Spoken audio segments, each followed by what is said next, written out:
The space shuttle, for the time being, stands at the apex of human endeavor, the most complex machine ever built. 3, 2, 1, and liftoff of Space Shuttle Apollo.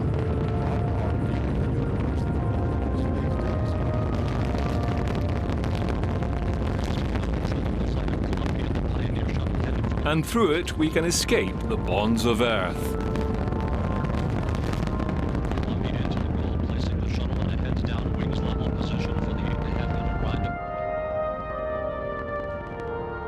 Throughout this series, we will explore the endeavors of mankind. The search for knowledge and experience is ongoing, pushing the boundaries of technology, pushing ourselves to go further, faster, and higher. As we reach out into space, we also look back upon the Earth and ourselves. The journey off-world, we shall see, was a battle for dominance, then later for the sake of science and exploration.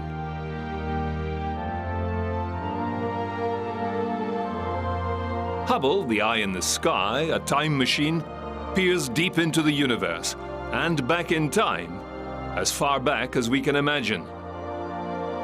With this technology, we can witness the birth and death of stars, the catastrophic collision of galaxies, the awe and beauty of nebulae, and we can ask the greatest of all questions: are we alone?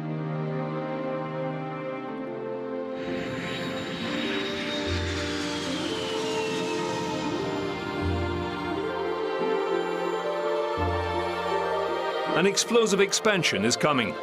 Soon it will be industry and the commerce of space that will propel us further into the great expanse surrounding us. One day it may become commonplace to visit the moon for a vacation or tour the Jovian giants on a luxury starliner. How did we make it this far? What were the first steps that launched us into outer space?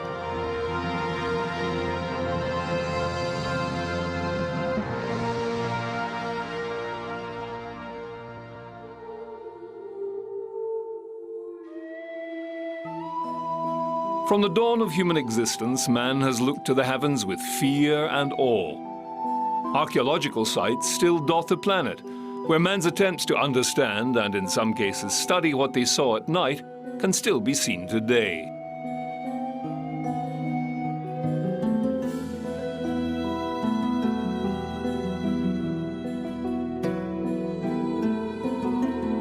The dream of exploring space and traveling outside the Earth's sphere of influence is a long and admirable one. Early mythology and literature is replete with tales of defeating the laws of gravity and adventuring away to other heavenly bodies. The great philosophers, mathematicians, and scientists sought to explain the known universe, and in so doing advanced the dreams of one day breaking the bonds of this world.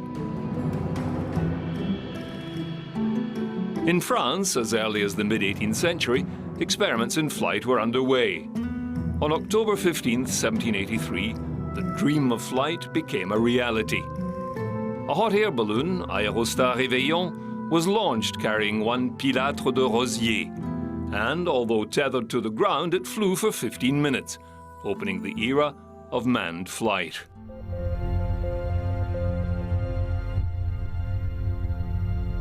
It would take another 120 years before powered heavier-than-air craft would take to the skies. Going further afield, however, was a realm far from technology's grasp. Here, the fantasists prevailed. The writings of Jules Verne and H.G. Wells were prolific, fascinating, and, as we shall see, stimulating to many willing minds that were to become the leaders in the field of space exploration.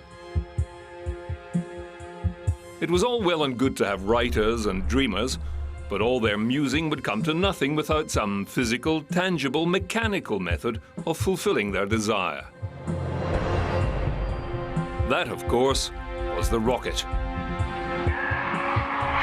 Like the foundation blocks of a technological civilization, the wheel, the lever, and the screw, gunpowder became the foundation stone of rocketry.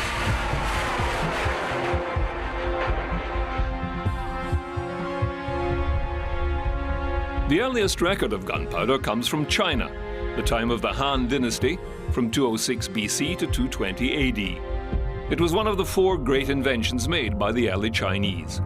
Saltpeter or potassium nitrate, sulfur and charcoal, mixed in the proportions of 15 parts by weight to 3 parts to 2 parts respectively. Packed into bamboo tubes, the explosive mixture was lit for ceremonial purposes, religious festivals and entertainment. The resultant explosions thrilled onlookers and frightened off evil spirits. Lost in the mists of time is the name of the originator of gunpowder. Also unknown is the name of the clever observer who noticed that these explosive bamboo tubes would sometimes leak flames from one end and propel themselves along with great force. With a little experimentation, the skyrocket was born. Gunpowder, of course, went on to propel cannon and musket ball, make explosive warheads and demolitions. But the rocket was unique, as it carried its own propulsive force.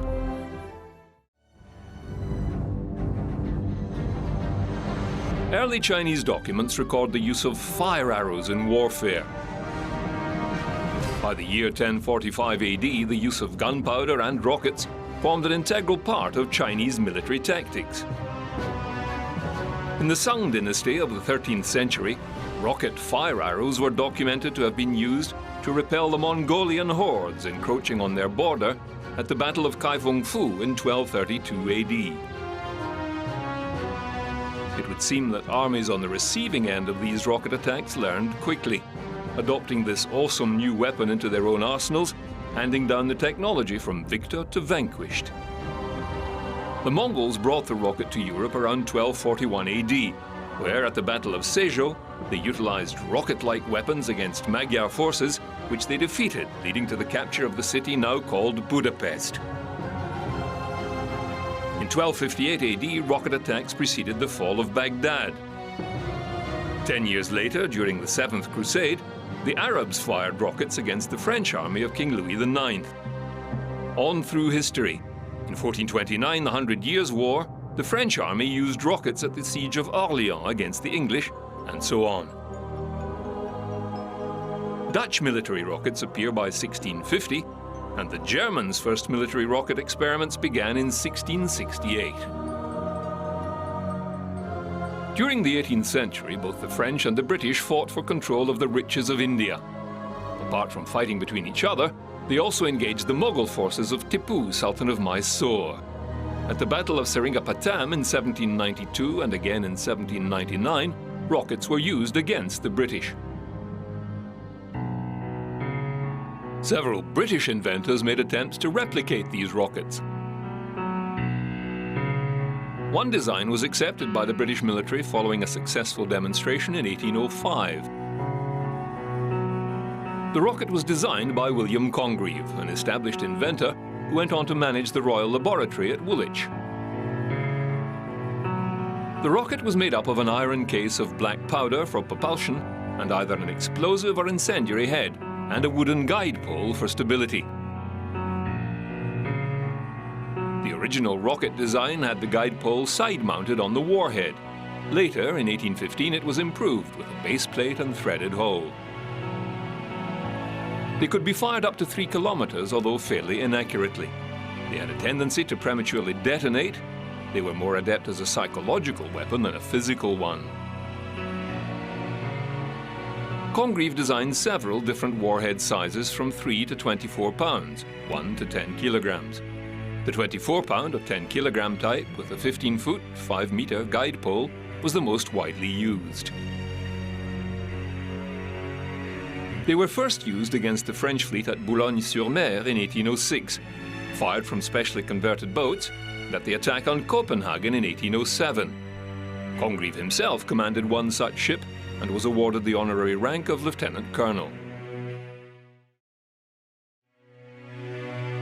They were used throughout the Napoleonic Wars, although a specialist rocket troop was not formed until 1812, first seeing action at the Battle of Leipzig. Meanwhile, across the Atlantic in the New World, at the Battle of Bladensburg in August 1814, the British 85th Light Infantry used rockets against an American rifle battalion with effect. It was at the siege of Fort McHenry on September 13 and 14 that a British armada of 19 ships attacked the harbour of Baltimore, among them the Erebus, formerly a 20-gun sloop. She had been converted to a rocket battery vessel equipped with 20 32-pound rocket batteries. They were fired from below the main deck through small scuttles or portholes. After assaulting the fort for over 25 hours, the Congreve rockets loaded with an incendiary charge did little damage, although 4 deaths were reported.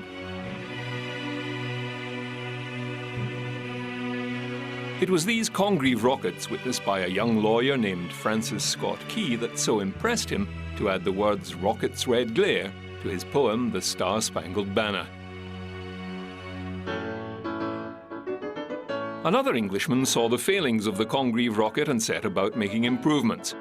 William Hale worked on stabilizing the rocket in flight to increase its accuracy. Like a bullet from a rifled barrel, he set about trying to spin the rocket by using its exhaust gases. After various designs, he settled on 3 angled vanes protruding into the exhaust, deflecting a portion of the escaping gases and forcing it to spin, thereby stabilizing its trajectory. His patent was awarded in 1844, and the Hale gunpowder war rocket, also called the stickless rocket, was put into service. The Americans adopted the technology, and in 1847, during the Mexican-American War, a rocket battery was used against Mexican forces at the siege of Veracruz and in the capture of the fortress of Chapultepec, leading to the surrender of Mexico City.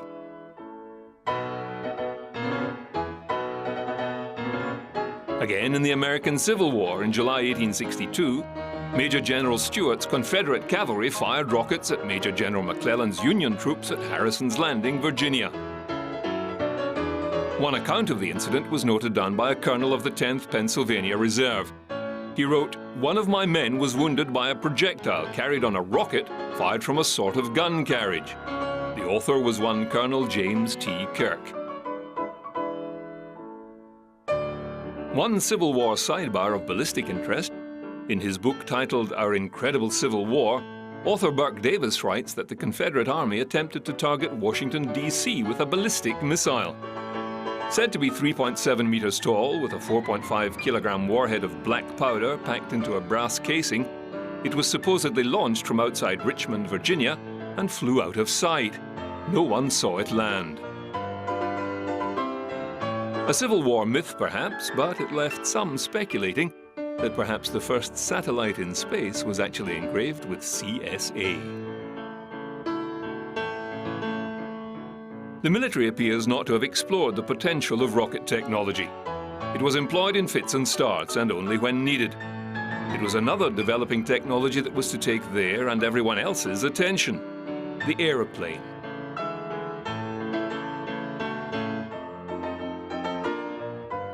Two young and enterprising bicycle manufacturers from Ohio, Wilbur and Orville Wright, made the first successful sustained powered flight in a heavier-than-air machine on December 17, 1903, at Kill Devil Hill. They were inspired by Otto Lilienthal, the German glider designer and one of the leading figures in aircraft design. He died August 10, 1896, from injuries sustained in a crash of one of his hang gliders. Wilbur began to read everything he could get his hands on about aviation. As all independent thinkers and inventors do, he imagined something completely novel to solve the problem that had plagued other would-be flyers: the ability to control maneuver in flight. Wilbur thought up a simple system that twisted or warped the wing, causing it to roll right and left. Rocketry was pushed aside in research and development as the skies opened up to would-be pilots. Another profession, totally unrelated, saw the potential of rockets and grabbed it with both hands. The worldwide whaling industry built an effective killing machine, utilizing rocket-powered explosive-tipped harpoons. It was time for the blight of rocketry on mankind to be turned towards a more useful and benign occupation.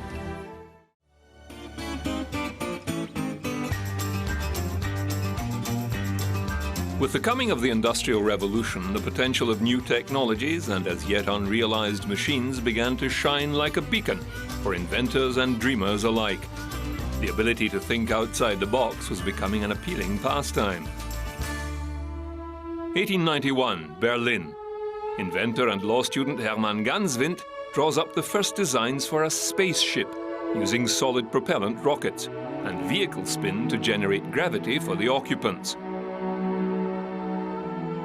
1900, Roman Baron von Gostkowski publishes one of the earliest scientific discussions of space travel in the Viennese magazine Die Zeit. 1903, the Russian Konstantin Tsiolkovsky publishes his theoretical study of rocket fuels and rocket motor efficiency and proposes using liquid hydrogen and liquid oxygen as propellants. Konstantin Tsiolkovsky went on to become known as the father of space exploration. Born 1857 in a small village in the Ryazan province, Russia, Tsiolkovsky was a pioneer of astronautics and a visionary who theorized many aspects of rocket propulsion and manned space travel decades before others. Scarlet fever struck him deaf when he was 10. He couldn't attend school and never received any formal education. Undeterred, Tsiolkovsky moved to Moscow and was tutored by the eccentric and brilliant Russian philosopher Nikolai Fedorovich Fedorov. At the age of 17, and inspired by the writings of Jules Verne, Tsiolkovsky dreamt about the possibility of space flight. He began to design space vehicles and assess the problems of space travel and living in space. With great diligence and through books, he gained his teacher's certificate and went to work as a math teacher in Borovsk. There he began his scientific research in air balloon building, life in free space, aerodynamics, and philosophy. With a promotion, he moved to Kaluga, where he became a well-known scientist, and he wrote and published his theories of spaceflight and interplanetary travels. He dreamed about the far-distant future of humanity, including the eventual conquest of space and our leaving the cradle, Earth, for the stars.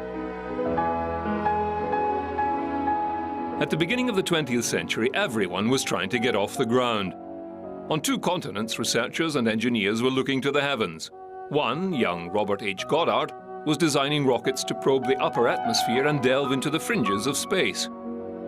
In 1919, Robert Hutchings Goddard publishes a 69-page paper on his research activities entitled A Method of Reaching Extreme Altitudes. Born in 1882, Goddard's interest in rockets began when, as a 16-year-old, he read the books of English novelist H.G. Wells. Goddard became a physics professor at Clark University in Worcester, Massachusetts. His paper outlined his ideas on rocketry and suggested, none too seriously, a rocket should be flown to the moon. The general public and fellow scientists dismissed Goddard as a crank. He removed himself from the public eye and continued his research developing liquid-fueled rockets. Another pioneer was Hermann Oberth, whose remarkable book, The Rocket into Interplanetary Space, establishes most of the basic theories of space flight. Born in 1894 in Hermannstadt, Romania, Oberth became mesmerized by Jules Verne's novel From Earth to the Moon. This pivotal book and other spaceflight literature, which Oberth devoured over the years, led him to abandon his studies to be a medical doctor and take up physics to be able to understand the technical aspects of interplanetary space travel.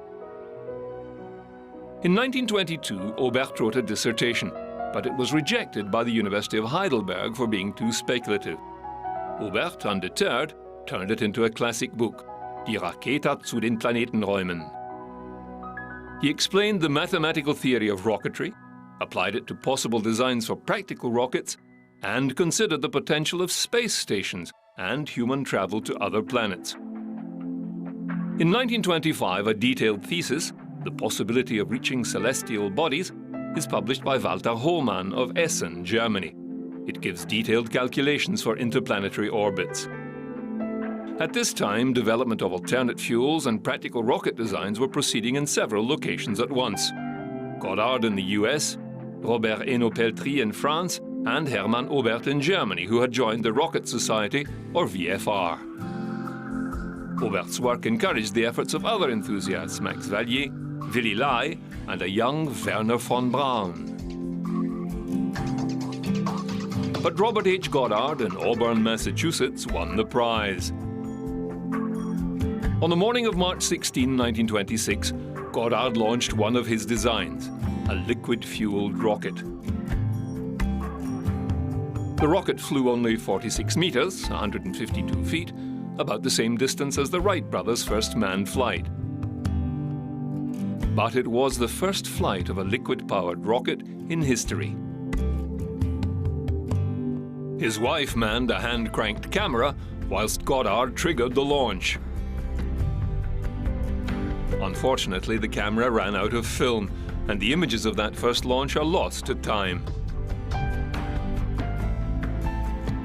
There was for a time some collaboration between Goddard and German rocket enthusiasts, but little came of it. Goddard also approached the US military with his rocket technology. They showed little interest and passed on his proposals. By the time he died in 1945, Goddard held 214 patents in rocketry.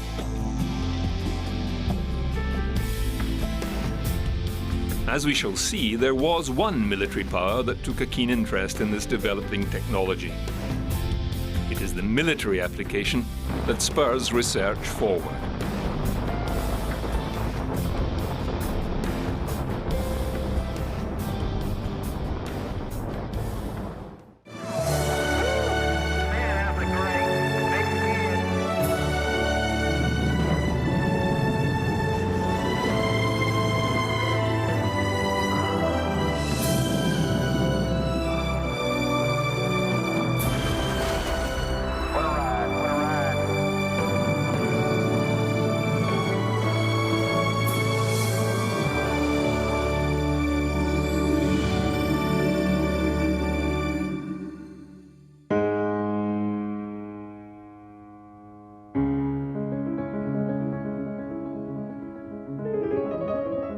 Wernher von Braun was born in March 1912 in Wierzitz, Germany.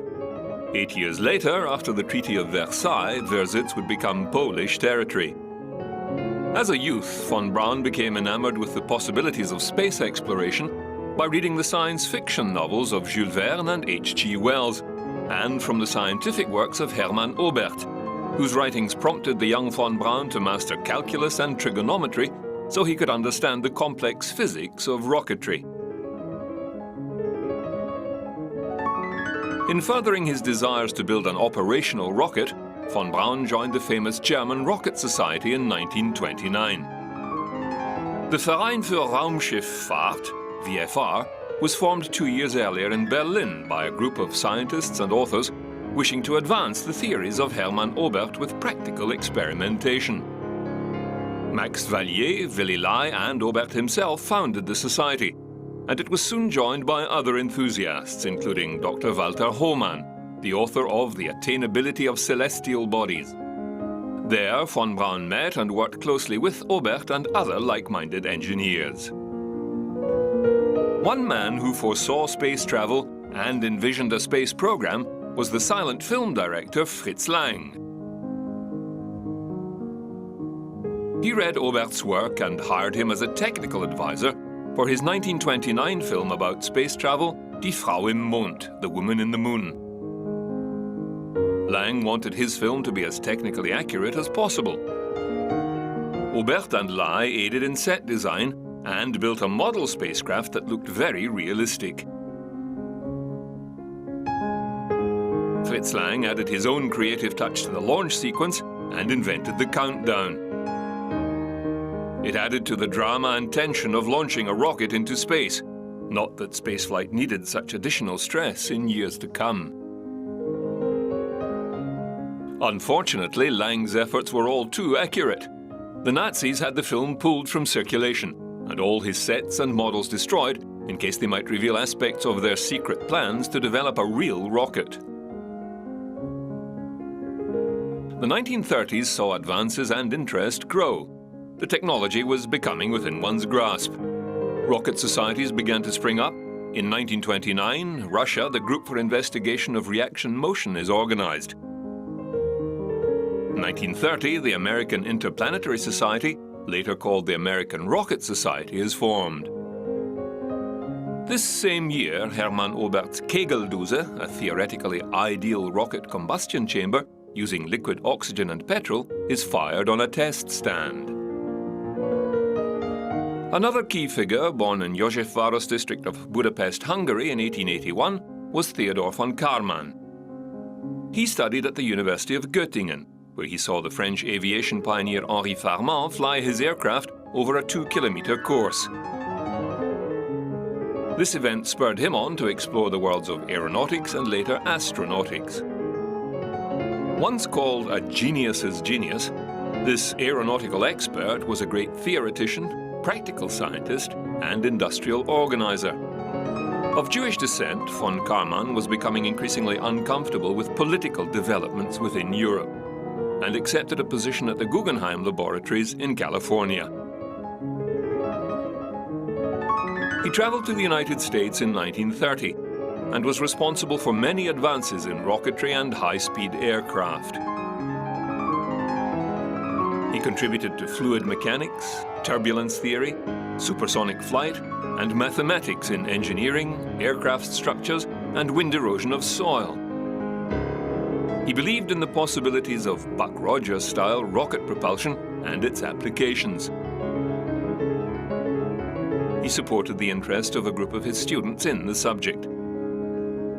He was co-founder of the Jet Propulsion Laboratory, which undertook early research into America's long-range missiles and helped develop several tactical missiles, including the Aero-B and the Jet-Assisted Takeoff, or JATO, rockets.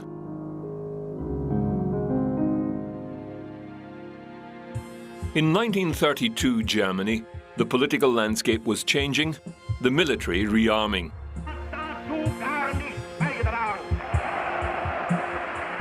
The German Rocket Society went looking for funding and approached the army. Even after a failed demonstration, they were offered funding in return for secrecy and a focus on military applications. This went against the open and intellectual aims of the group, and after some deliberation, the Rocket Society rejected the offer.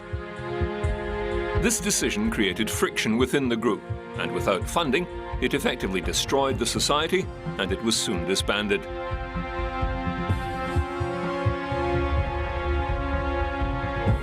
The German Ordnance Corps quickly absorbed von Braun and the other engineers. Under the command of artillery officer Walter Dornberger, they began systematic rocket research for the military. In 1933, Eugen Zanger published his fundamental investigations into rocket engines in the book Raketenflugtechnik, Rocket Flight Engineering, in Munich. 2 years later, the Ordnance Corps successfully fired models of a series of rockets, the Aggregate 2 or A2.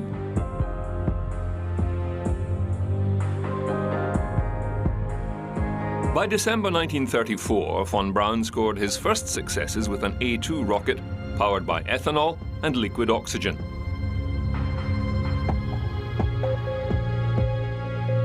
Two years later, as plans for the follow-on A3 rocket were being finalized, initial planning began for the A4 rocket.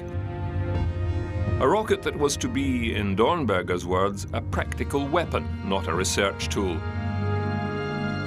As noted earlier, most know the A4 by another name, the V2.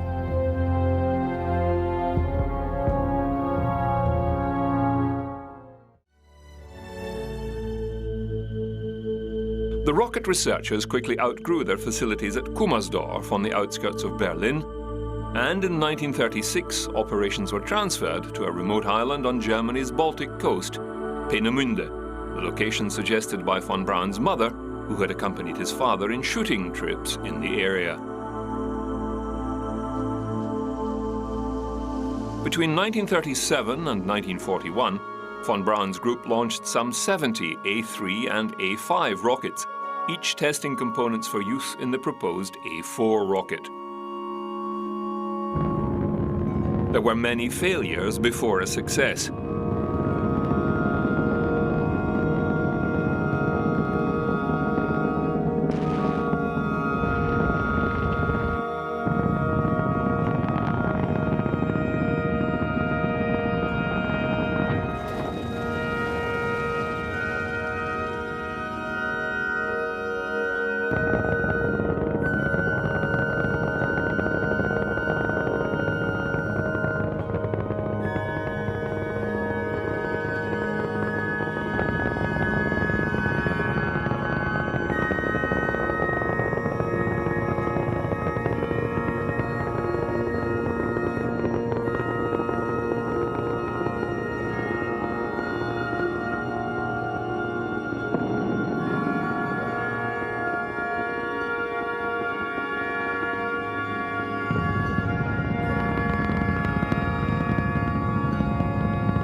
But eventually, in March 1942, the first A4 test rocket flew successfully.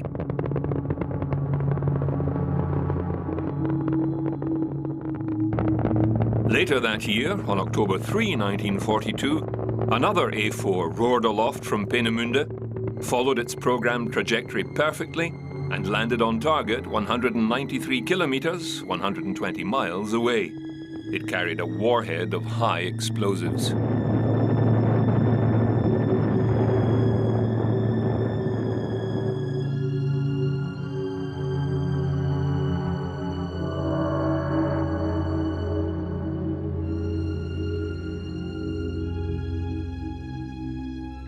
This launch can fairly be said to mark the true beginning of the space age. This A4, the first successful ballistic rocket, is the ancestor of practically every rocket flown in the world today.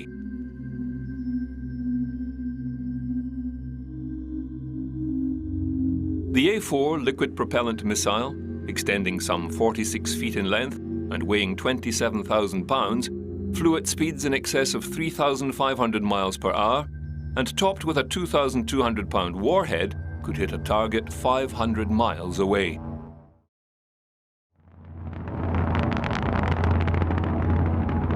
The A4 was renamed the Vengeance Weapon II, or V2, and like its pulse jet-powered relative, the V1, began to fall on targets in Europe and, in September 1944, against London.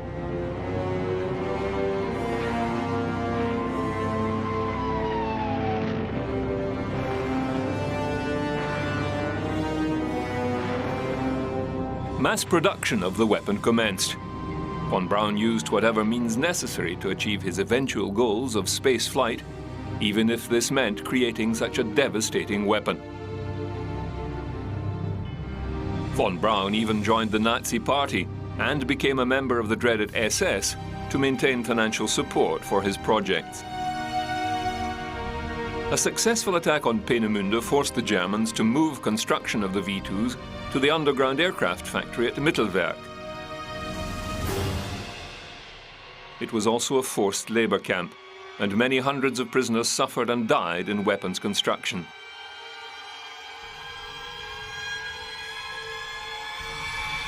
An estimated 20,000 inmates died from various causes during the years of production, a dark cloud that would haunt many of the scientists for the rest of their lives. A total of 6,048 rockets were built. 53 launches failed. In all, over 3,172 V2s were successfully launched and hit their intended targets.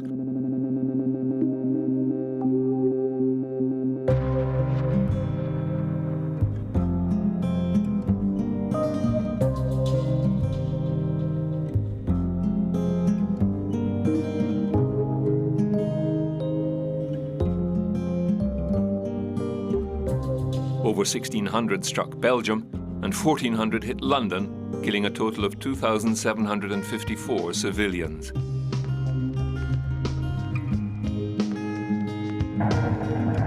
The V2 reached speeds in excess of Mach 4 and descended from over 100 kilometers altitude. It was almost impossible to intercept these weapons that struck without any prior noise or warning. The only way to stop these weapons was to attack the launch and production facilities.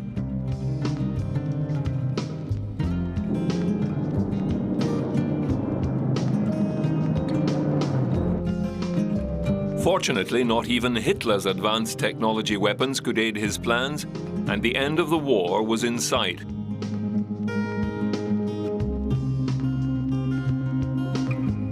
Before the Allied capture of the V2 rocket complex at Mittelwerk, Von Braun hid many of the designs and blueprints of his creation in a disused mine.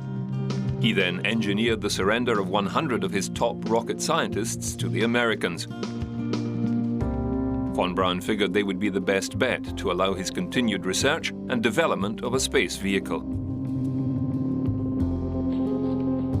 The Americans, aware that the Russians and British were also interested in the V2, set about recovering all they could for themselves, even going against the Potsdam Agreement. Led by one Colonel Toftoy, an Army Ordnance team recovered nearly 300 freight cars of V2 parts, tools and blueprints. With the fighting over, von Braun and his team were interrogated and jealously protected from Russian agents. V2s and V2 components were assembled, German rocket technicians were rounded up.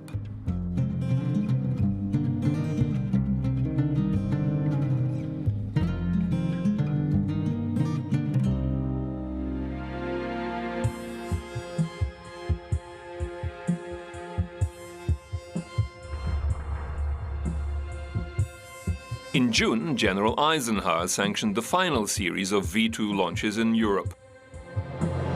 Watching each of the 3 V2s which rose from a launch site at Cuxhaven was a Russian army colonel by the name of Sergei Korolyov.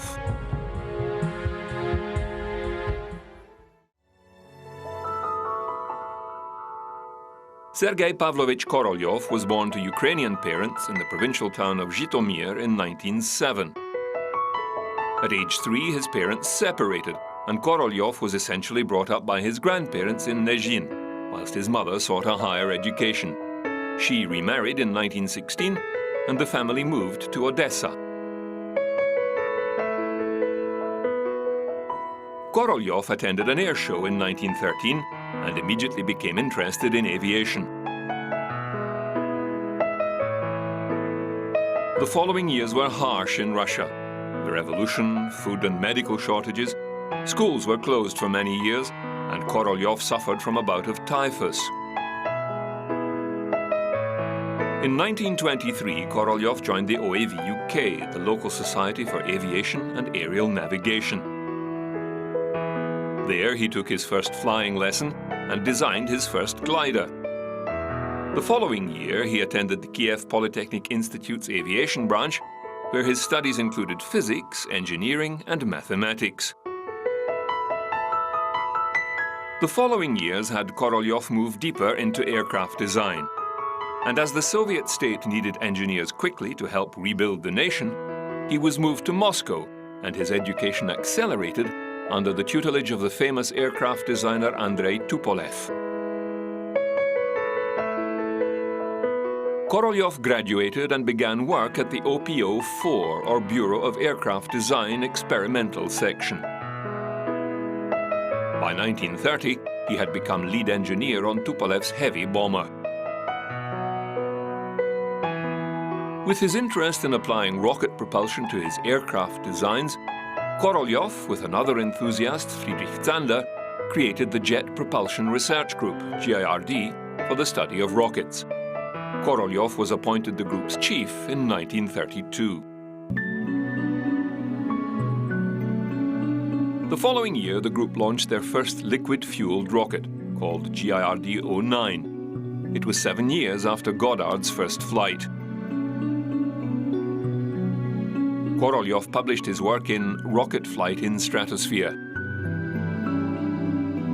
The Soviet military merged the GIRD group with their own gas dynamics laboratory to form the Jet Propulsion Research Institute. The group contained many spaceflight enthusiasts and was led by Ivan Klymenov, a military engineer. Korolyov was made second in charge. The team developed rocket-powered gliders and cruise missiles.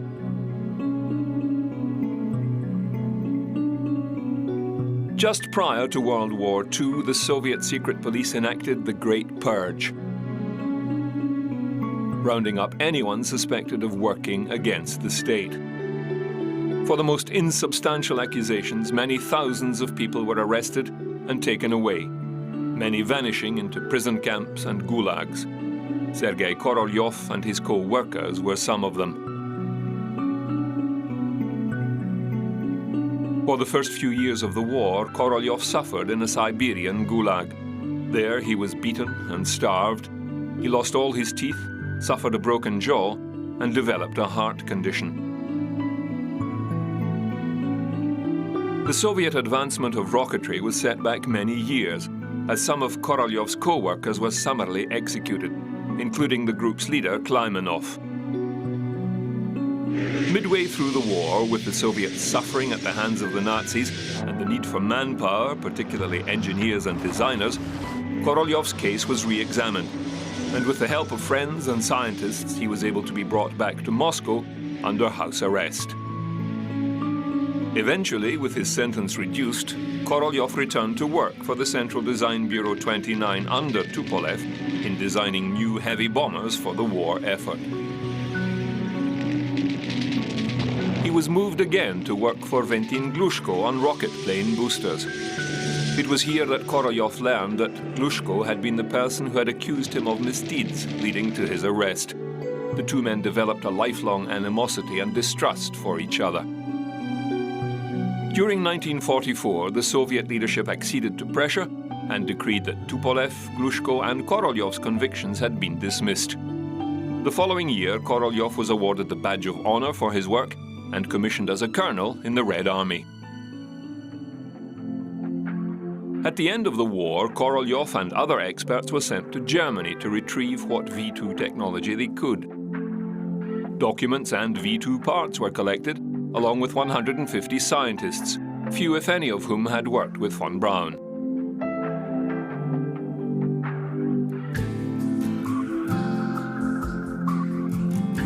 With the devastation of Hiroshima and Nagasaki from the American atomic bomb, Stalin foresaw the need for missile development and made it a national priority. A new institute was created, the NII-88 in Moscow, and a facility on Gorodomlova Island was established for the German scientists and engineers. The ballistic missile project was put under the control of Dmitry Ustinov, and Sergei Korolyov was appointed the chief designer of long-range missiles.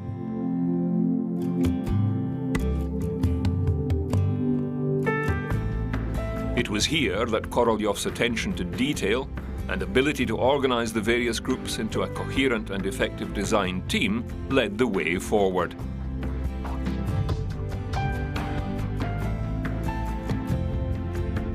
With blueprints and the German engineers, Korolyov assembled a replica of the V2 rocket called the R1 and test-fired it on October 18, 1947.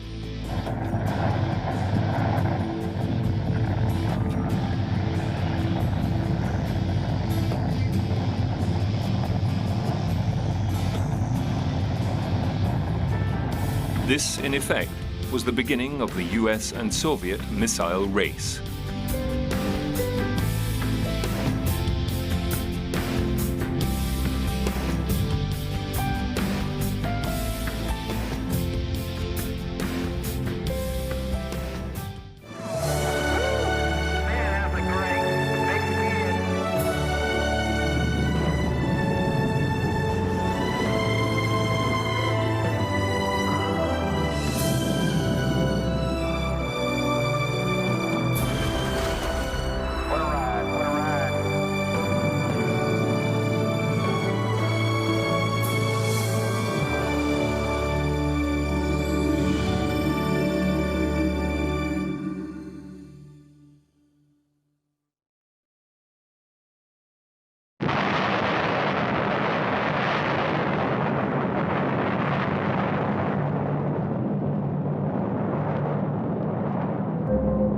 August 29, 1949. The Soviet Union detonates its first atomic weapon at the Semipalatinsk test site in Kazakhstan.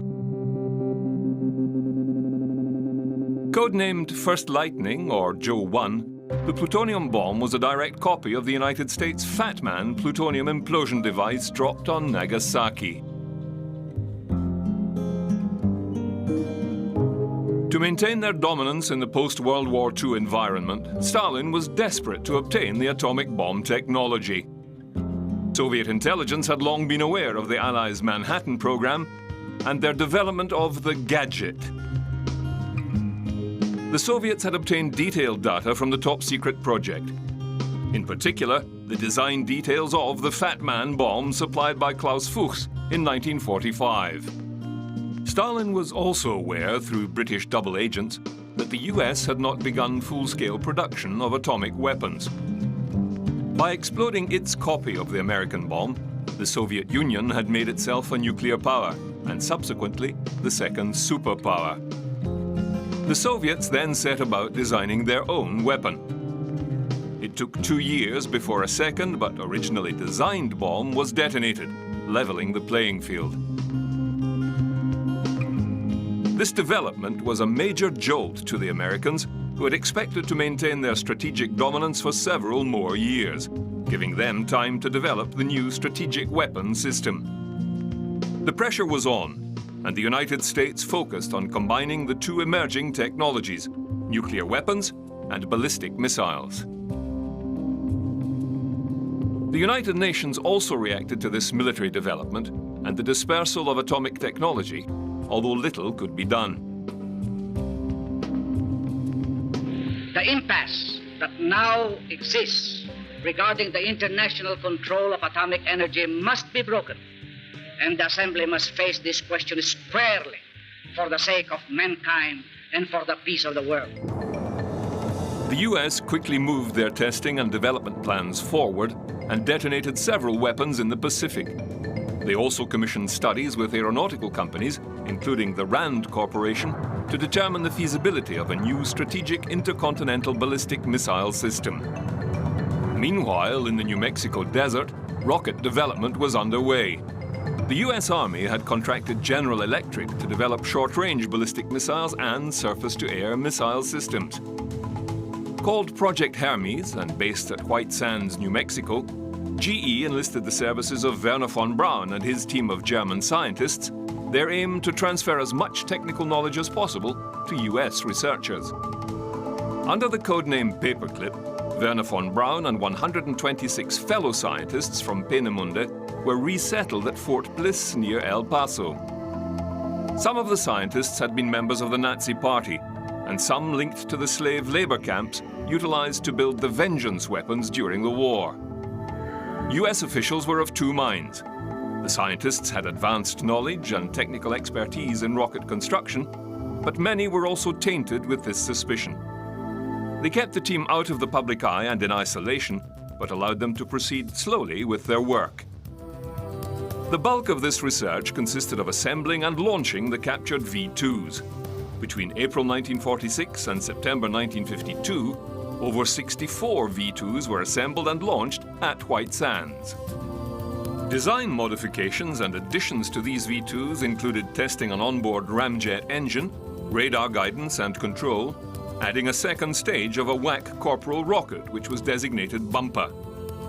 Half a dozen flew at White Sands and 2 from Cape Canaveral. The Army also fired a V-2 which carried a rhesus monkey called Albert, who became the first animal to fly the rocket. He did not survive the experience. All this research went directly into the development of the Redstone ballistic missile. At this time, a Dr. James Van Allen was assigned the job by Johns Hopkins University to find a sounding rocket to perform high-altitude near-space research. He had found the V-2 too heavy and unsuitable for this work and approached the company Aerojet, who had developed the WAC Corporal rocket for the Army. Aerojet combined their WAC Corporal booster with a first stage developed for the US Navy called a Bumblebee. Hence the Aerobee sounding rocket was created.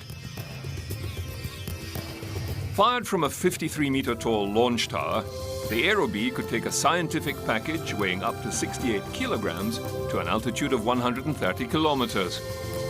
Including its many variants and improvements, the Aerobee performed some 165 launches between 1948 and 1958. The scientific research gathered was critical for later rocket programs, including the Apollo project. It also allowed Dr. Van Allen to study radiation conditions outside the Earth's atmosphere, a research project that would later lead to an unexpected discovery.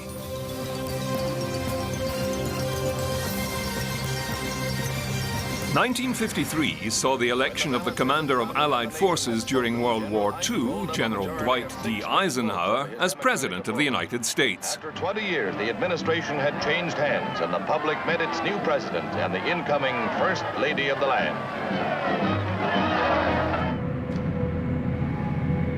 Eisenhower embraced the concept of both manned bombers and an intercontinental ballistic missile system as part of the strategic nuclear force.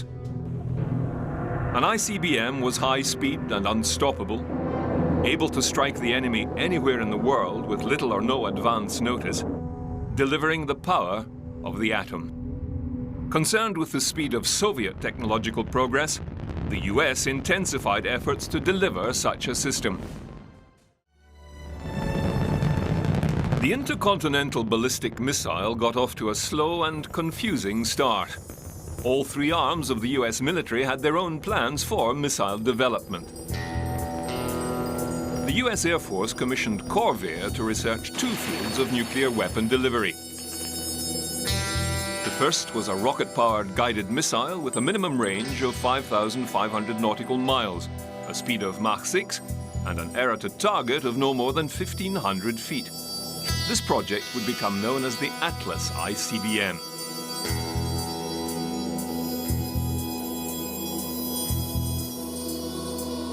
The second commission was for two winged cruise missile designs, able to be rocket-launched, then flown like a conventional aircraft to its target, virtually an unmanned bomber. Americans shouldered an additional burden in the struggle between East and West, where the race for atomic weapons assumed new proportions and guided missiles took on new importance. The Matador, which someday may carry an atomic charge, was one of America's answers in the armament race, a contest that is the insurance of the free world against slavery.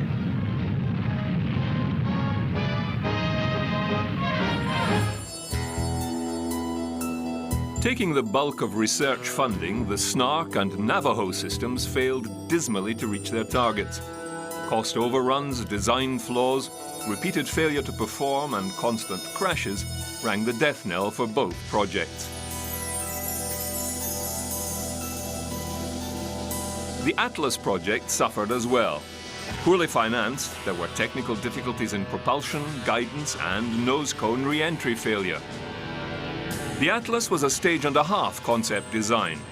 Once launched, the booster engines would shut down and separate from the rocket, whilst the center engine or sustainer motor would continue to burn.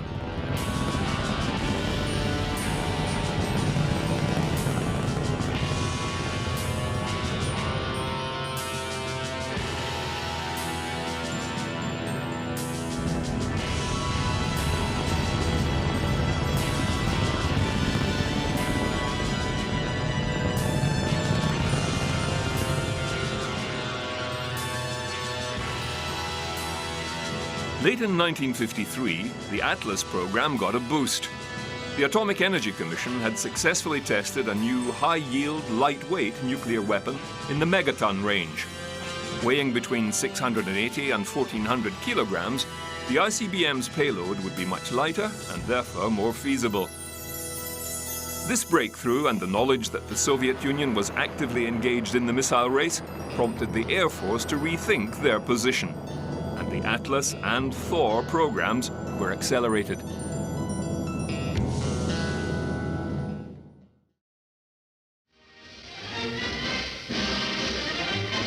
"1953 for Americans was a year of change.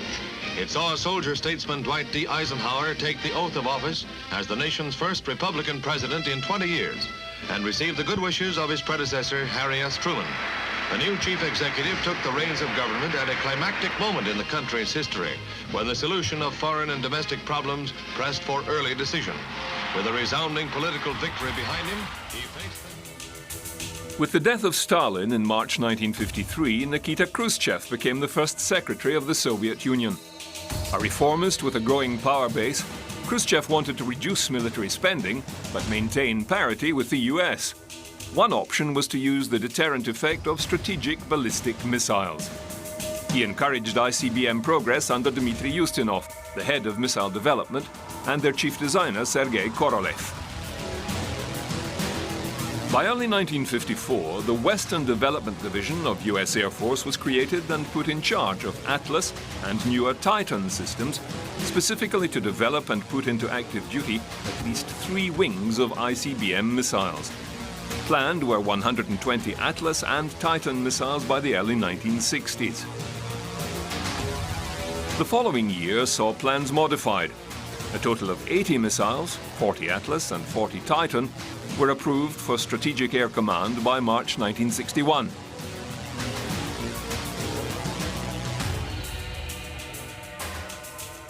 Von Braun and his team were moved from Fort Bliss to Redstone Arsenal in Alabama, and the Army Ballistic Missile Agency was formed. They developed the Redstone rocket for US ground forces.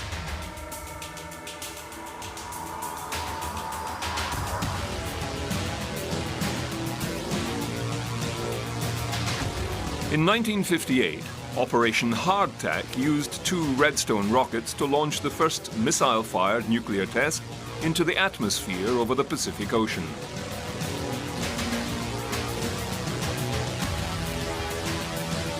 Following Redstone's success, von Braun developed the Jupiter-C intermediate-range ballistic missile. By August 1956, a Jupiter-C rocket could have launched a satellite into orbit. However, the ABMA was specifically ordered not to attempt a satellite launch. The Soviets, however, were working in great secrecy and at breakneck speed with their R-7 ballistic missile. Weighing in at 280 tons, with a length of 34 meters and a diameter of 3 meters, it could lift a warhead of 3 megatons, 8,800 kilometers, to its target. Chief designer Korolev, although developing nuclear-armed missiles, had his eye on turning these rockets into launch vehicles for satellites and spacecraft, and an opportunity to do so soon arose. Earlier in 1952, the International Council of Scientific Unions announced that due to the upcoming solar activity, July 1957 to December 1958 would become the International Geophysical Year. Scientists from around the world took part in a series of coordinated observations and research groups.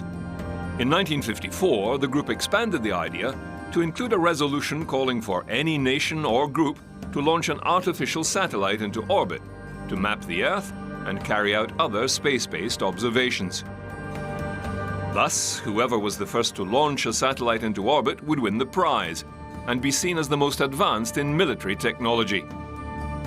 In July 1955, the US announced it would participate and called for proposals from its military and scientific branches. A month later, the Soviets, through their legation in Copenhagen, Denmark, also announced their intentions to launch a satellite. The Eisenhower administration wanted a non-military spin on the event and selected Project Vanguard to launch America's first satellite. The Vanguard project was the combination of a Viking and an Aero-B rocket, and was seen as a non-military project development. 4 months into the International Geophysical Year, and Korolev, utilizing his R-7 rocket, trumped every other nation. October 4th, 1957, Sputnik, the first artificial satellite, is hurled into a low Earth orbit. The news stunned the world and ushered in the space age. Sputnik was a small silver ball weighing 83.6 kilograms with 4 trailing antennae. It was carried aloft by the R-7 Semyorka rocket, the first operational ICBM. Codenamed SS-6 Sapwood by NATO forces, the rocket and its strap-on boosters would become the Soviets' principal satellite launcher, and operationally, their ICBM was armed with a 3-megaton warhead. Sputnik's incessant beeping turned the world's eyes up towards the heavens. Being able to put a payload into orbit also meant the Soviets could target a small warhead anywhere on the planet.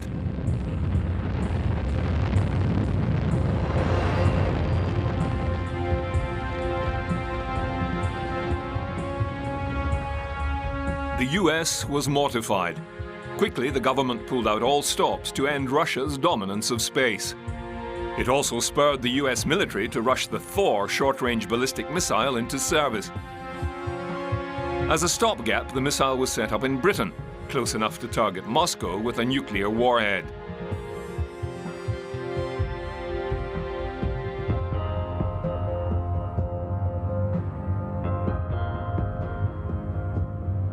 The US also took the brakes off von Braun and his Redstone team.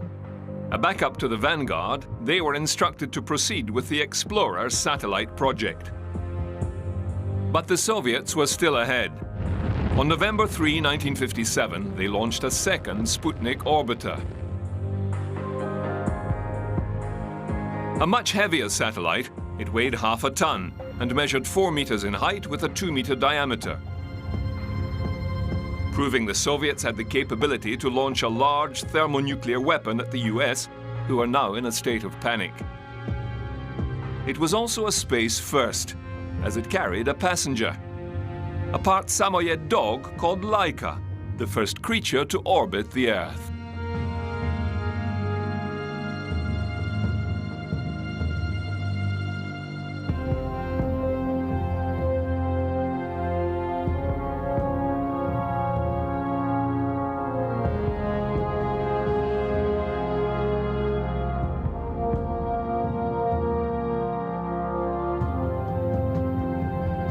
Vanguard was rushed forward. In itself, Vanguard was the most sophisticated rocket designed to date, but it had several technical problems. The planned 7 test launches were scrapped in order to get the satellite into orbit as soon as humanly possible. The Vanguard, designated TV-3, was to have been the 3rd test launch. Suddenly, it was the first operational launch of an American satellite. The eyes of the world were on Vanguard when it lifted off from Launch Pad 18A at Cape Canaveral on December 6, 1957.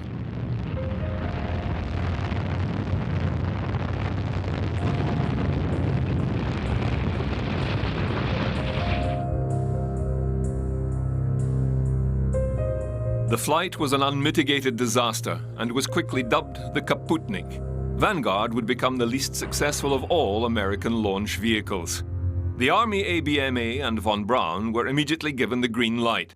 Von Braun felt vindicated, and Explorer was prepared for launch. Not only was the rocket assembled and prepped at Cape Canaveral in record time, the actual satellite was designed and built at JPL in Pasadena, California, in less than 2.5 months. One of the instrument designers was Professor James Van Allen.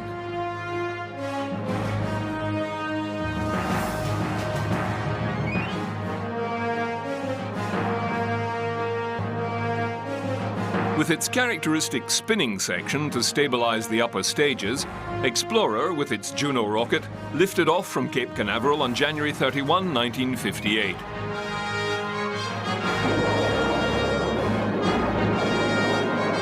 America had finally entered the space race.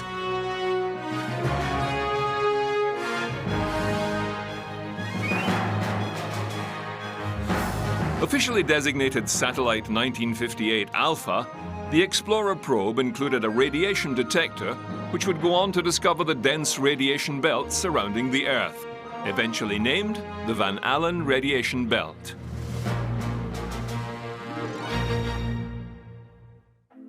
Learning from their mistakes and inter-service rivalry, the government moved to form a coherent body to absorb and coordinate all space-related activity. The National Aeronautics and Space Administration was officially born on 1 October 1958. The Navy's Vanguard program continued, but its second launch also failed.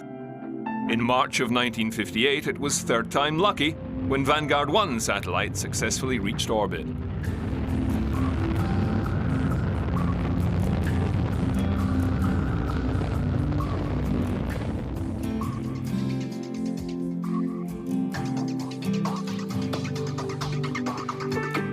By the end of the 1950s, the United States still lagged far behind the Soviets, whose economy was developing so fast, it seemed communism was succeeding.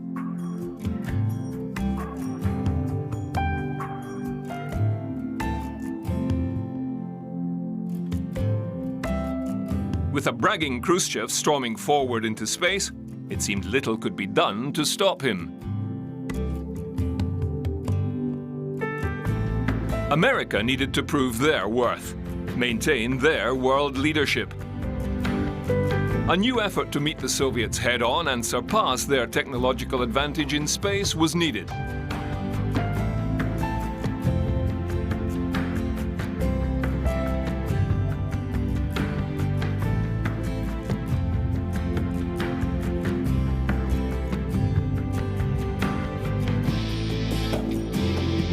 US could not remain second fiddle to the Soviet dominance in space. It required a bold new plan to galvanize the nation and the future. There appeared one likely political leader who had the potential to deliver. The president takes the burden from the oldest ever to hold the office as America enters the critical and challenging 60s.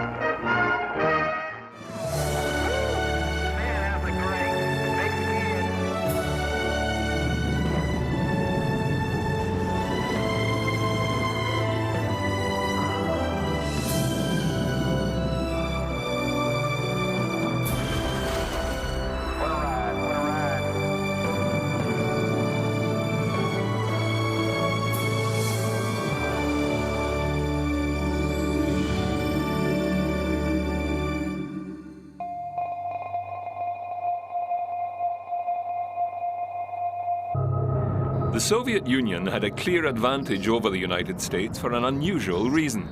They could not yet construct a nuclear bomb as small or as light as the Americans. Therefore, they had to develop a booster rocket larger and more powerful to launch their warheads. This enabled them from the outset to propel a larger satellite into Earth's orbit, even to the moon. The scientific probe Luna 1 was launched January 2nd, 1959, aboard an R-7 booster. Its destination, the moon. It would be the first rocket to be shut down and refired in orbit, the first translunar injection burn, and unintentionally, the first probe to pass the moon's orbit. It missed entering lunar orbit as planned and continued on to become a new satellite of the sun. In the United States, NASA feverishly developed their satellite launch capability. Explorer and Vanguard successes helped narrow the gap. 170 pounds of complex electronic equipment that receives signals beamed from Earth, magnifies them 10 billion times, and rebroadcasts them back to Earth. Pictures, telephone calls, telegraph messages, and computer data all can be handled by the orbiting device. And they had NASA begin their selection process to find their astronauts. Their stated goal was to beat the Soviets and put a man into space and return him safely to Earth. Astronaut selection was basically unknown territory. Eventually, three basic requirements were agreed upon. First, they had to fit inside the cramped space of a Mercury capsule, so they could be no taller than 5 feet 11 inches, 1 meter 80, and have a maximum weight of 180 pounds, 81.6 kilograms. They needed to be problem solvers with a degree in engineering, preferably aeronautical engineering. Finally, they needed to be comfortable going high and fast. They needed to be pilots, but not just any pilots. They needed to be test pilots. NASA scoured the military ranks with an initial 508 test pilots meeting the basic requirements. 69 of these astronauts made flight status with the help of trainers and instructors and were invited to apply for positions for an as yet unknown project, but only 32 went ahead. After rigorous testing and examinations, from a final 18, the eventual 7 were selected on April 9, 1959, and announced to the American press and public. The Mercury 7 became instant heroes in a camera flash. They were Alan Shepard, Virgil Gus Grissom, John Glenn, Donald Deke Slayton, Gordon Cooper, Walter Schirra, and Scott Carpenter. Some of these men would go on to ride the rocket into space. Some would become high-ranking NASA officials. Some would even walk on the surface of the moon, and one would die in a tragic accident. But all of them were now forever glorified in the press and have their place in history. The Soviets were somewhat more covert in their cosmonaut recruiting. It was top secret. The process was conducted in great secrecy under the control of the chief designer, and eventually 20 candidate cosmonauts were selected. They were subjected to experiments designed to test physical and psychological endurance. Unlike the Americans, who picked mature test pilots, the Soviets went for young men who could make a lifelong commitment to the program. Korolyov continued to design and test the necessary components to achieve their goal. However, Khrushchev, as publicity-hungry as the Americans, wanted spectacular results, and often. The next so-called stunt was Lunar 2, launched on the 12th of September 1959. Lunar 2, another scientific probe, weighed in at 390.2 kilograms, 860.2 pounds. It landed on the lunar surface in a blaze of publicity. In 1959, the world had its first glimpse of the far side of the moon, with the new lunar landmarks already labeled in Russian. The second red moonshot, an even greater achievement than the first, came a little over a month later. 4th October 1959. First images of the moon's far side are flashed around the world. The chief designer had other problems to contend with. Funding. His goals were spacebound, but Khrushchev wanted military weapons, nuclear-tipped ICBMs that could maintain a balance of terror with the United States. To launch an R-7 booster needed fueling with supercooled liquids. They required special handling and trained engineers. It was time-consuming and had to be done only prior to launch.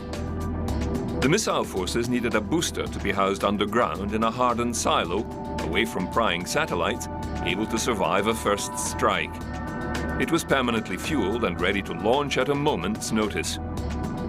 They had assigned engineer Mikhail Yangel to move forward with the R-16 ICBM using his pioneered hypergolic fuel.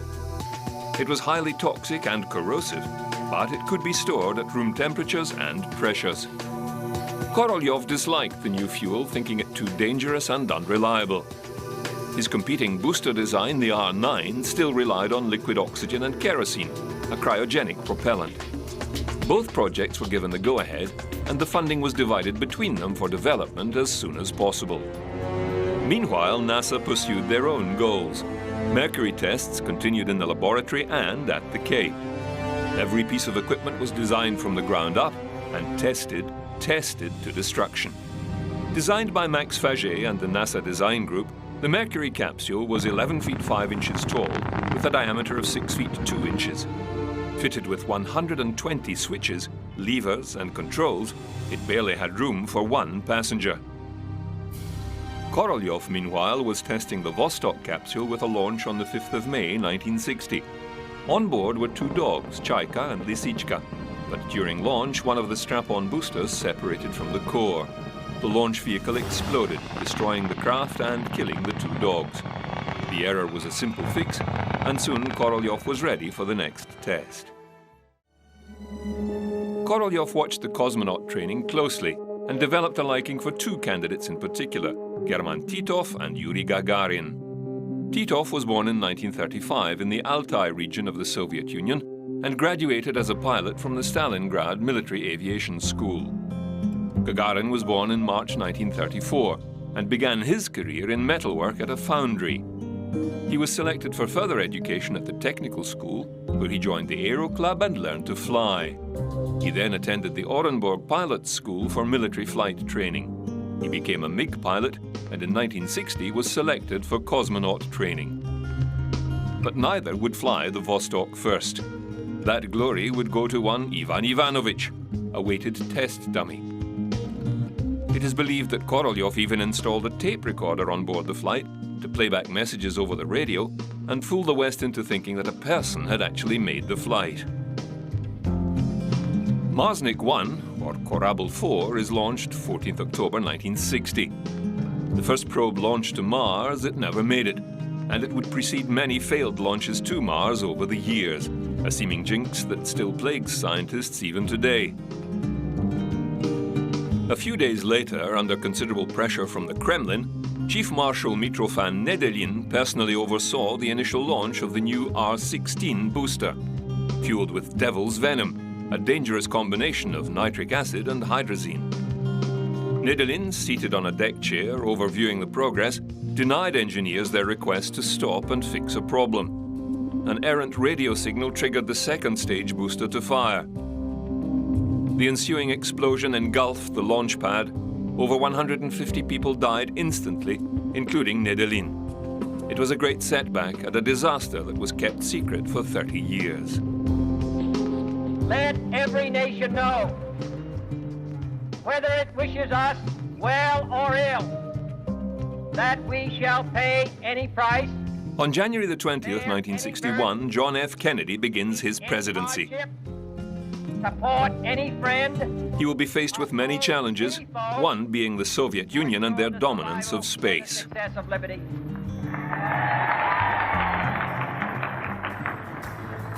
And so, my fellow Americans, ask not what your country can do for you. Ask what you can do for your country. 11 days after the inauguration of a president determined to reach space first, Flight MR2, the second Mercury suborbital test flight, takes off from Cape Canaveral. The passenger, Ham the chimpanzee. Trained over several months and conditioned to respond to commands by pushing levers and buttons, Ham was rewarded with a banana pellet. If he failed, he was given a mild electric shock to his foot. The launch of MR2 seemed normal until the engineers realized the booster was running hot, its engine consuming its fuel faster than anticipated. The automatic systems on board reacted with an abort procedure. It fired the Mercury escape tower rockets. This blew the spacecraft away from the booster, effectively a second stage, pushing the capsule higher and faster than planned. The G-forces suffered by the simian were more than double those anticipated. The capsule also suffered an electrical failure. No matter how quickly and correctly the chimpanzee responded to the stream of commands, he didn't receive the expected banana pellet reward, but instead a severe electric shock. Drifting weightless, Ham tried his hardest to please, pushing the right buttons and levers, all the time suffering continual shocks. The craft re-entered the atmosphere faster and 122 miles further downrange than planned. When finally rescued, Ham's craft was on its side and taking water. Ham almost drowned strapped in his capsule.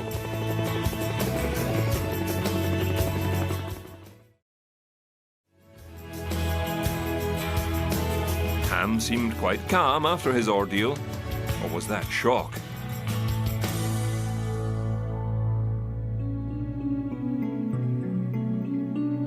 Two weeks later, February the 12th, Korolev fires off another probe, Venera 1, this time targeted at the planet Venus. The Venus probe was 643.5 kilograms and consisted of a scientific payload designed to study the solar winds and magnetic flux in space. It flew by Venus on the 19th of May. By early 1961, Korolev was confident in his Vostok design enough to warrant a human passenger. It was time to send a man into space. The Vostok spacecraft consisted of two modules: the re-entry capsule, which was a 2.5-meter diameter sphere fitted with an ejector seat, and an instrument module which was jettisoned prior to re-entry. All major controls were automated or ground-controlled. Only in an emergency would the cosmonaut assume manual control.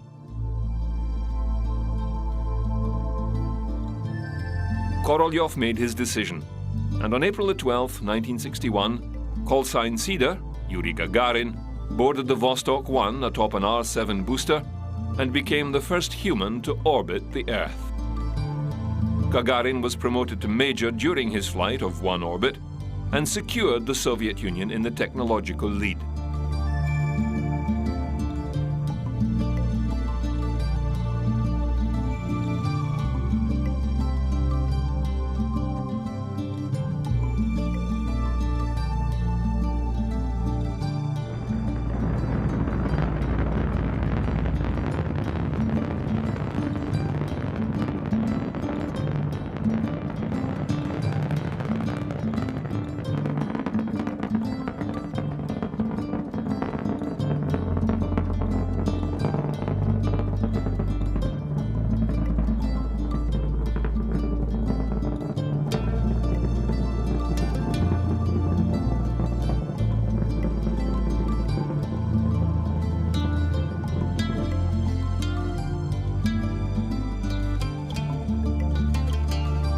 Spread around the globe almost as fast as his capsule took him.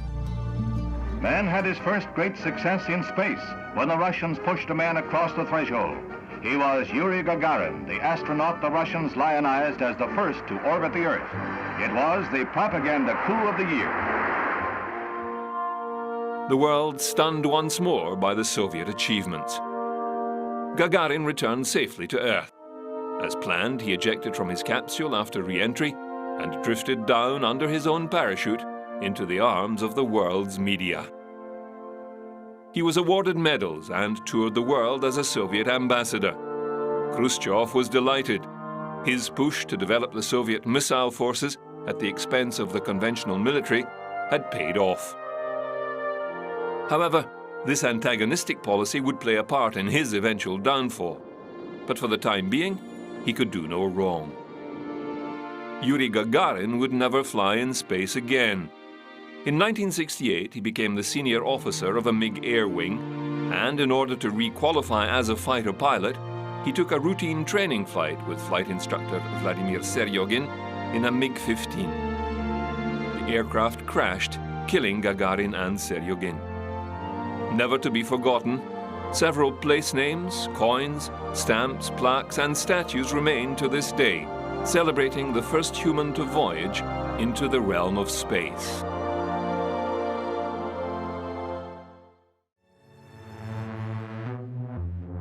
NASA had been caught out again. The US responded by using their more proven launch vehicle, Redstone. Less capable than the Atlas, it would achieve the immediate goal of getting a man to the edge of space.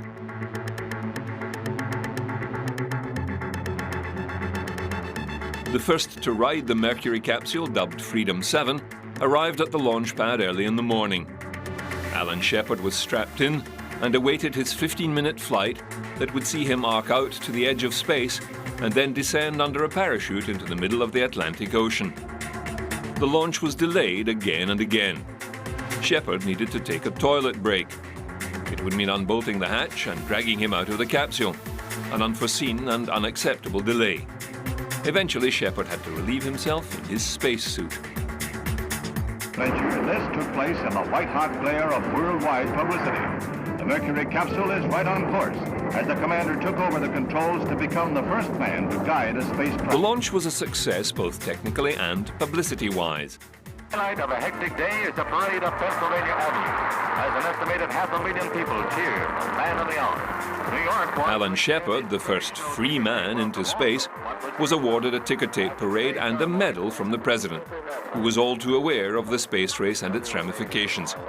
He needed to up the ante against the Soviets and took a gigantic political gamble. Back to work for the astronaut. Now it is time to take longer strides. Time for a great new American enterprise. Time for this nation to take a clearly leading role in space achievement, which in many ways may hold the key to our future on Earth.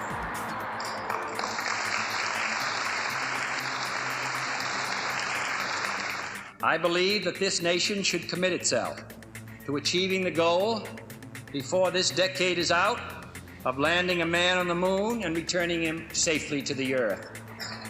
No single space project in this period will be more impressive to mankind or more important for the long-range exploration of space, and none will be so difficult or expensive to accomplish. The challenge had been laid down. It was no longer a space race. The goalposts had been moved 750,000 miles. It had now become a race to the moon. In quick succession, Gus Grissom was the next astronaut to ride the Redstone in Liberty Bell 7. A textbook launch, Grissom splashed down in the Atlantic off the Florida coast. Floating in the water, awaiting the pickup cruise, Grissom's hatch blew before the chopper could hook on. Explosive bolts had been fitted to the hatch for an emergency escape. The extreme conditions of spaceflight and an errant electric pulse on board the craft were blamed for the event.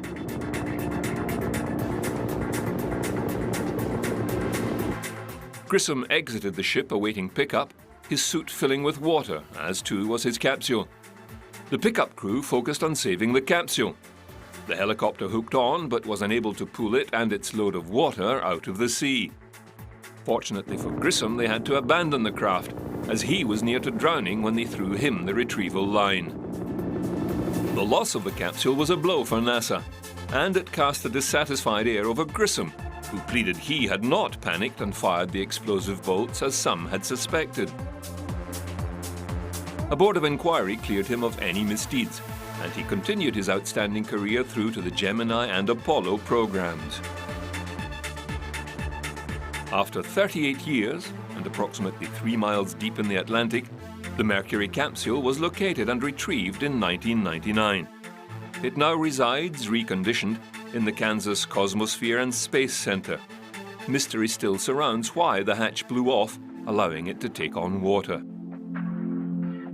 The Soviet Union responded in turn with Vostok 2 and cosmonaut German Titov. Titov was only 25 when he boarded Vostok 2 and remains to this day the youngest person ever to reach space.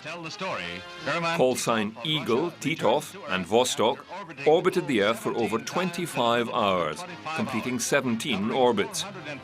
Titov was also to be the first human to sleep in space for one orbit and also suffer space or motion sickness. His mission was a complete success and raised the bar one more notch in the conquest of space. Following the flight, Titov would go on to take senior posts within the Soviet space program. He retired in 1992. To get a man into a safe orbit around the Earth, NASA needed a more powerful rocket than the Redstone. The Atlas missile was their best chance of achieving orbital velocities, but the design was still unreliable. On November the 29th, 1961, a Mercury Atlas combination is launched. The passenger? Enos the chimpanzee. He achieves 2 orbits of the Earth before an automated sequence fires Mercury's retro rockets, slowing the capsule and bringing her down from orbit. A complete success. 2 cosmonauts with 18 orbits under their belt versus 2 American test pilots in suborbital arcs. It seemed certain the star Voyagers of the Soviet Union would dominate space, win the race for space, and be the first to the moon. Korolev was already planning his moon rocket, the magnificent N1. NASA was still trying to get a man into orbit. It would take a great leap of faith for one astronaut to improve NASA and America's chances, with the belief and confidence in the Atlas heavy booster to work flawlessly again, take an astronaut around the globe and bring him back safely. That astronaut was John Glenn.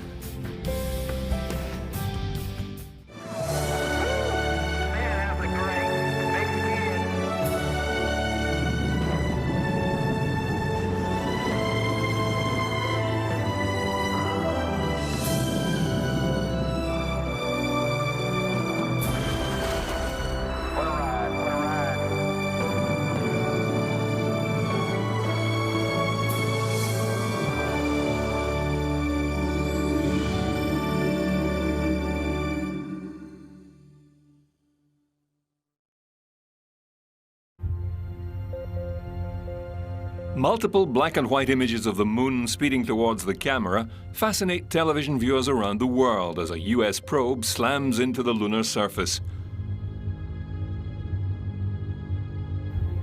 The Ranger series of probes were designed to take high-resolution photos of the lunar surface for evaluation of possible landing sites. Of the series, throughout the early and mid-60s, some 9 missions were flown. The first were launch failures. Ranger 3 missed the moon completely, Ranger 4 impacted, 5 missed and 6 impacted, but the onboard camera failed. Rangers 7, 8 and 9 all performed well, revealing several locations on the lunar surface worth investigating further. NASA was trying its hardest to keep alive its goal of putting a man on the moon first.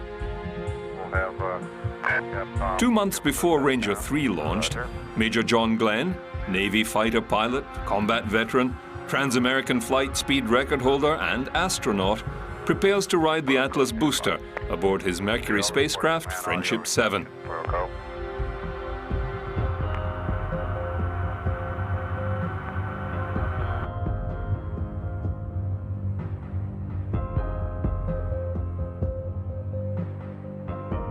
The Atlas had had a checkered history as the first operational US ICBM, but proved its worth by launching Glenn into orbit.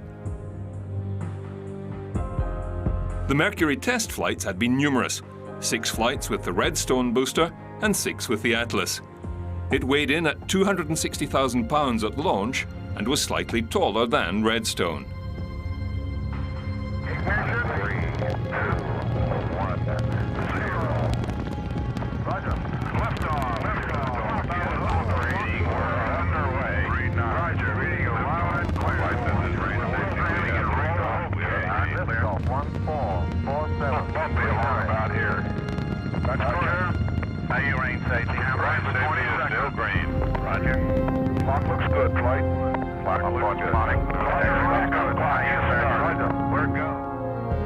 Glenn was given the go-ahead for 3 orbits by Mission Control, and he settled down to his 5-hour journey. Early into the flight, Glenn surprised Mission Control with the observation of thousands of fireflies swarming around the capsule. They were unable to explain the phenomenon.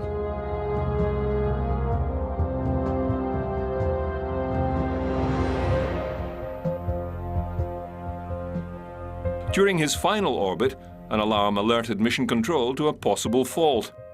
It indicated that the landing bag had deployed, possibly causing the heat shield to detach. Without the heat shield, the capsule could not withstand the heat of re-entry into the atmosphere, and the craft would burn up in the searing 3,000-degree temperatures.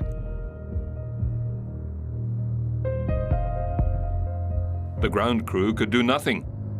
They recommended to Glenn that the retropack, which was held in place by metal straps over the heat shield, and which normally jettisoned prior to re-entry, should be kept on, and hopefully keep the heat shield in place. 3, 2, 1, fire. Retrofire. Friendship 7 descended toward Earth. Everyone held their breath. DC current peg at 09. The retropack held and the heat shield was successful. Glenn reported his parachute was good and chatted with the recovery team whilst he drifted down to the sea. John Glenn was the hero of the hour, the first American to orbit the Earth and the first to avert a potential disaster. The United States was still in the race. President Kennedy himself flew down to pick Glenn up in Air Force One and whisk him back to the nation's capital for the celebrations and media coverage, ticker tape parades, and a speech to Congress. Scott Carpenter served as backup pilot to Glenn, but had his own opportunity to ride aboard Aurora 7 some 3 months later. May 25th, 1962, another successful Atlas launch. 3, 2, 1, 0. I feel the liftoff. The clock has started. Roger. Out and clear. A planned 3 orbits, identical to Glenn's, were to include some scientific observations. Notably, fluids in weightlessness, photography of the Earth's surface, and an unsuccessful attempt to spot a flare fired from the ground.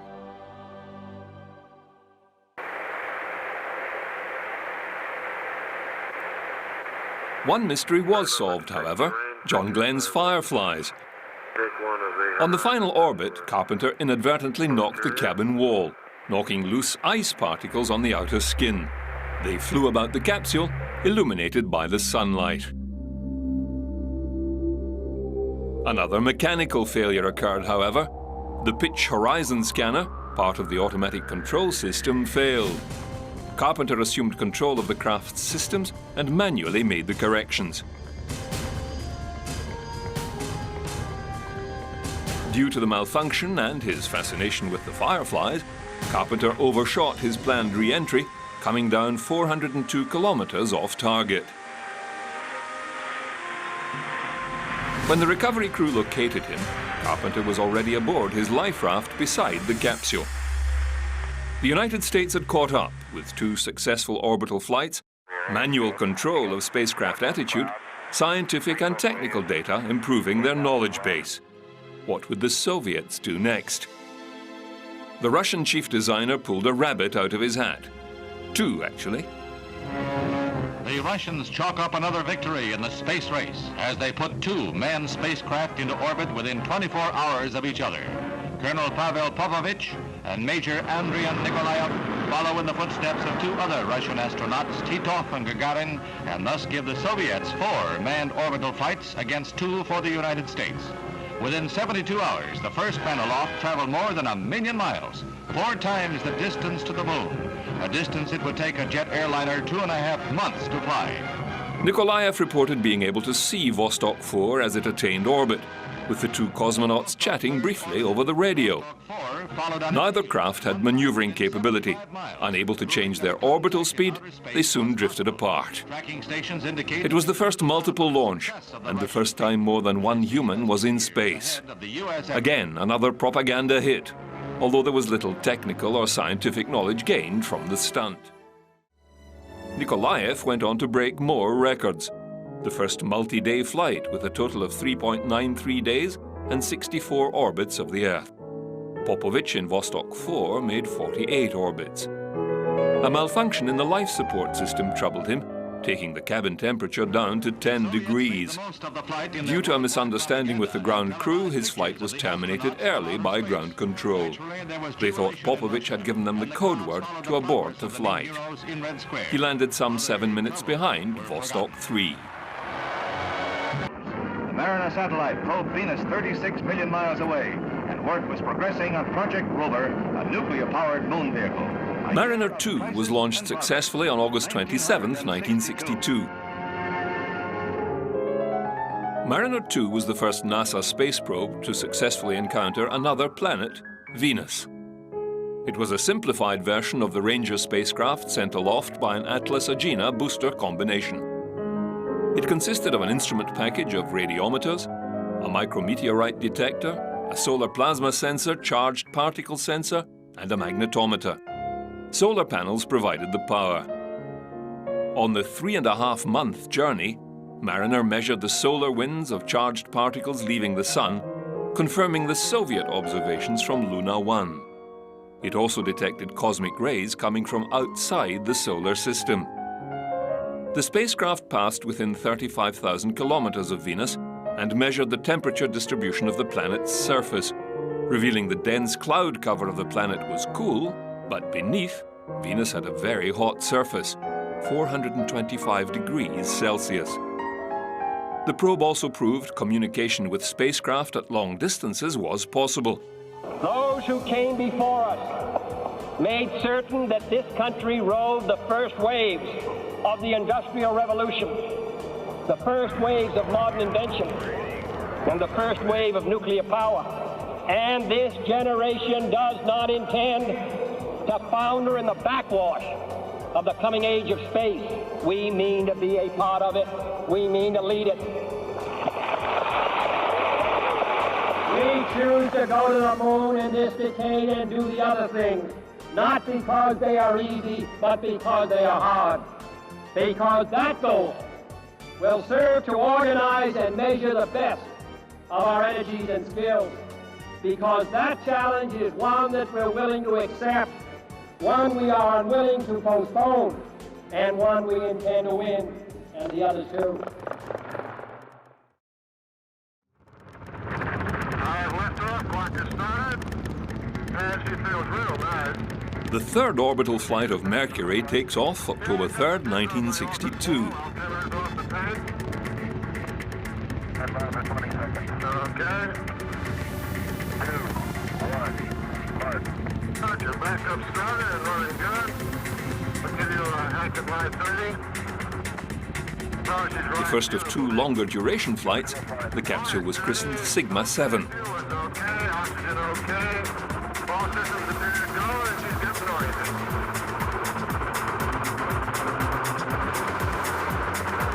Once achieving orbit, Wally Schirra's spacesuit began to overheat, threatening to cancel the flight. He was able to adjust the coolant flow, and the temperature was brought under control. He was given the green light for 6 orbits.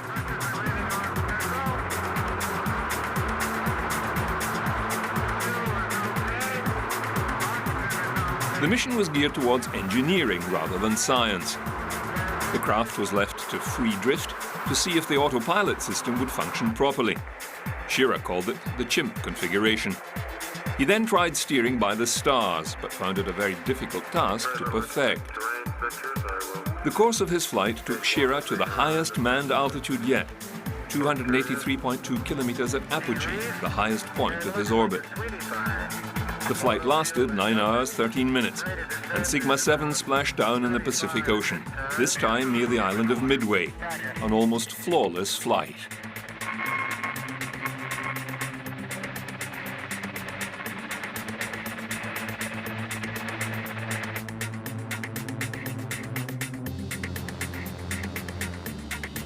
NASA's plans to achieve Kennedy's goal were beginning to materialize. The next generation of spacecraft was beginning to take shape. The Gemini program would take 2 astronauts into space with a far more sophisticated and maneuverable spacecraft.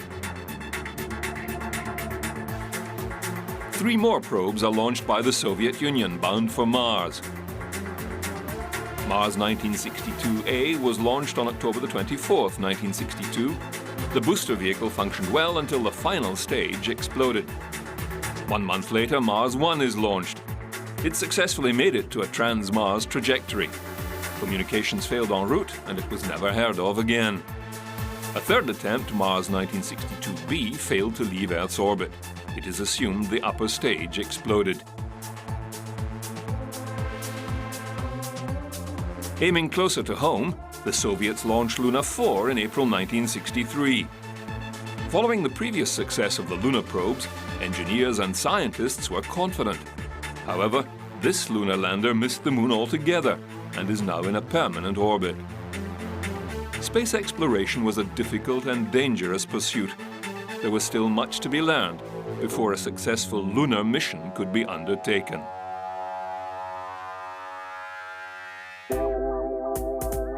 The next Mercury flight was Faith 7, piloted by the larger-than-life Leroy Gordon Cooper Jr., better known as Gordo.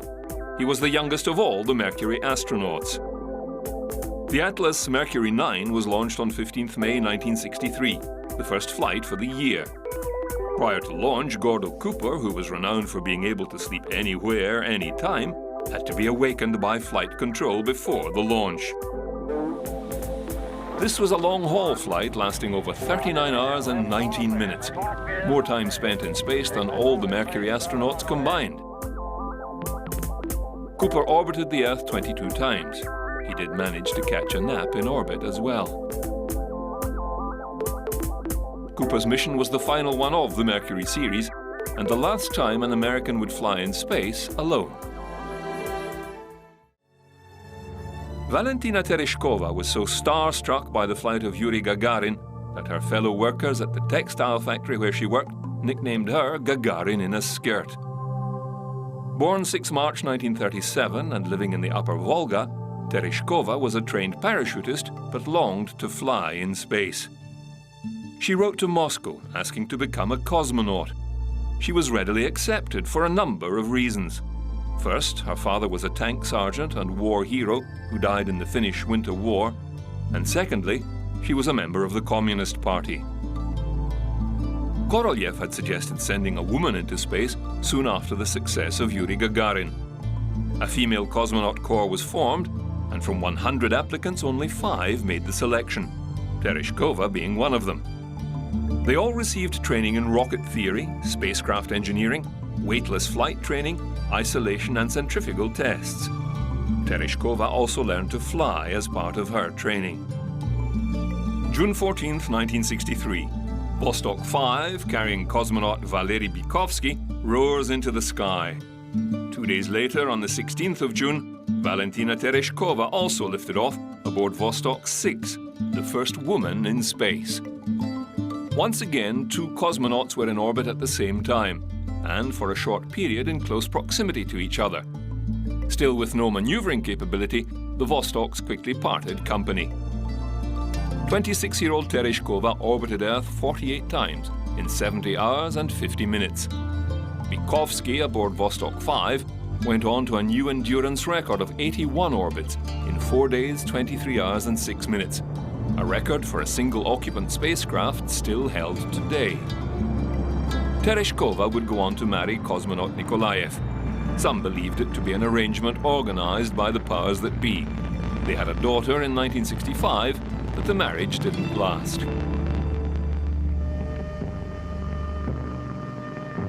An event that shook not only the United States, but the entire world, proved to be another turning point in America's race for the moon. November 22nd, 1963. President John F. Kennedy is shot and killed in Dallas, Texas. The area is a swarm with police, rangers, and Secret Service men.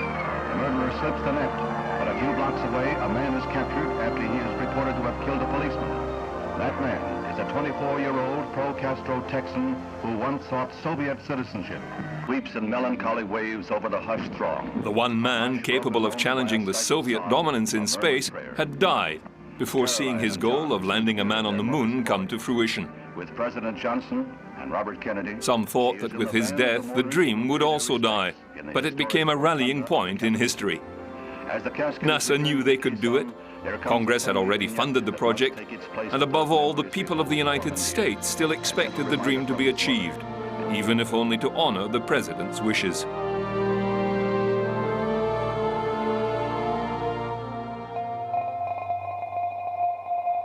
Voskhod was the next project for Korolev, a multi-man crew mission. Using Vostok components, the crew cabin was redesigned. The bulky ejector seat was removed, enabling 3 couches to be installed. This, however, also removed the escape capability for the 3-man crew. Due to the restricted space, they could no longer wear bulky spacesuits and would have to rely entirely on the cabin to maintain an atmosphere. Without ejector seats, the crew would have to ride the capsule back to Earth, landing, unlike the Americans in the ocean, on the ground. Braking rockets were added to the parachute lines to soften the impact of landing.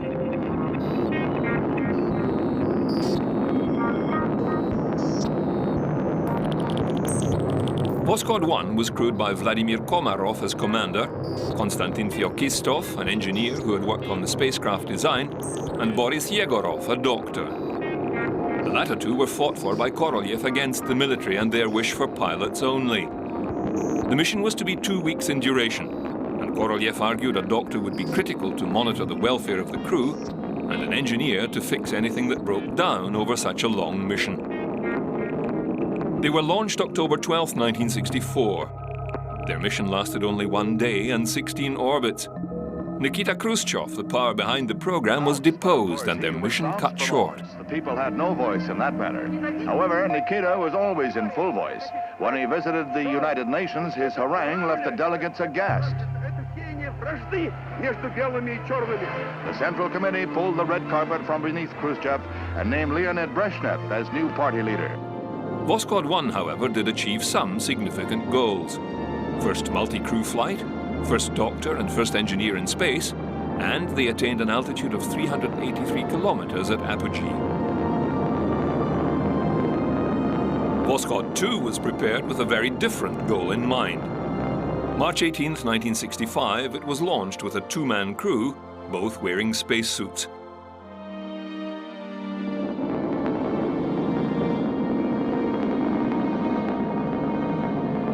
Shortly after their first orbit, an inflatable airlock attached to the side of the spacecraft was inflated.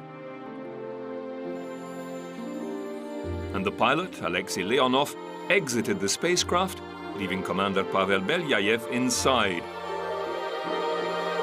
The first spacewalk lasted 12 minutes. Leonov remained tethered to the spacecraft, an amazing feat considering the technology of the time.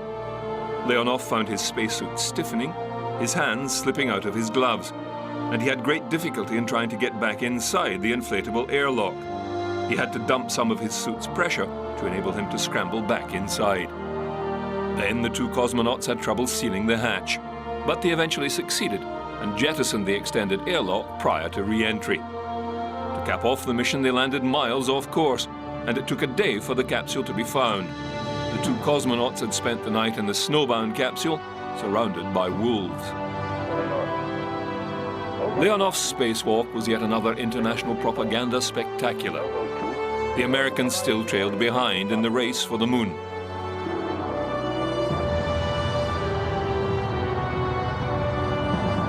However, the new Gemini spacecraft was nearing readiness. and would soon prove America's capabilities and finally eclipse the Soviets in space.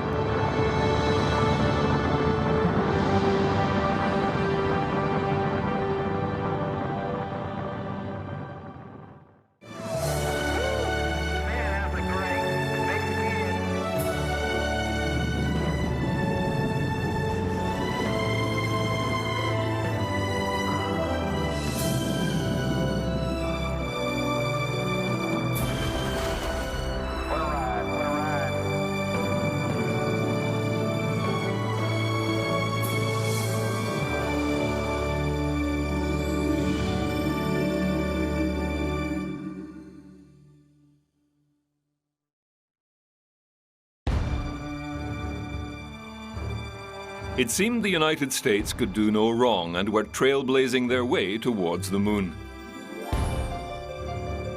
Gemini 11 lifted off from Cape Kennedy September 11, 1966. Aboard, Charles Conrad and Richard Gordon. Their mission, to dock with their Agena rocket as soon as possible after launch.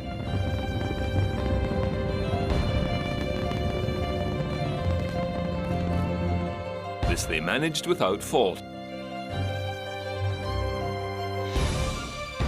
Utilizing the Agena rocket motor, they changed orbit and reached the highest altitude yet achieved.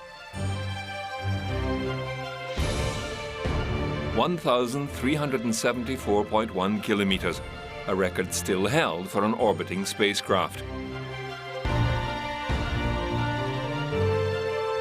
Gordon's laborious spacewalk connected the two craft with a tether in an attempt to spin the two craft at a distance and create artificial gravity, with only limited success. Spacewalks were still troublesome, and NASA needed to improve training and planning for these events. The two-day mission made 44 orbits before, for the first time, a completely computer-controlled de-orbit burn and re-entry was tried with great success. The last Gemini flight was Gemini 12. There had been plans to utilize the Gemini craft in a circumlunar mission, but it never eventuated. Apollo was nearing operational status. 0. We have ignition. Jim Lovell and Buzz Aldrin piloted Gemini 12 November 11, 1966. Approximately 46 minutes, 36. Aldrin had undergone extensive underwater weightless training, which was to become standard after this flight. Additional handholds were attached to the spacecraft and reasonable activities planned. Aldrin made 3 spacewalks totaling 5.5 hours, although a majority of this was standing in the hatchway.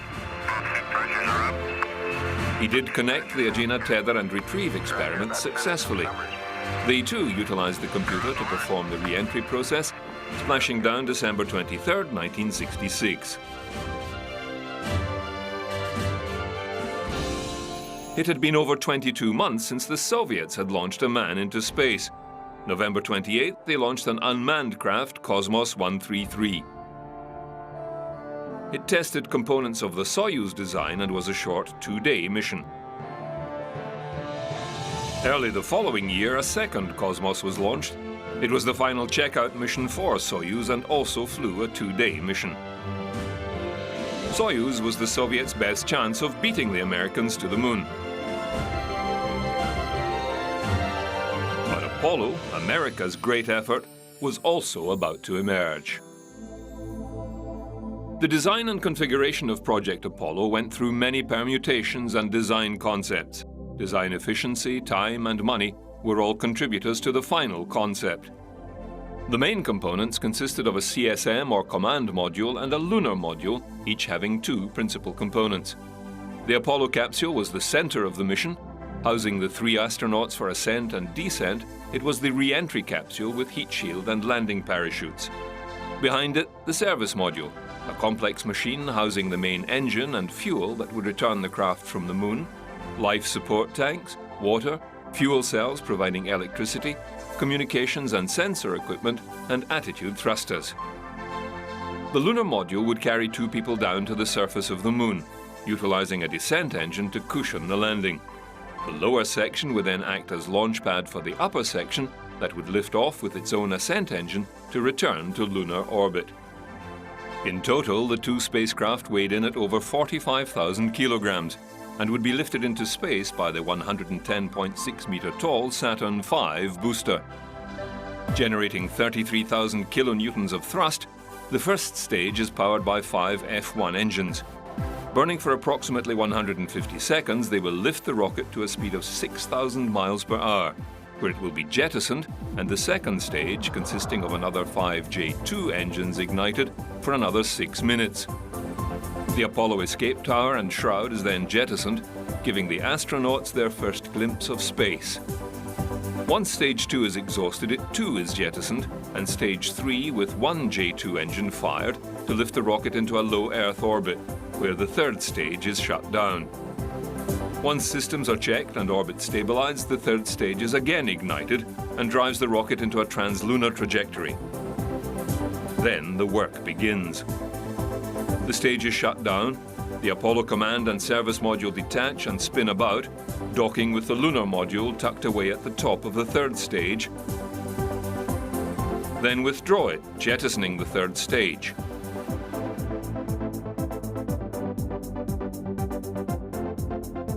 The two modules now travel together toward the moon. Any course corrections are made with the service module's engine.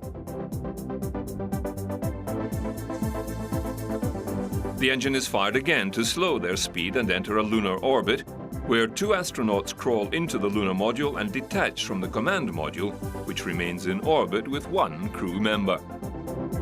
The lunar module descends and lands on the moon. Later, the ascent stage returns the two astronauts to orbit and docking with the command module.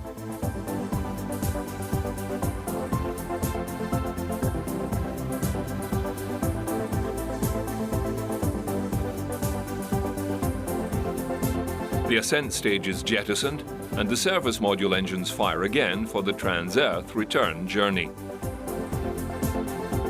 On reaching Earth, the service module is jettisoned, and the command module descends to Earth and a splashdown, thus ending an epic engineering feat.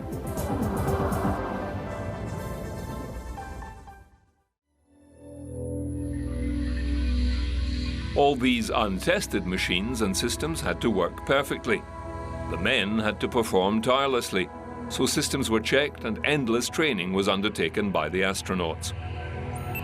The first crew to fly Apollo 1 on her shakedown mission were Mercury and Gemini veteran Gus Grissom, Ed White, who had performed the first American spacewalk, and rookie Roger Chaffee. Confidence at NASA and amongst the crews was high. Everything was going according to plan, and the goal to be achieved by the end of the decade was in grasping distance.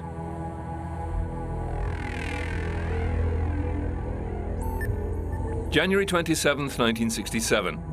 A full plugs-out rehearsal is underway. At launch pad, Apollo 1 mounted atop a Saturn 1B booster is the center of attention. Fully suited, the three astronauts are strapped into the oxygen-rich command capsule and the hatch bolted shut. A rehearsal countdown ensues. There were acknowledged bugs in the system and the team worked on fixing them. Communications problems, oxygen pressure issues, and an odd smell in Grissom's spacesuit. After 6 hours of training and rehearsal, the countdown clock was at T-minus 10 minutes. A voltage transient was recorded. Moments later, Grissom shouted, "Fire!" Chaffee announced, "We've got a fire in the cockpit." Ed White reiterated the message. With high-pressure pure oxygen filling the cabin, flammable materials used in its construction, and a hatch that only opened inwards and was bolted shut, the three astronauts stood no chance of survival.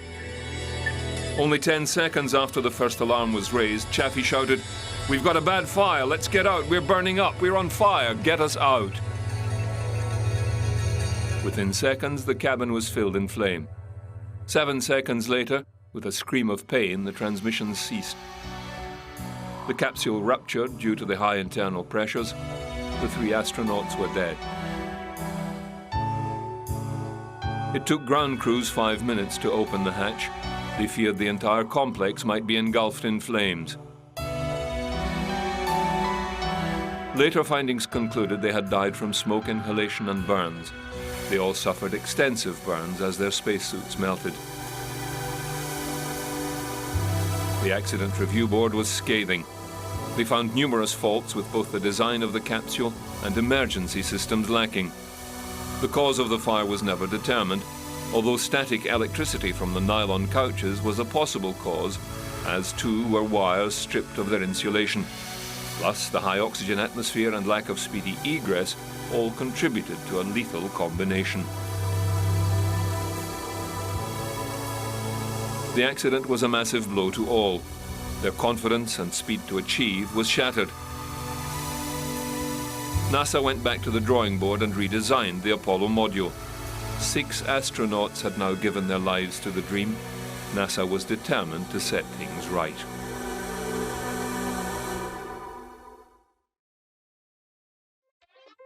The Soviets had been designing their new spacecraft for some time and called it Soyuz, which in Russian means union. The basic Soyuz design consists of 3 modules: the orbital, descent, and instrument sections.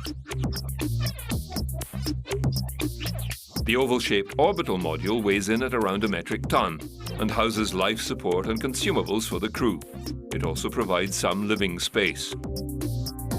Various adapters and other equipment can be attached to this end section, depending on the mission requirements. This can include a docking collar or remote sensing apparatus.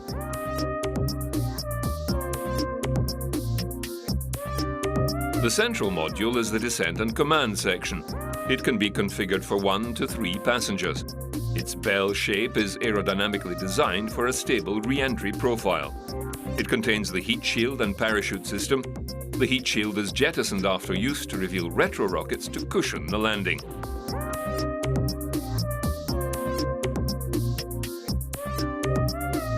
The third or instrument section contains the de-orbit rocket motors, the maneuvering thrusters and attitude control, plus electric power, usually provided by 2 solar wings, deployed at 90 degrees to the craft.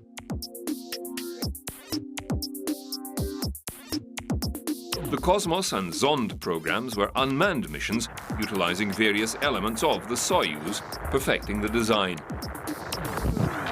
Now was the time to launch a manned Soyuz shakedown mission in preparation for a circumlunar mission. The plan was to launch Soyuz 1 with 1 man and then Soyuz 2 the following day with a 3-man crew. They were then to rendezvous and possibly make a crew exchange. Soyuz 1 took off from Tyuratam attached to an A-2 booster. The crew consisted of one 39-year-old Colonel Vladimir Komarov. This was his second flight, having flown aboard Voskhod 1 in 1964. The flight did not go smoothly. One of the solar wings did not deploy, leaving the ship short of electrical power. The automatic stability control died, as too the detectors to align the craft. The manual controls were only partially effective. Soyuz 2 was going to turn into a rescue and repair mission, but was reined in and unable to launch. After 13 orbits, Soyuz 1's mission was aborted. At orbit 18, the retro rockets fired, bringing the capsule down over Russia.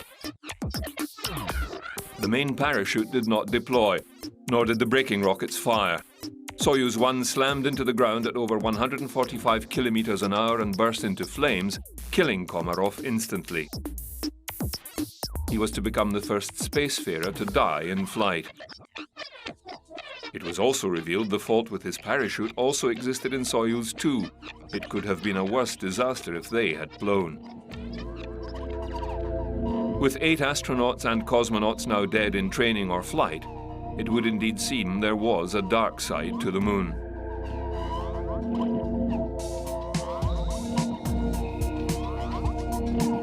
Venera 4's descent probe weighed in at 383 kilograms and was designed to relay data only during its descent through the dense atmosphere. There was no plan to relay data from the surface till later probes. The Venera 4 probe contained 11 gas analyzers, barometer, radio altimeter, dosimeter and thermometer. It entered the atmosphere and performed several aero-braking maneuvers before deploying a fire-resistant parachute. The probe would then descend slowly, its atmospheric instruments taking measurements and transmitting them to the orbiter. The payload operated for 96 minutes during its descent, ceasing to operate at around 25 kilometers altitude. It was considered a very successful operation from the amount of useful data recovered.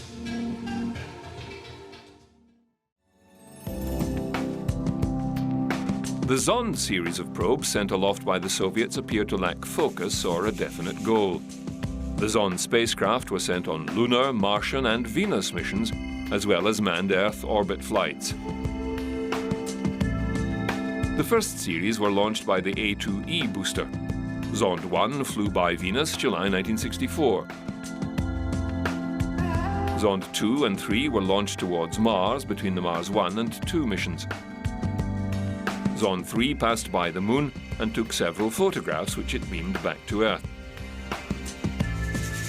Zond 4 was essentially a Soyuz prototype minus the third front module. It flew a range of tests including re-entry. It flew on the newer D1E booster variant. Zond 5 was launched towards the Moon on the 14th of September 1968. Its trajectory took it around the Moon, where it took several high-resolution photos of the dark side, then returned to Earth, the first such vehicle to do so. It was also the first Soviet water landing and recovery. It was a successful precursor to a manned lunar orbital flight. They included numerous biological samples in the capsule, including a turtle, mealworms, flies, seeds and plants. The Soviets were very much still in the race for the Moon.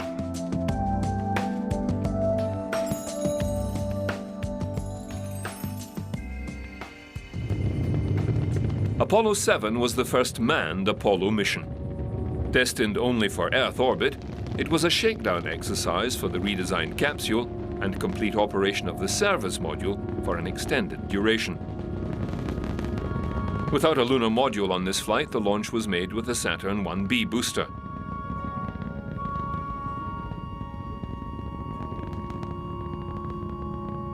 The flight was to last over 10 days and 163 orbits. Wally Schirra, Don Iserle and Walter Cunningham crewed the mission. Schirra had flown Mercury and Gemini craft before and was the flight commander. The flight required several burns of the main engine which went flawlessly, building confidence in the hardware that was to bring the men home from lunar orbit. Even in the comparative roominess of the Apollo command module, after 10 days, longer than an actual lunar mission, tempers began to fray. Unfortunately, Schirra developed a cold and became quite irritable in communications with Capcom. It is believed the crew were later passed over for subsequent missions as a penalty for their misbehavior.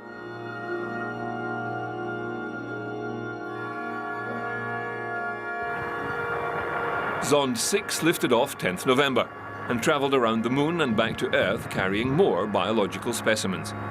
It also used a skip re-entry profile to land within the Soviet Union. The success of this mission led the Soviets to announce that the previous 3 Zonds had been precursors to a manned circumlunar flight. They were snapping at America's heels.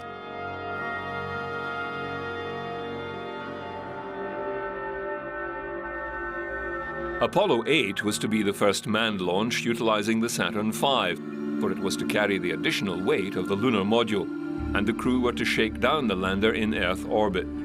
However, delays and problems with the lunar module scuttled this mission. Apollo's flight profile was changed, perhaps to rise to the Zond challenge. Retaining the Saturn V, Apollo 8 would circumnavigate the Moon instead. With this, there were also crew changes. Michael Collins suffered a back injury requiring surgery and was replaced as command module pilot by Jim Lovell. This reschedule would put Collins aboard Apollo 11. James McDivitt, who wanted to fly the lunar module, was replaced by Frank Borman. Ignition sequence start. 6, 5. Borman, Lovell and William Anders lifted off on top of the most powerful rocket launch to date, the Saturn V, on 21st December 1968.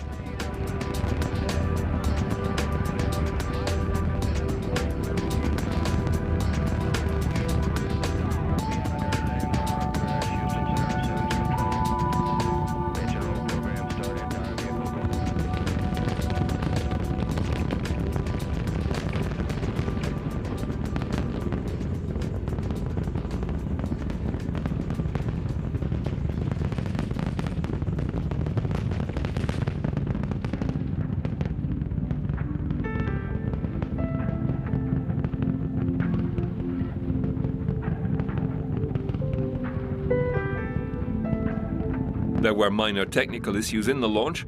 Underperforming thrust increased burn durations, and the resulting Earth orbit was not quite perfect.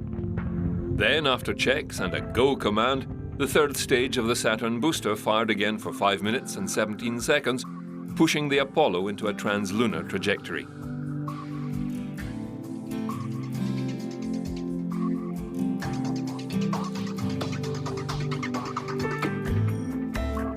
It took 3 days coasting with one course correction burn. The crew televised some live TV pictures and tried to sleep. Borman became quite ill due to what is now called space adaptation syndrome. He vomited twice and had a case of diarrhea. The crew cleaned up the floating globules as best they could.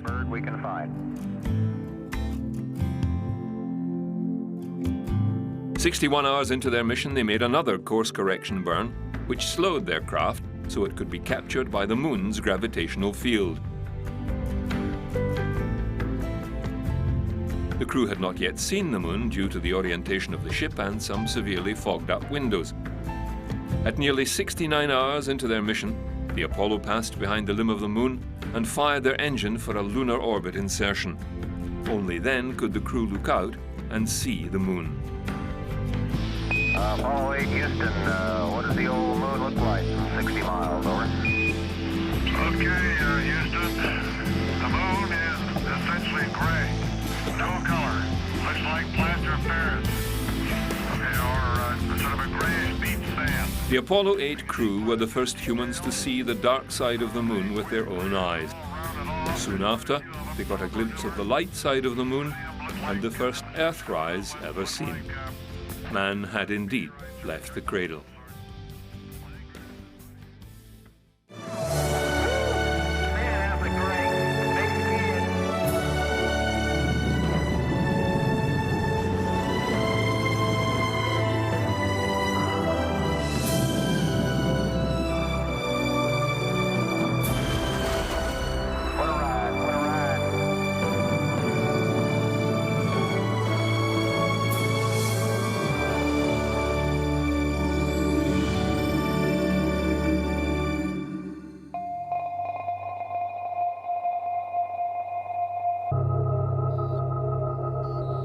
This is the first spacecraft ever to be flown that was unable to return to Earth. This is Spider, the crew-named lunar module of Apollo 9. This 10-day shakedown mission was in Earth orbit and extensively tested all of the Apollo hardware. James McDivitt, David Scott and Russell Schweikart lifted off from Cape Kennedy, March the 3rd, 1969, aboard the second manned Saturn V launch. Of the backup crew, Clifton Williams was to be lunar module pilot, but had died when his Talon T-38 crashed in Florida, October 5th, 1967. He was yet another astronaut to die in attempting to reach the moon. The original plan for Apollo 9 changed after delays and problems with the lunar lander held up the earlier Apollo 8 mission, which was quickly changed and, retaining the Saturn V, made a circumlunar journey. This also upset the crew assignments, resulting in Apollo 8 and 9 backup crews being rotated, putting Neil Armstrong and Buzz Aldrin into the prime crew seat of Apollo 11. The Apollo 9 mission went well. All the hardware was extensively tested, especially the lunar module, which would land on the lunar surface and, more critically, lift off again. Once docked, McDivitt and Schweikart transferred to the LEM and conducted numerous tests, then undocked and maneuvered away from the command module. Using the descent engine, they then moved 179 kilometers away. Next, they jettisoned the lower landing stage of the LEM and utilized the ascent engine to return to the command module. All systems worked well. Several EVAs were conducted as well. Rusty Schweikart suffered from space sickness and had to cut short his planned EVAs, but they did establish that it was possible to transfer between spacecraft externally if, in an emergency, they could not do so internally. They continued in Earth orbit for a total of 10 days, checking and rechecking systems and studying crew conditions for an extended time in the cramped module. On March 13th, the crew returned aboard the command module, splashing down in the Caribbean near the Bahamas.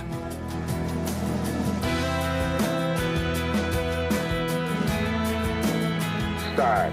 Engines on. No sooner had Apollo 9 splashed down than Apollo 10 was on the launch pad. Engines running. Launch commits.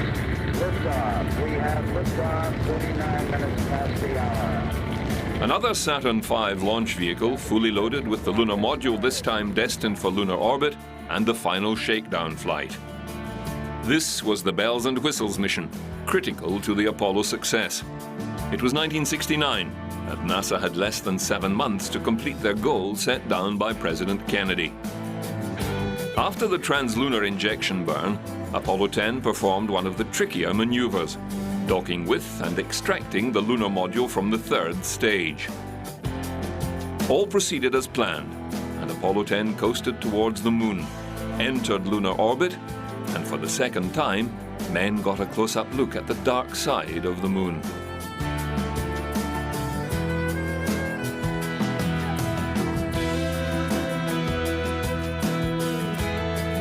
Apollo 10 then staged a dry run in lunar orbit, the lunar module detaching and flying alone within bragging distance of the lunar surface. The module descended to an altitude of 15.5 kilometers. One must wonder if the temptation of taking the LEM lower and briefly touching down crossed the astronauts' minds, beating Apollo 11 to the glory. The lunar module jettisoned its lower stage and with the ascent engine climbed back up toward the command module. Temptation averted. Hello, Houston, Houston, this is Snoopy. Right, Snoop, go ahead. We is going, we is down among us, Charlie. Roger, I hear you weaving your way up the freeway. Can you give me a post-burn report, over? Yeah, as soon as I get my breath.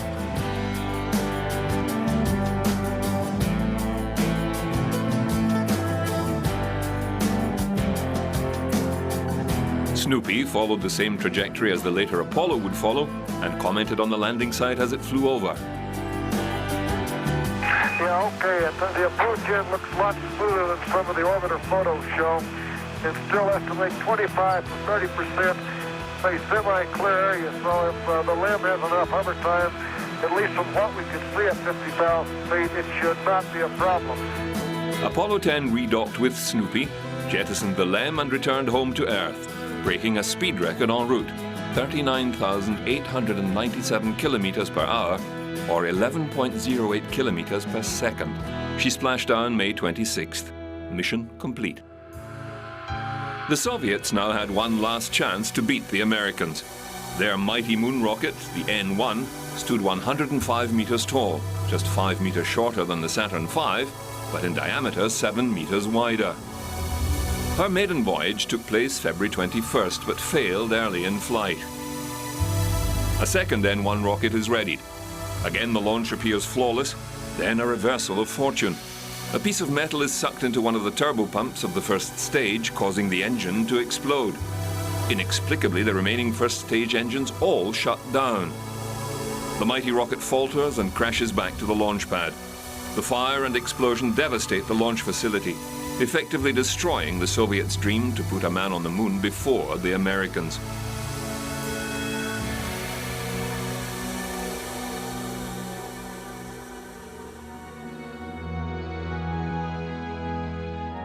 The Americans were ready.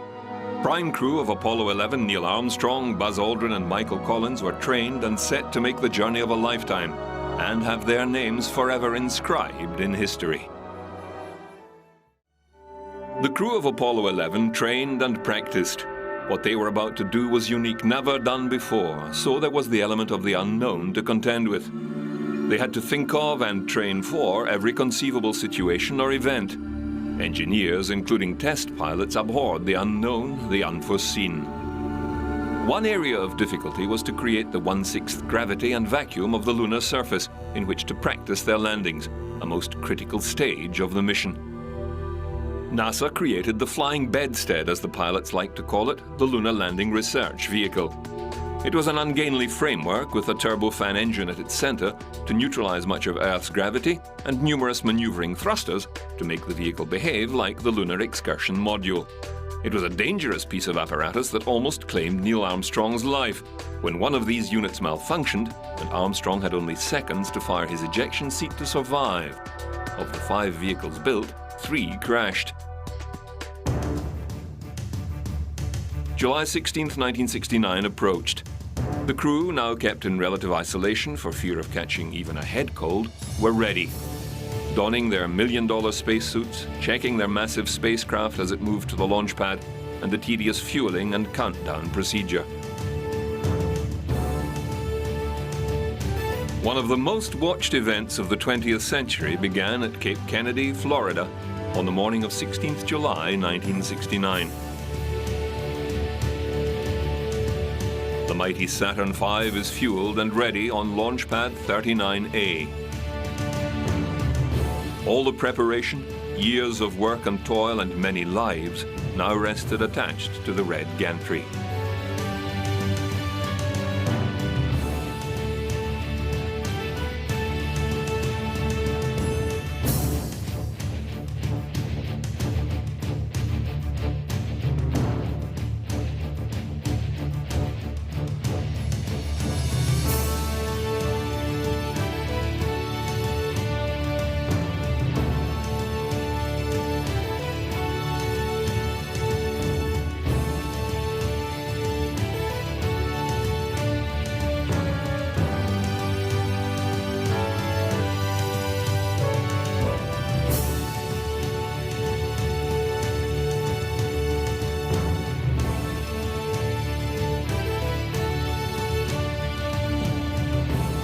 Ignition sequence start. 6, 5, 4, 3, 2, 1, 0. All engine running.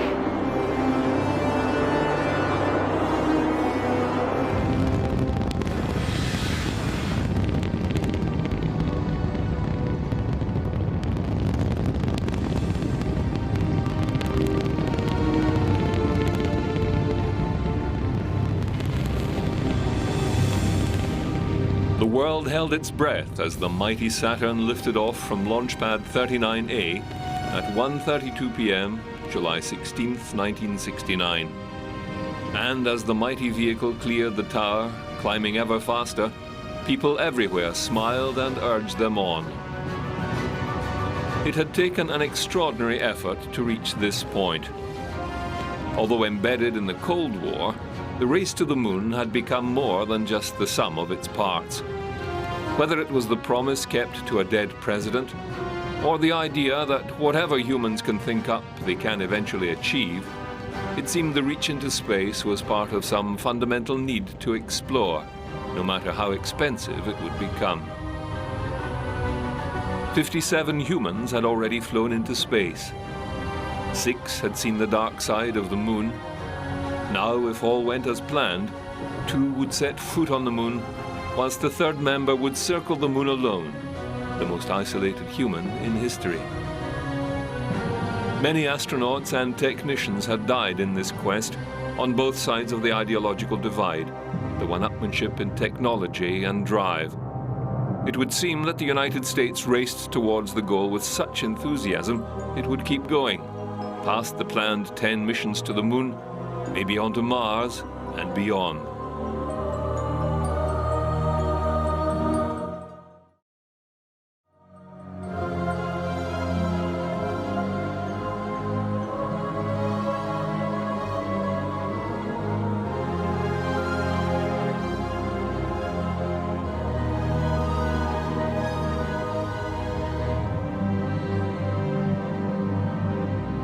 Pumping tons of fuel per second and generating a thrust of over 34 million newtons, the Saturn V climbed 68 kilometers in 150 seconds before the first stage was exhausted. Stage 2 fired for 6 minutes, propelling the craft to 176 kilometers altitude, thereafter jettisoning the stage. The third and final stage ignites for just 2.5 minutes, placing the Apollo into a circular orbit. The stage is then shut down. Orbiting 2.5 times around the Earth, all systems are checked, then the third stage fired again, taking the Apollo out of Earth orbit into a translunar trajectory. Houston, Apollo-11 and Saturn gave us a magnificent ride. Roger, 11, we'll pass that on, and it certainly looks like you're well on your way now. Some equated this journey to the explorations of Columbus venturing across the Atlantic to the New World.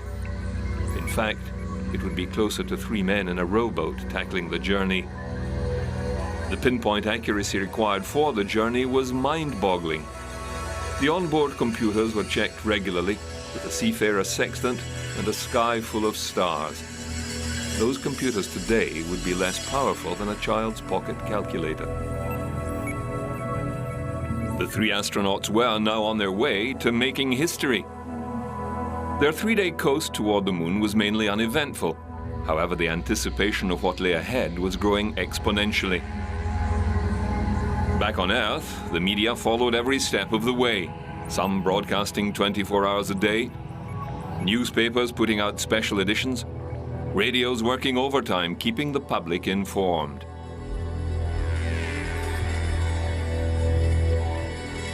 Neil, Buzz and Michael kept up a relaxed and professional appearance, even shaving in the zero gravity.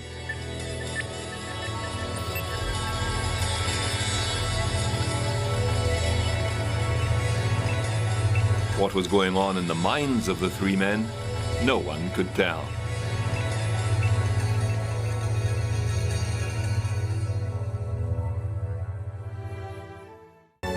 Lights on. Apollo 11 entered lunar orbit on July 20, 1969. And after 13 revolutions, the lunar module Eagle commenced its descent to the surface. Armstrong overshot the planned landing area. Boulders strewn about the plane barred a safe landing. He hovered forward, looking for a clearer patch, calmly consuming most of their fuel. 30 seconds. Contact light. Okay, engine stop. ATA at a descent. Mode control both auto, descent engine command override off. Engine arm off. Port 13 is in. We copy you down, Eagle. Houston, Tranquility Base here. The Eagle has landed. Roger, Tranquility. We copy you on the ground. You got a bunch of guys about to turn blue. We're breathing again. Thanks a lot. President Kennedy's dream had been realized. The engineering challenge met with 6 months to spare.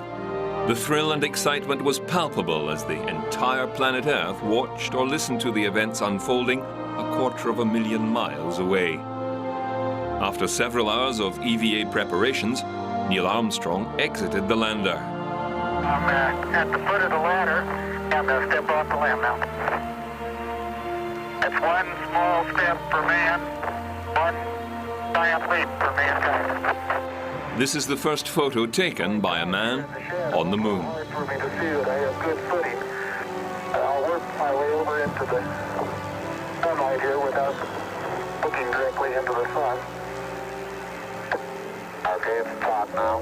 On Earth, over 600 million people watched in awe at this amazing feat of ingenuity and determination.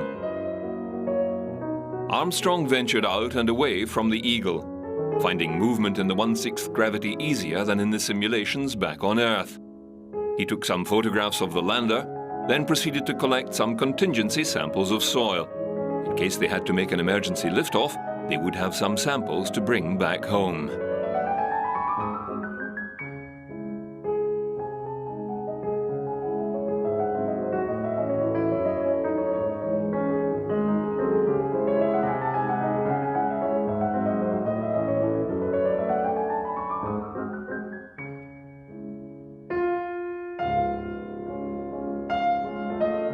Buzz Aldrin then descended the ladder and also set foot on the moon.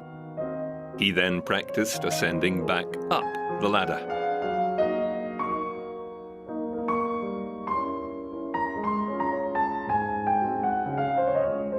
Okay, I can leave that 1 foot up there and both hands down about the 4th rung up. There you go. Okay, now I think I'll do the same.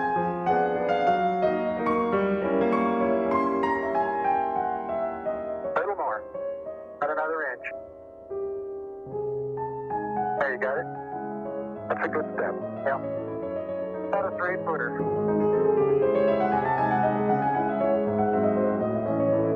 They then commenced their work on the surface, installing instruments and sensors like the solar wind detector and seismograph and laser rangefinder target.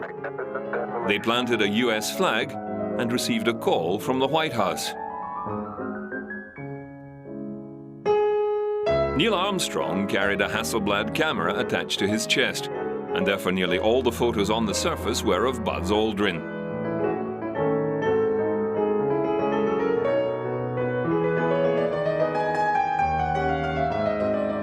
Like the secondary strut.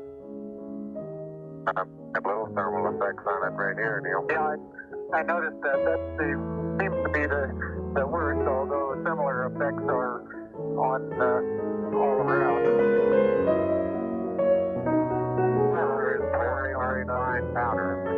In this side? Right in this area, I don't think there's much of any fine powder. Some clouds together, it's hard to tell whether it's a cloud or a rock.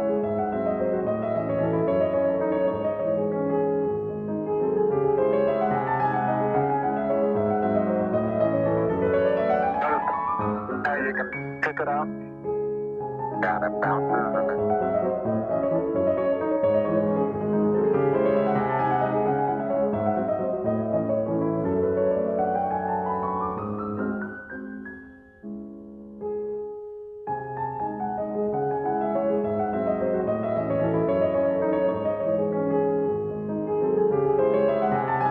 Reaching down.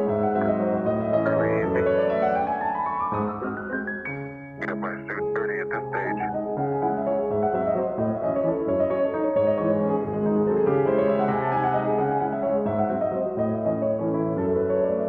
One task the astronauts performed was photographing everything they could, from the condition of the vehicle to the surface features, and historically themselves they took hundreds of photos on their brief stay. Ironically, this photo of Buzz was to become one of the great images of the 20th century, although you can make out the image of Neil in the reflection on Buzz's faceplate.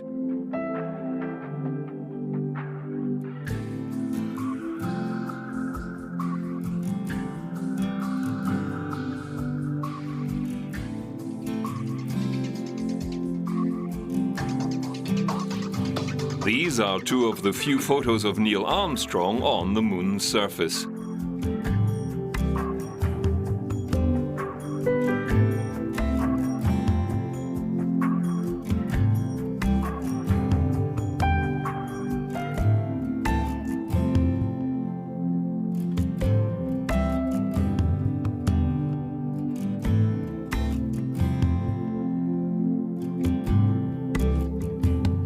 Now unveiling the plaque that is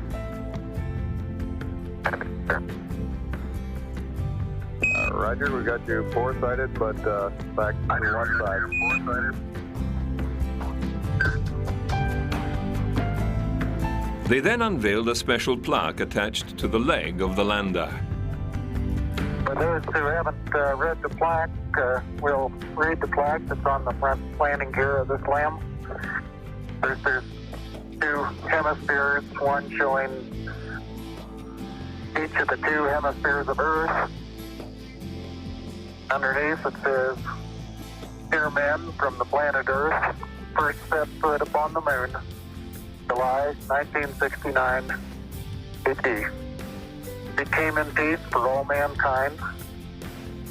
It has the crew members' signatures and the signature of the President of the United States. Man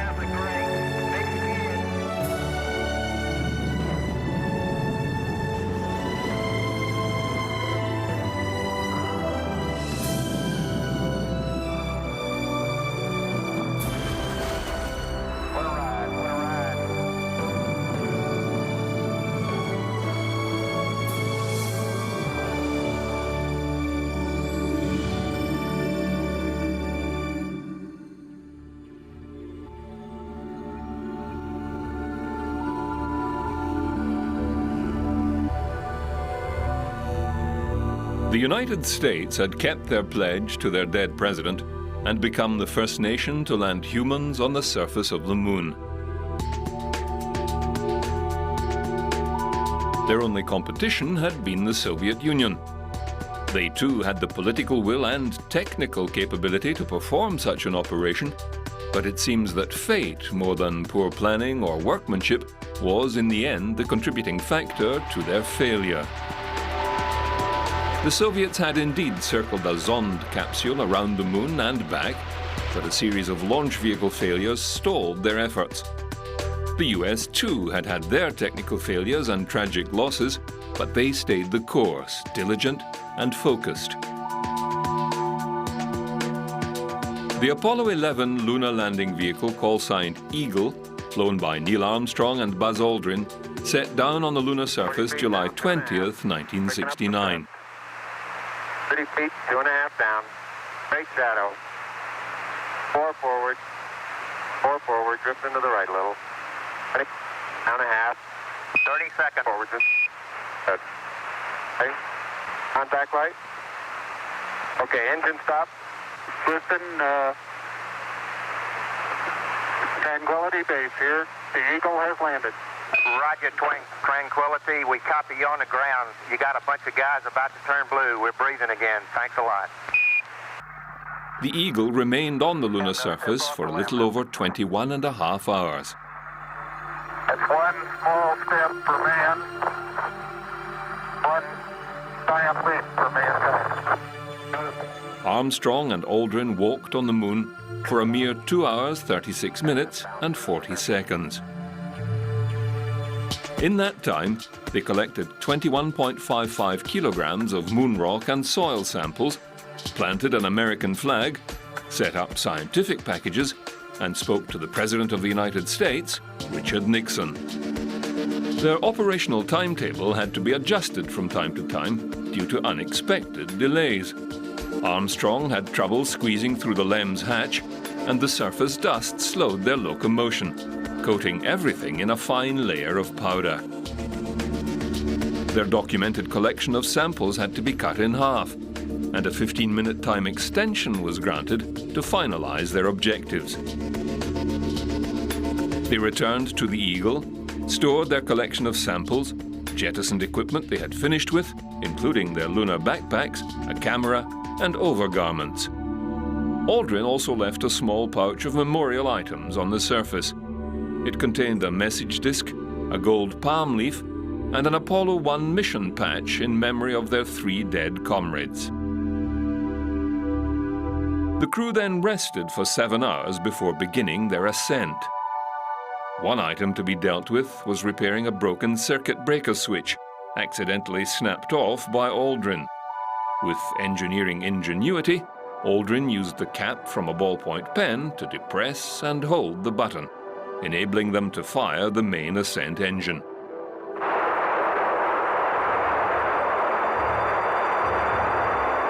Beautiful. Very smooth. Very quiet ride. There's that one crater on there.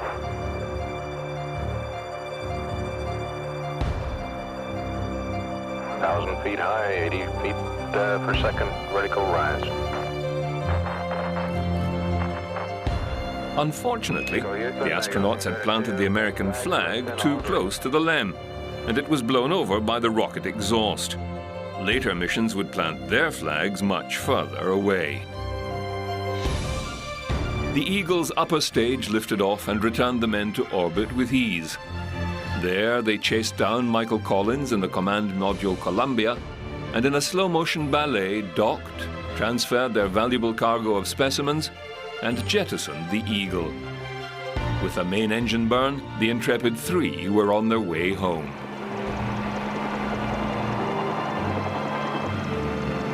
The Apollo 11 command capsule splashed down in the middle of the Pacific Ocean, some 380 kilometers south of Johnson Atoll, and was picked up by the USS Hornet an hour later. President Nixon was there to greet them in person. The unfamiliar visiting of another world required special quarantine procedures in case the astronauts had brought back with them unknown pathogens or microbes, a possible danger to the entire planet. The astronauts donned special isolation suits and were doused with potent chemicals as they exited the command module bobbing in the ocean. After a short helicopter flight to the carrier, they were ushered into a transportable isolation chamber.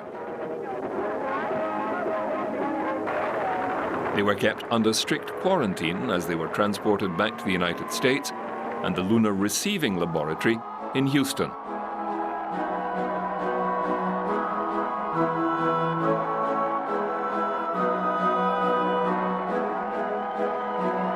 Finally, after receiving the all clear, the three astronauts were released on the 13th of August to a mind-bending shower of praise from the American public.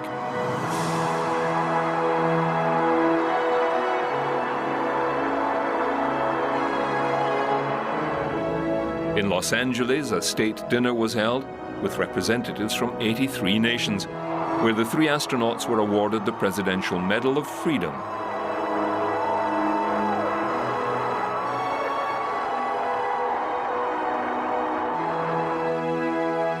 This kicked off a 45-day world tour beginning in Mexico City. The so-called Giant Leap tour took the three men to 25 countries, including France and the United Kingdom. Many nations released commemorative postage stamps, awarded civilian medals, and wined and dined the great explorers, although at times they seemed more bewildered than bold.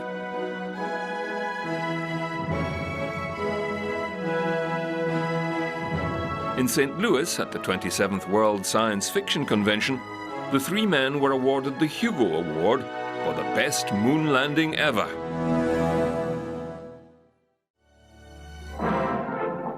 The accolades and ticker-tape parades continued incessantly. At a joint session of Congress in Washington, D.C., the three astronauts presented two flags, one to the Senate and one to Congress. Both had been carried to the moon and back.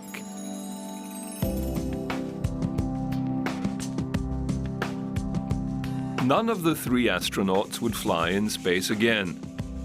Buzz Aldrin would resign from NASA in 1972 and return to the Air Force in a managerial role.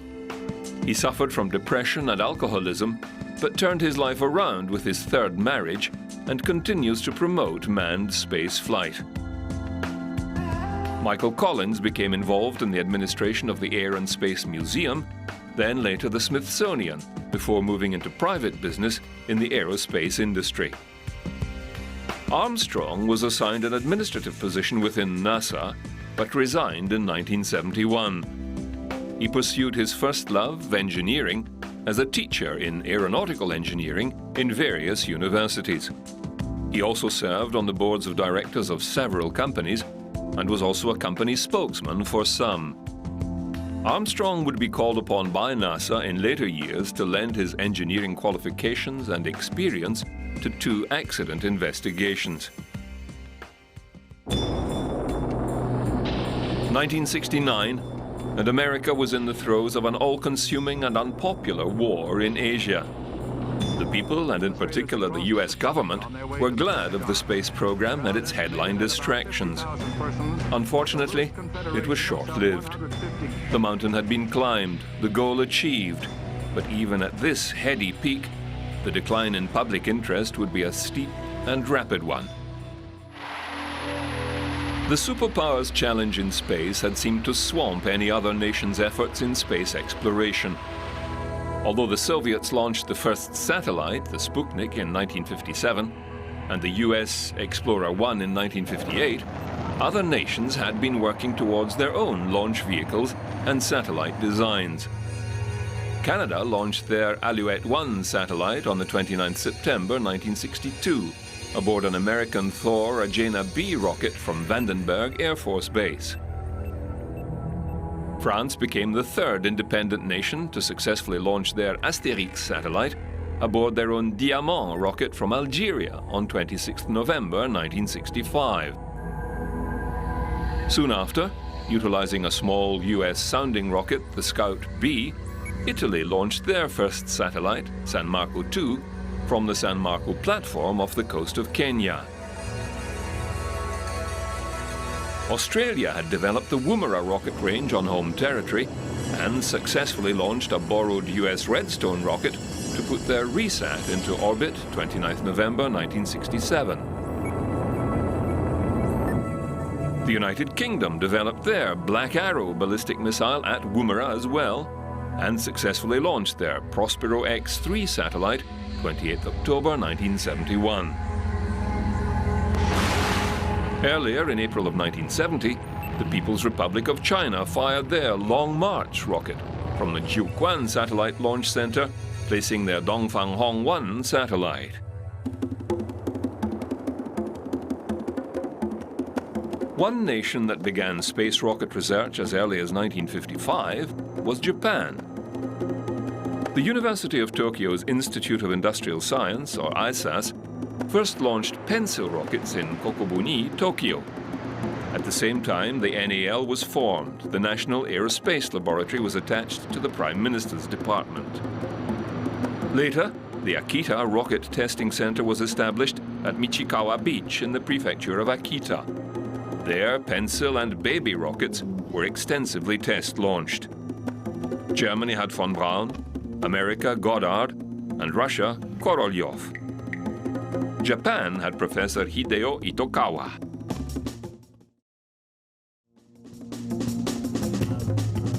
Post-World War II, Japan was a clean slate for rocket research.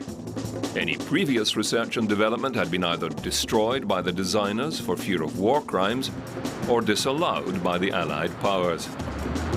Itokawa, as a young child, witnessed an American aircraft performing aerobatics. This triggered a lifelong interest in flight, and he proceeded to ensconce himself in aeronautical engineering and aircraft design. After the war, Japan was banned from any weapons research, and Itokawa turned to acoustic and medical engineering research in the US, where he came across a book on space medicine. He returned to Japan, enthusiastic to start serious research into practical space flight. And practical he was, enlisting the aid of both university and industry. June 1958, and a K-6 two-stage Kappa rocket achieved an altitude of 60 kilometers. In July, 2 years later, a modified K-81 reached 190 kilometers altitude and made ion density measurements. By December 1961, an altitude of over 300 kilometers was reached. Once again, onboard detectors recorded electron density and temperatures. 1964, and Japan launched their first weather observation satellite, the MT-1351.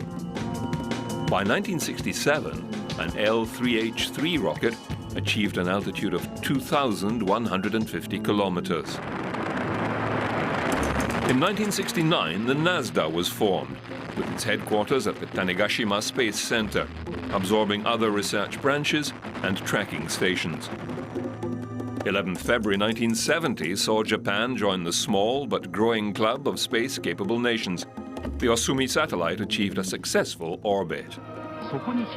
With Japan's burgeoning electronics industry and a growing economy, it would become a key player in later unmanned space projects.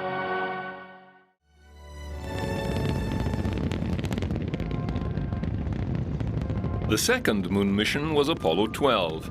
Astronauts Commander Charles Conrad Jr., Command Module Pilot Richard Gordon Jr., and Lunar Module Pilot Alan Bean launched in November 1969 during a rainstorm. 36 seconds into their flight, Apollo-12 was hit by a bolt of lightning, which momentarily disrupted electronics, communications, and telemetry. When the link with ground control was re-established, the rocket's telemetry was garbled and unusable. An abort of the mission was imminent. However, one mission controller recalled an obscure procedure and suggested to astronaut Alan Bean to try SCE to AUX. An obscure switch on a secondary backup panel. Almost no one had any idea what its function was. However, Bean did, and it fixed the problem, rescuing the mission from certain failure. Their journey to the Ocean of Storms continued uneventfully. Obtaining lunar orbit, the lunar module undocked and descended towards the surface. Where Apollo 11 had been a tense, nail-biting event, the second lunar descent was somewhat more laid back. That's it, there's LPD. Roger, copy, P-64. Sounds update. There it is. There it is. Son of a gun, right down the middle of the road. Outstanding, 42 degrees, Pete. Coming down at 2, Pete. You got plenty of gas, dude. Hang in there. 30 seconds. 18 feet, coming down at 2. He's got it made. Come on in there. 24 feet. Contact light. Roger, copy contact. Rock. Pro. Yeah, pro. Okay. Inform off. Okay. And cycling bound. You got your spinning command override off. Yep. The craft landed short of their designated landing site called Pete's Parking Lot by Conrad. However, it was another successful soft landing. Landing, Pete. Outstanding. The descent down the Lem ladder had a different feel as well, when Conrad, who was considerably shorter in stature than Armstrong, referred to Armstrong's famous first words. Man, that may have been a small one for Neil, but that's a long one for me.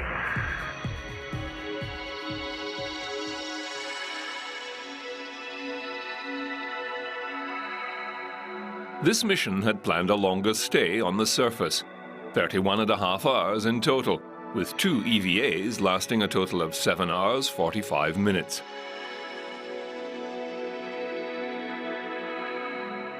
To improve televised picture quality, NASA had this time provided a higher resolution color TV camera for surface operations.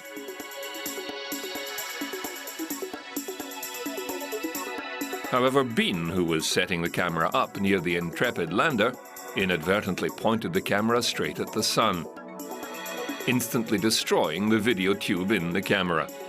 There remains little TV coverage of surface operations.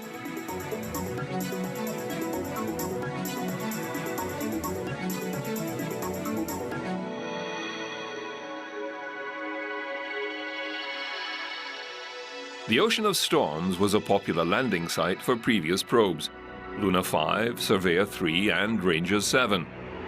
Intrepid had purposely landed close to Surveyor 3, in fact within walking distance. The 2 astronauts reached and inspected the Surveyor probe, which had landed in April 1967. They removed some samples, including the video camera, from the probe. It was here that one of several pranks was to be enacted.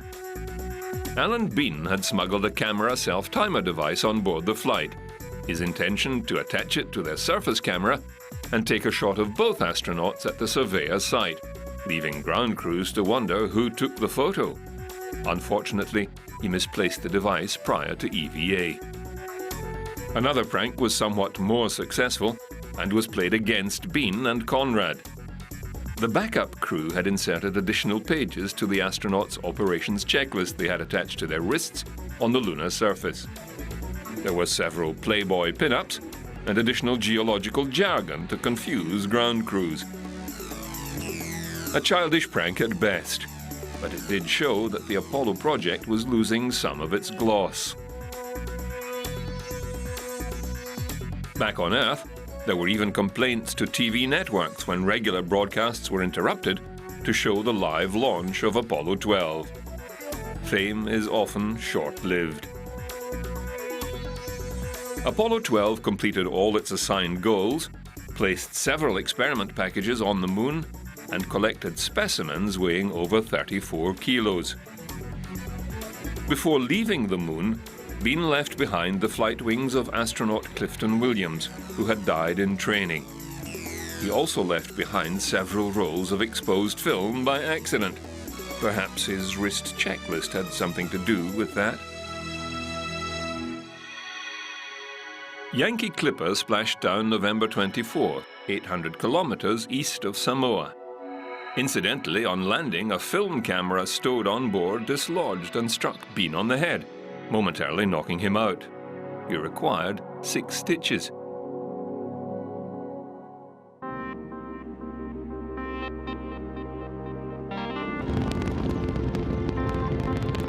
The third manned lunar mission, Apollo-13, lifted off April 11, 1970. There had been a last-minute crew reassignment due to a German measles scare, and backup crew member Jack Swigert was made command module pilot. The flight was commanded by veteran Jim Lovell, and lunar module pilot was Fred Hayes. The first phase of the mission went off with only a minor hitch. The center engine, one of 5 of the second stage, shut down prematurely. We're go, flight looks good here. This was later found to be a pogo oscillation problem that was very serious, and design changes were made to later flights. The remaining 4 engines were burnt for a longer time to compensate for the power loss. The command module, codesign Odyssey, and the lunar lander, Aquarius, began their 3-day coast towards the moon. The media frenzy of the earlier flights was absent. In fact, the networks chose not to interrupt regular programming for the usually live, televised show from the space capsule by the astronauts en route.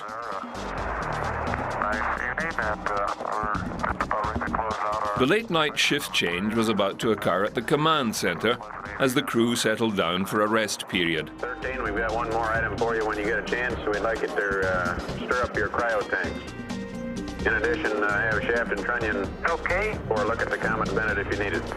They were 321,000 kilometers from Earth. Okay, Houston, we've had a problem here. This is Houston. Say again, please. Houston, we've had a problem.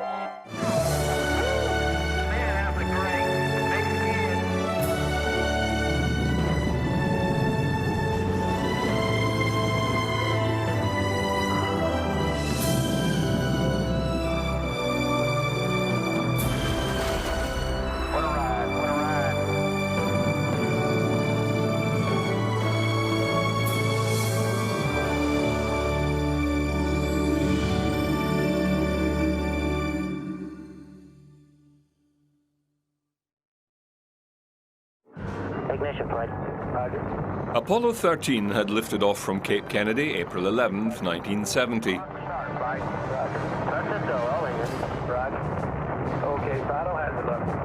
The 3 astronauts, Fred Hayes, Jack Swigert, and Jim Lovell, were aboard and unaware of a serious situation quickly developing during their launch.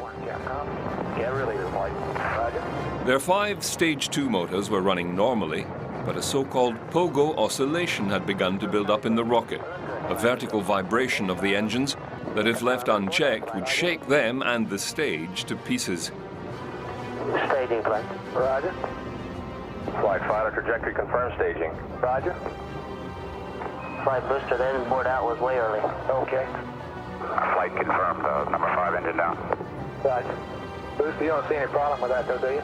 In response, the automated systems mistakenly detected an underpressure in the center engine and shut it down. This reduced the oscillations and probably saved the rocket severe damage or catastrophic failure. To compensate for the lost engine at this critical point, the crew increased the remaining 4 engines' burn time. We're hard docked, Houston. Roger, understand hard dock. Good deal. The remaining translunar insertion went without fault, and the combined command module, codesigned Odyssey, and its lunar module companion Aquarius began the long coast towards the moon. It was April 13th, and the late-night shift change was about to occur at the command center as the crew settled down for a rest period. They were 321,000 kilometers from Earth. 13, we've got one more item for you when you get a chance. We'd like it to stir up your cryo tanks. Liquids behave strangely in microgravity. Pressurized liquid oxygen can settle along the direction of travel and turn to slush. Built into these tanks are stirrers that move the fluids about, maintaining an even pressure and allowing for a regular flow from the tank. Within oxygen tank number 2, there were a number of problems, each contributing to an impending disaster. The tank's thermostat had been shorted out when ground test power had been applied to the lower voltage system. This caused an incorrect reading of the tank's temperature. The tank's heater was stuck on as a result, causing much higher than normal tank pressures. When Jack Swigert operated the switch to stir the cryotank, an electrical short occurred, triggering a fire in the Teflon insulation. The heat caused the tank pressure to increase beyond safe limits, and the tank ruptured violently.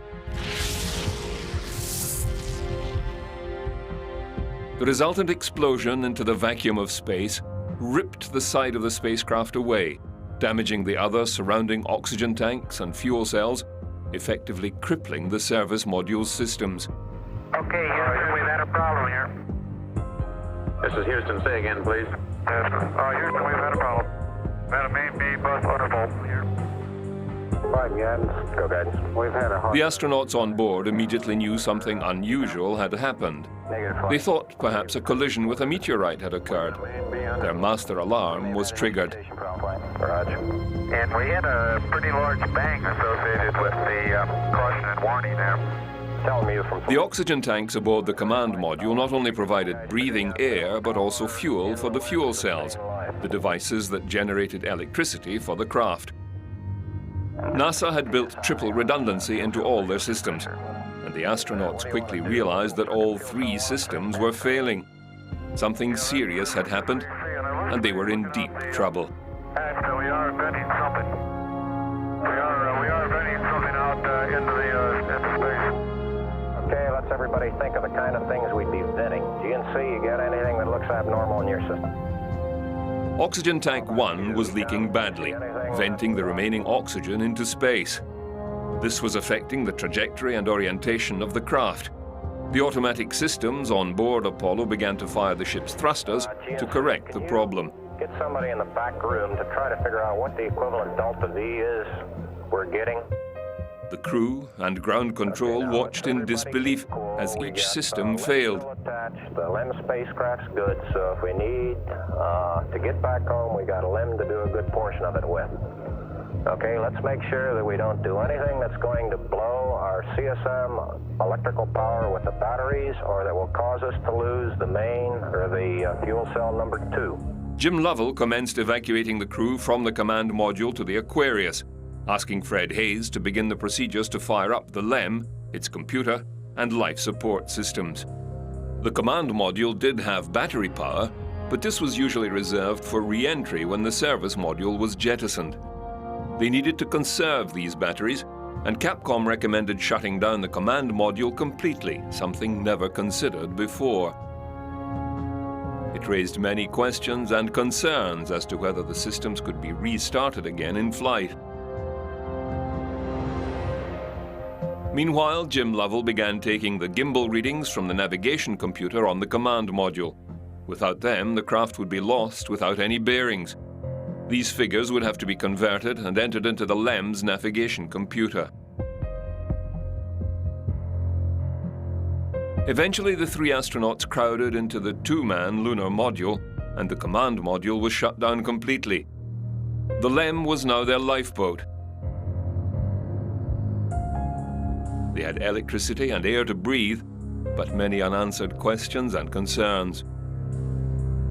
My concern was increasing all the time. It went from, I wonder what this is going to do to the landing, to I wonder if we can get back home again.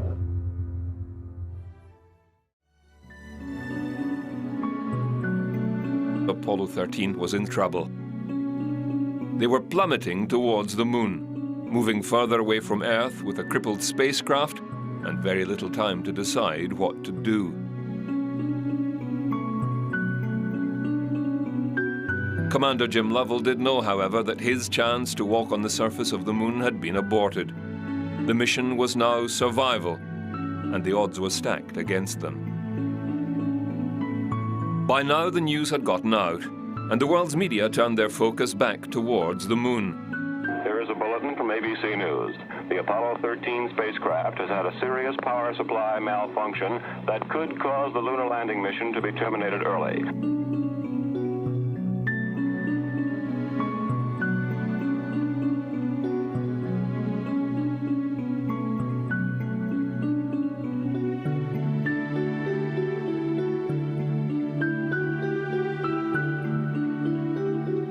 Networks dropped all their featured programming and broadcast live throughout the entire incident. At the moment, the astronauts are continuing to try to isolate their trouble. The late report says the spacecraft now is operating on battery power alone. All unnecessary equipment is being turned off. We'll be doing till we get them back on the water is concentrating on everything that is their lives are dependent upon at the moment, rather than worrying about the accident, because there's nothing we can do about that now. Okay, Aquarius, you're looking good.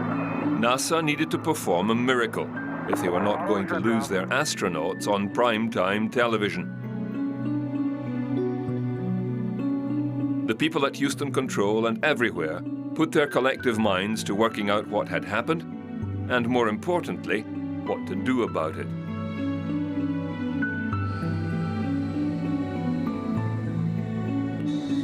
It was quickly decided to make a slingshot return to Earth, or a free return trajectory, letting the spacecraft swing around the moon and slingshot back towards Earth.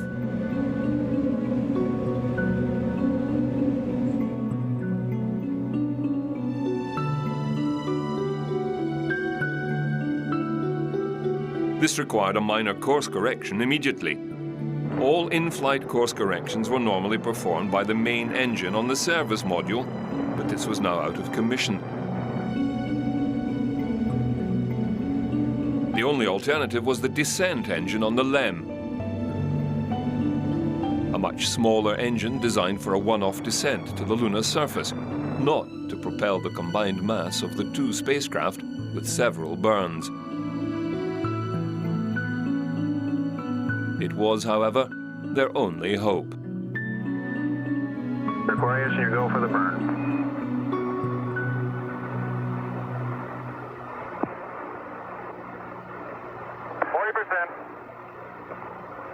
Okay, Aquarius, you're looking good. Auto shutdown. The LEM's engine performed well, pushing both spacecraft into the new trajectory towards the limb of the moon.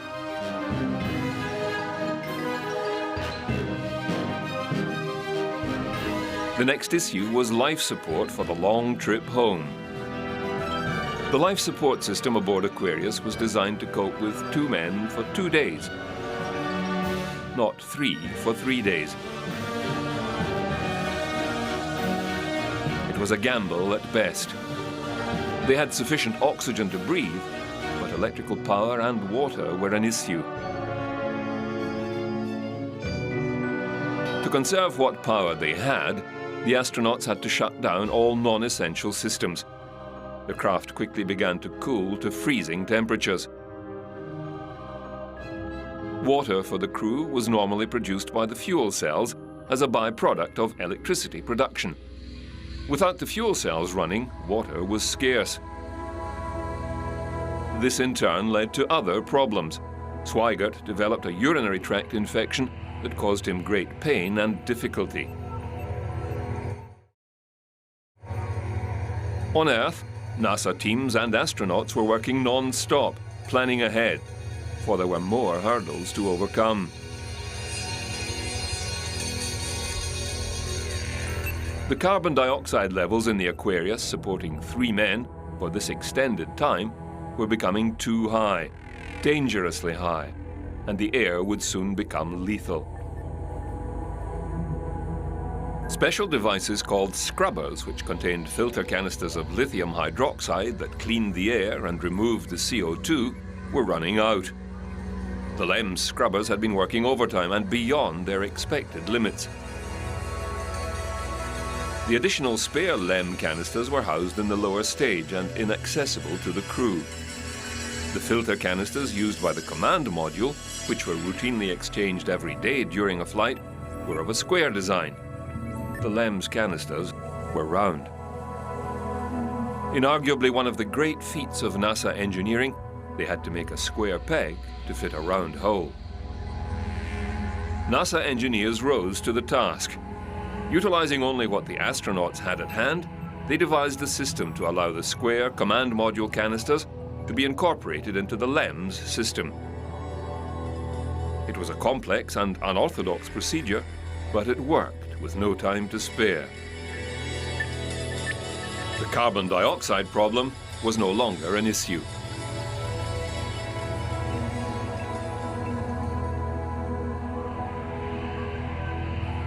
the LEM water gun was leaking, and we shut that off.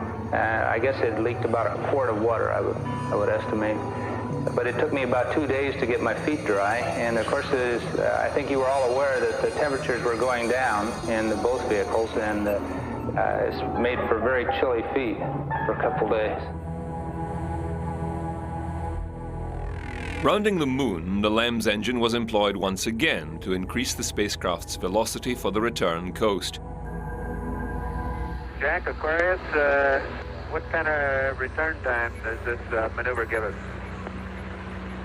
Put you back in the water at 133 hours. 133, eh? Affirm. No, that's an Atlantic landing site. The crew had now to wait in the cold and dark conditions with little communication from the ground, little water and cold rations, and still not sure what was in store for them. It was a nerve-wracking vigil. There were 2 more hurdles to be overcome by ground control. Another engine burn was required to align the craft's trajectory for the incredibly accurate Earth orbit insertion. Too far off the correct path and the craft would skip off the atmosphere and back out into space. Too far the other way and they would be incinerated in the atmosphere. A course correction they would have to perform manually.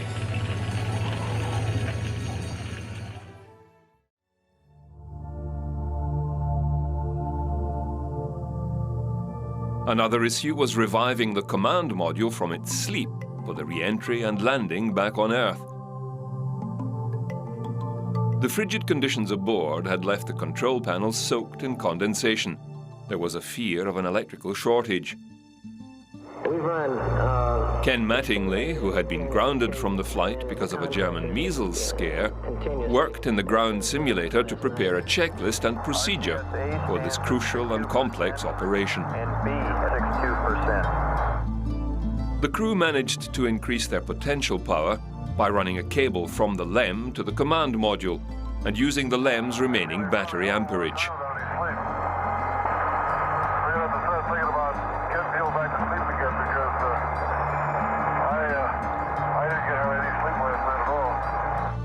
The crucial burn of the LEM's engine was made. All 3 crew participated in the procedure in the appalling conditions and made an exceptional job of it. No further corrections were required until soon before Earth re-entry and the jettisoning of the service and lunar modules.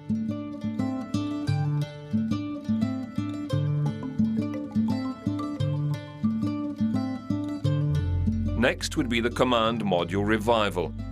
The spacecraft was nearing Earth. Little time remained. But again, NASA, and in particular grounded crewmate Ken Mattingly, came through with the procedure to start the module up from a cold state with their limited power resources. The procedure was a success. The crew welcomed the slightest return to normality and quickly prepared for the final phase of their mission. They then performed another non-standard procedure and jettisoned the command module before the LEM.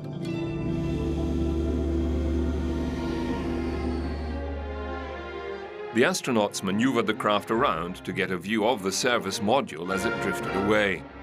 They were all shocked to see how much damage the module had taken. And there's one whole side of that spacecraft missing. Is that right? The whole panel is blown out, almost from the base to the engine. Really a mess. Man, that's unbelievable. Soon after, the crew jettisoned their life raft, the lunar module Aquarius. It had performed above and beyond all expectation. Okay, copy that. Farewell, Aquarius. We thank you. The Apollo-13 command module began its descent into the atmosphere.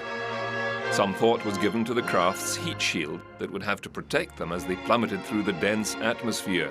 Had it been damaged in the explosion?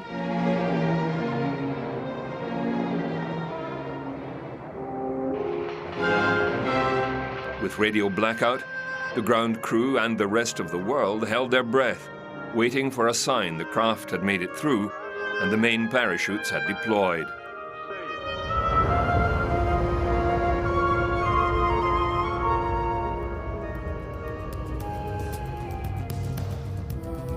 Okay, LOS in a minute or a minute and a half. At entry attitude, we'd like Omni Charlie.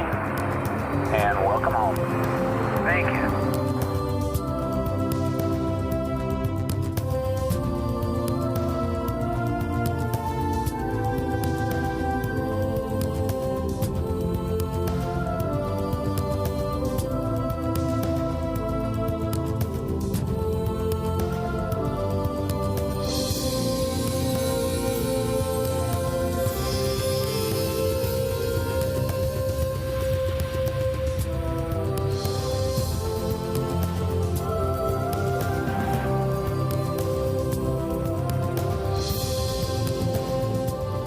Odyssey Houston standing by, over.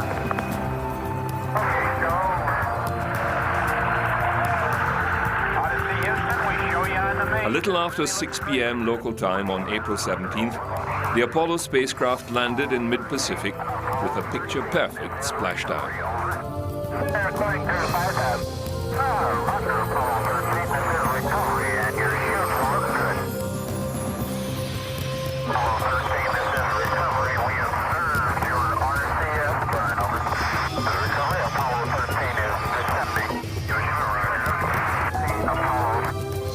Through the bravery of the 3 astronauts and the tenacity and talent of the people of NASA, a disaster in space had been averted.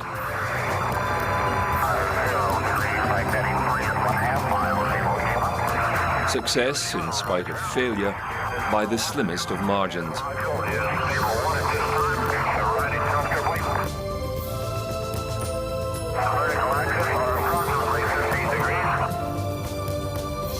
It also focused the world's attention back onto the space program and demonstrated that it was not all routine. Spaceflight was a hazardous undertaking.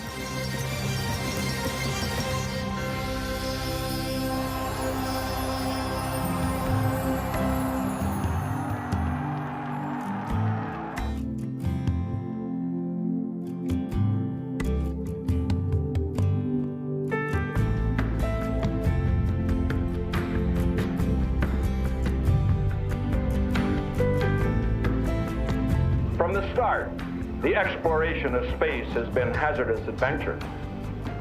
The voyage of Apollo 13 dramatized its risks.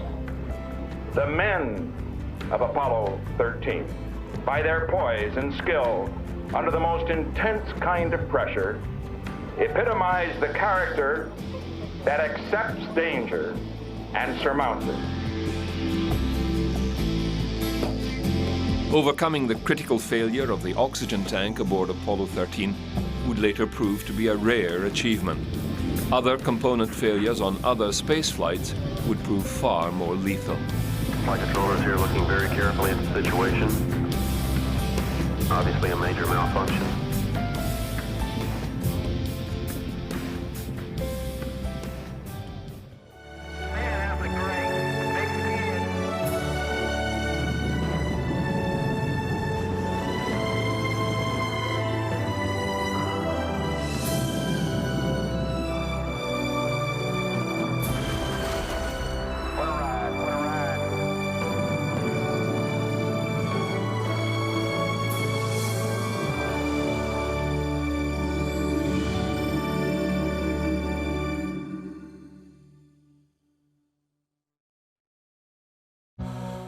Alan Shepard, the first American into space, was commander of the Apollo 14 mission and the only one of the original 7 astronauts to make it to the moon.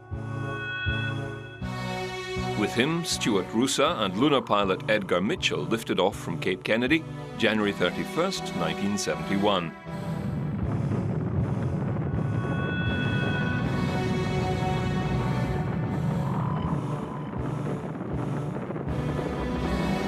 The launch went without a hitch, and all eyes were once again on the space program after the recent events of Apollo 13. This time, everyone was especially aware of any errors or faults occurring. And Apollo 14 did not disappoint.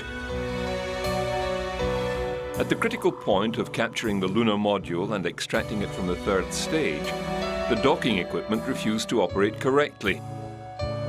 For over an hour and 42 minutes, the command module attempted to dock and capture the lunar module, code-signed Antares. The docking mechanism refused to trigger until pilot Stuart Roosa applied thrusters to keep the two spacecraft together, finally triggering the docking mechanism to achieve a hard capture.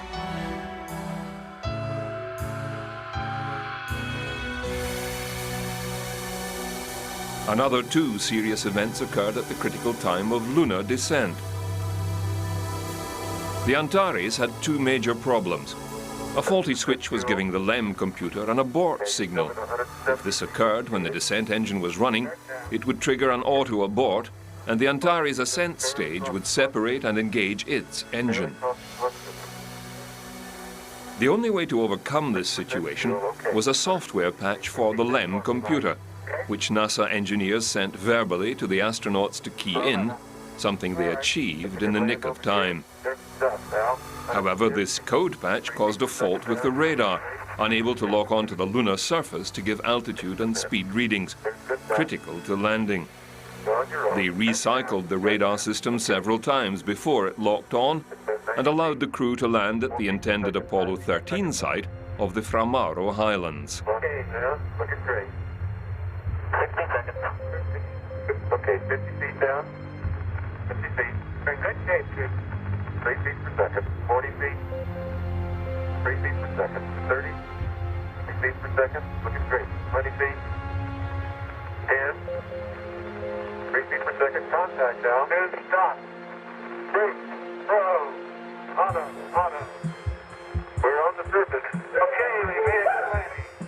Roger.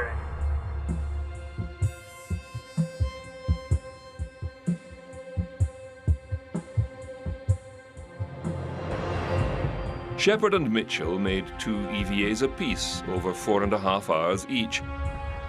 They utilized a small wheeled cart to help collect samples and carry more equipment. Their first EVA involved setting up scientific packages, including 2 seismic sensors.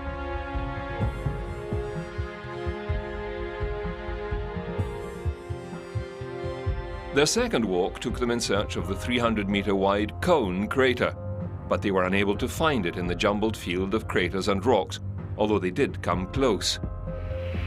On returning to the Antares, Shepard, who had stowed a 6-iron and 2 golf balls away on the flight, couldn't resist a spot of golf and attempted a one-handed drive. Ball inside. The 4 dirt and ball, here we go again. It looked like a slice to me, Al. There we go. Through the die. One more.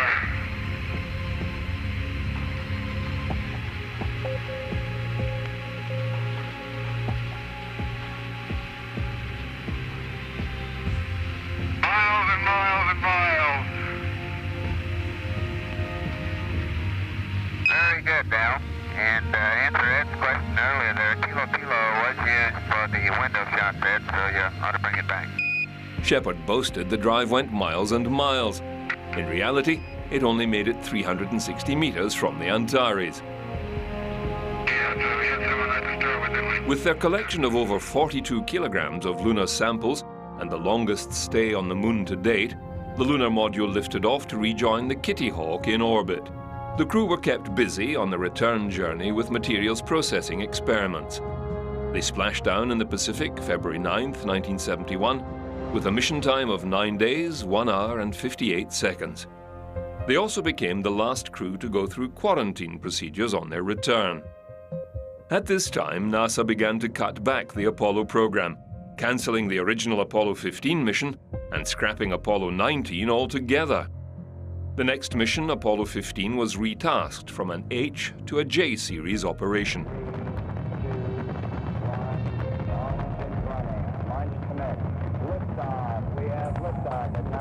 Launched July 26 in 1971, Apollo 15 was commanded by astronaut David Scott, along with James Irwin and Alfred Worden. They would conduct extensive scientific observations both on the surface and from orbit, including launching a small satellite into lunar orbit. Apollo 15 would spend extended time on the lunar surface, focusing on geological research and collection. In fact, Apollo 15's crew were the first to be trained in the field of geological studies, under the auspices of a Caltech geologist, Lee Silver. They also carried the first lunar rover to explore much further afield than ever before.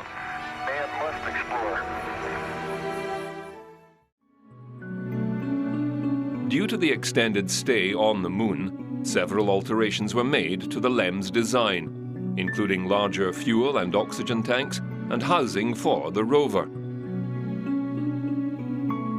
The service module was also fitted with a large scientific palette of experiments, cameras, and sensors. This increased mass was considerable, and other design changes to the Saturn V were made to reduce weight. The flight profile was also modified. Reaching a much lower Earth orbit than before, it would take 4 days to reach the moon. Again, during launch, a minor fault with the staging of the rocket came close to disaster.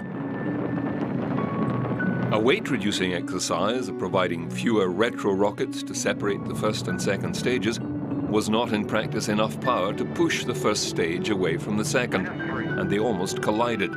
60 at 3. The error was corrected for future flights. 40 at 3. The landing site for their lunar module Falcon was also very different to previous flights. Instead of landing in the comparatively smooth and bare lunar mare or sea, they were going to land near a rocky, mountainous region called Hadley's Rill, in an area called Palus Putredinus, the Marsh of Decay. 10 feet, -1. 8 feet, -1. Contact. And. Okay, Houston, the Falcon is on the plane at Hadley. Scott and Irwin landed on the moon July 30th.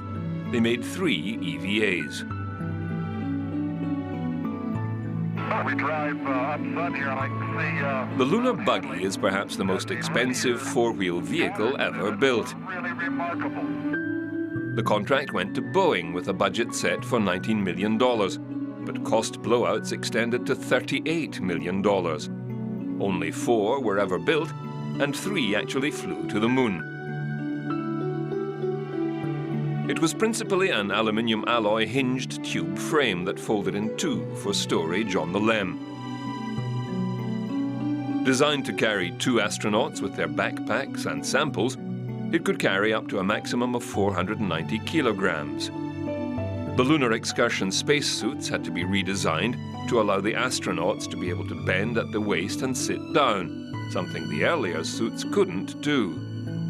It was electric powered, with each wheel driven by a 190-watt DC motor.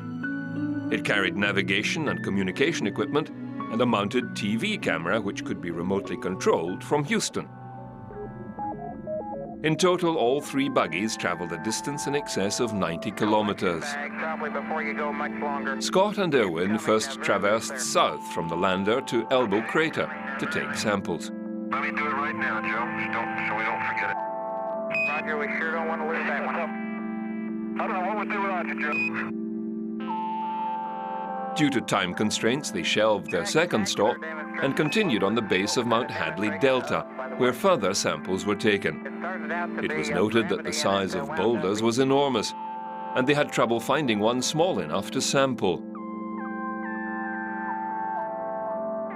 Returning to the lander, they proceeded to set up scientific packages and drill a hole for a heat flow sensor, but the drill bit got jammed.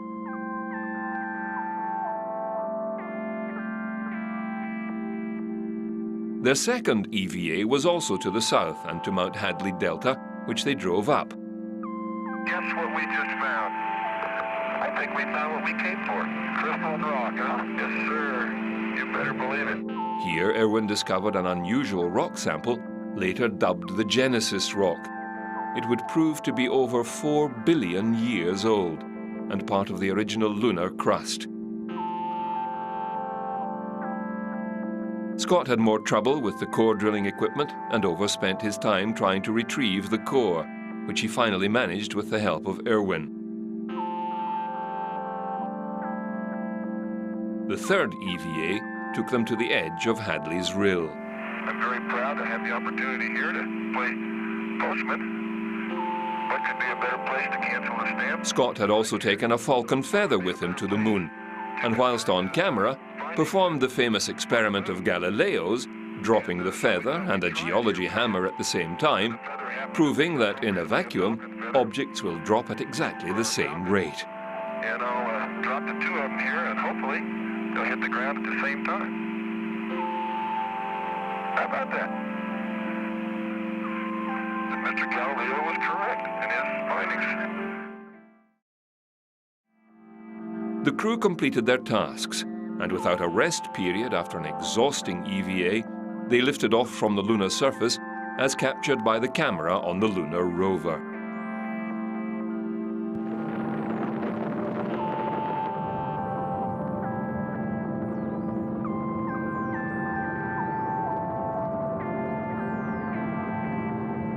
NASA would make further changes to future flights, allowing crews to rest before undertaking the arduous takeoff from the moon.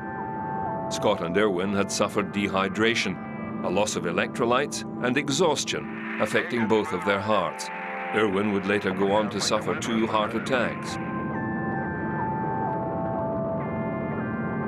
On return, the crew were involved in an unfortunate scandal regarding some stamps or first-day covers that they had agreed to carry to the moon for a stamp collector in exchange for money. It placed NASA and the crew in a poor light at a difficult time for the program.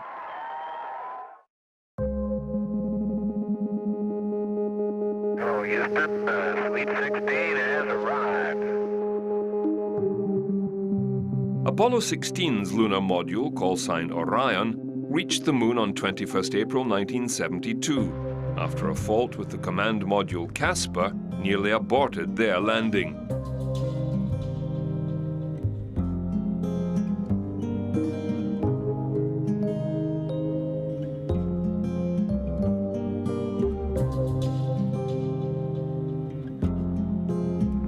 Okay, 76%, plenty fat. Contact. Stop.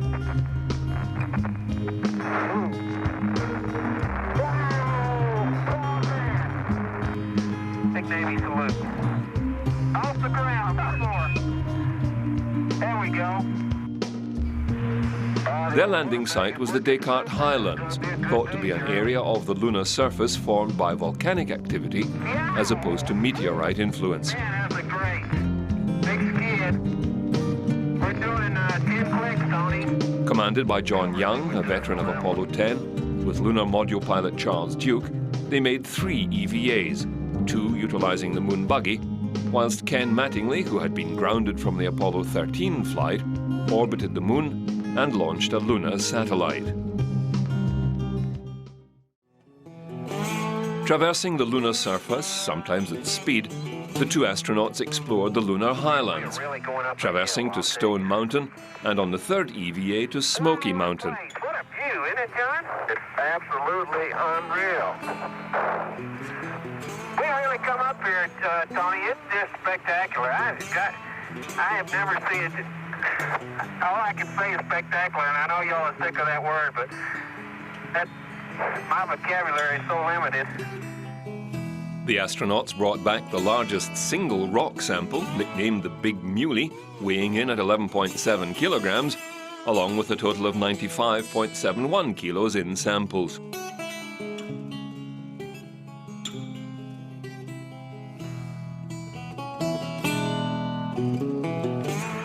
Come a long way. Hey, John, it's easier to go straight across. That was fun. Well, I haven't had any trouble. Okay.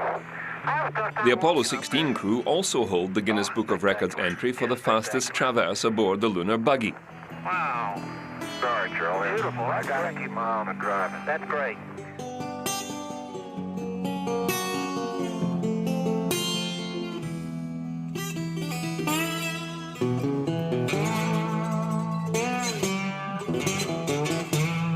Hitting speeds of 11 kilometers an hour, making quite an impression on the lunar terrain.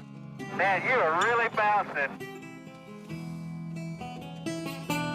Is he on the ground at all? That's 10 kilometers. Ultimately, they discovered there was no volcanic influence in the area studied.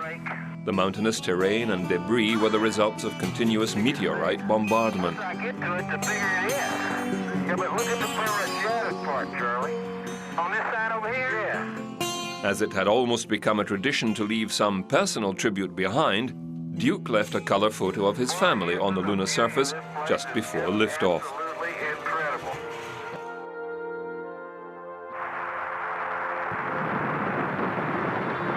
What a ride, what a ride.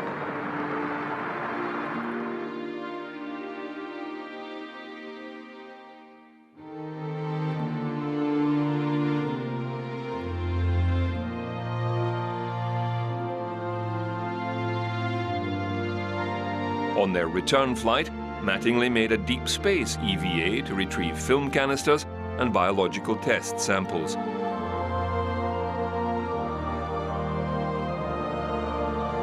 Their command module splashed down April 27, 1972, near the Christmas Islands.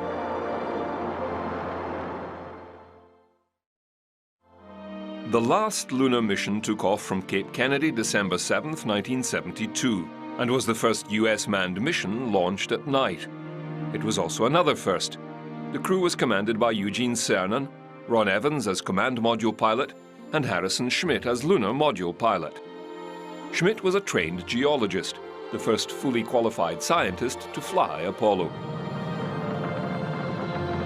He had been slated for Apollo 18, but after this was cancelled, science community pressure had him rescheduled to Apollo 17. Their target was in the Sea of Serenity and the Taurus-Littrow region, a mixture of mountain and landslide debris and impact cratering, with perhaps some volcanic cratering as well. Cernan and Schmitt made 3 surface traverses with their moon buggy, touring through the Taurus-Littrow Valley. They recorded the largest amount of samples, exceeding 109 kilograms. They remained on the lunar surface the longest of all Apollo missions, 3 days and 3 hours, with EVAs totaling 22 hours. You made it possible. That's beautiful. This has got to be one of the most proud moments of my life. This being the last planned lunar mission, both astronauts went to extreme measures to complete all their assigned tasks. Sometimes they pushed the edge of the envelope. I'm going to get this thing out now that I got it.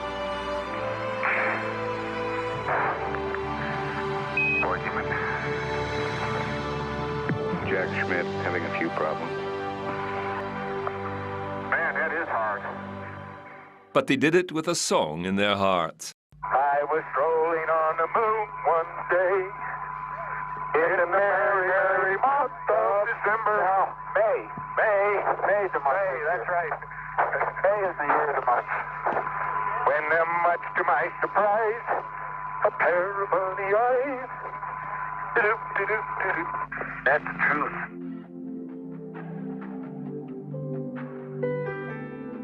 It's obviously very cohesive because the bottom of the core is not smooth. It's very jaggedy and fragmental-like. They also made some unusual discoveries, including orange soil.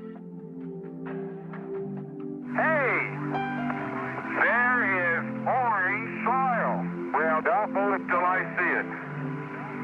It's all over. Orange.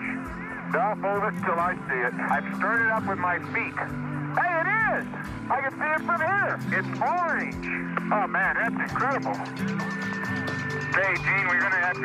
That's incredible. You need to get it down, son. Their area of exploration held a varied mix of environments, including massive boulders thrown up from impact craters.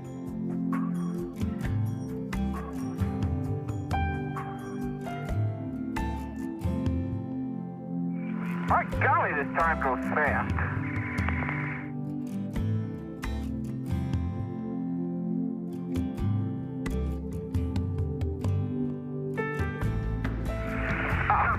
Holy smoly! Eugene Cernan was the last of 12 humans to stand on the lunar surface. It's a rock composed of many fragments of many sizes and many shapes. When we return this rock, or some of the others like it, to Houston, we'd like to share a piece of this rock with so many of the countries throughout the world. We hope that this will be a symbol of what our feelings are, what the feelings of the Apollo program are, and a symbol of mankind that we can live in peace and harmony in the future. Proceeded, 3, 2, 1. Lunar Module Challenger lifted off December 14th to dock with the command module America. To date, it is the last time man has ventured so far from Earth.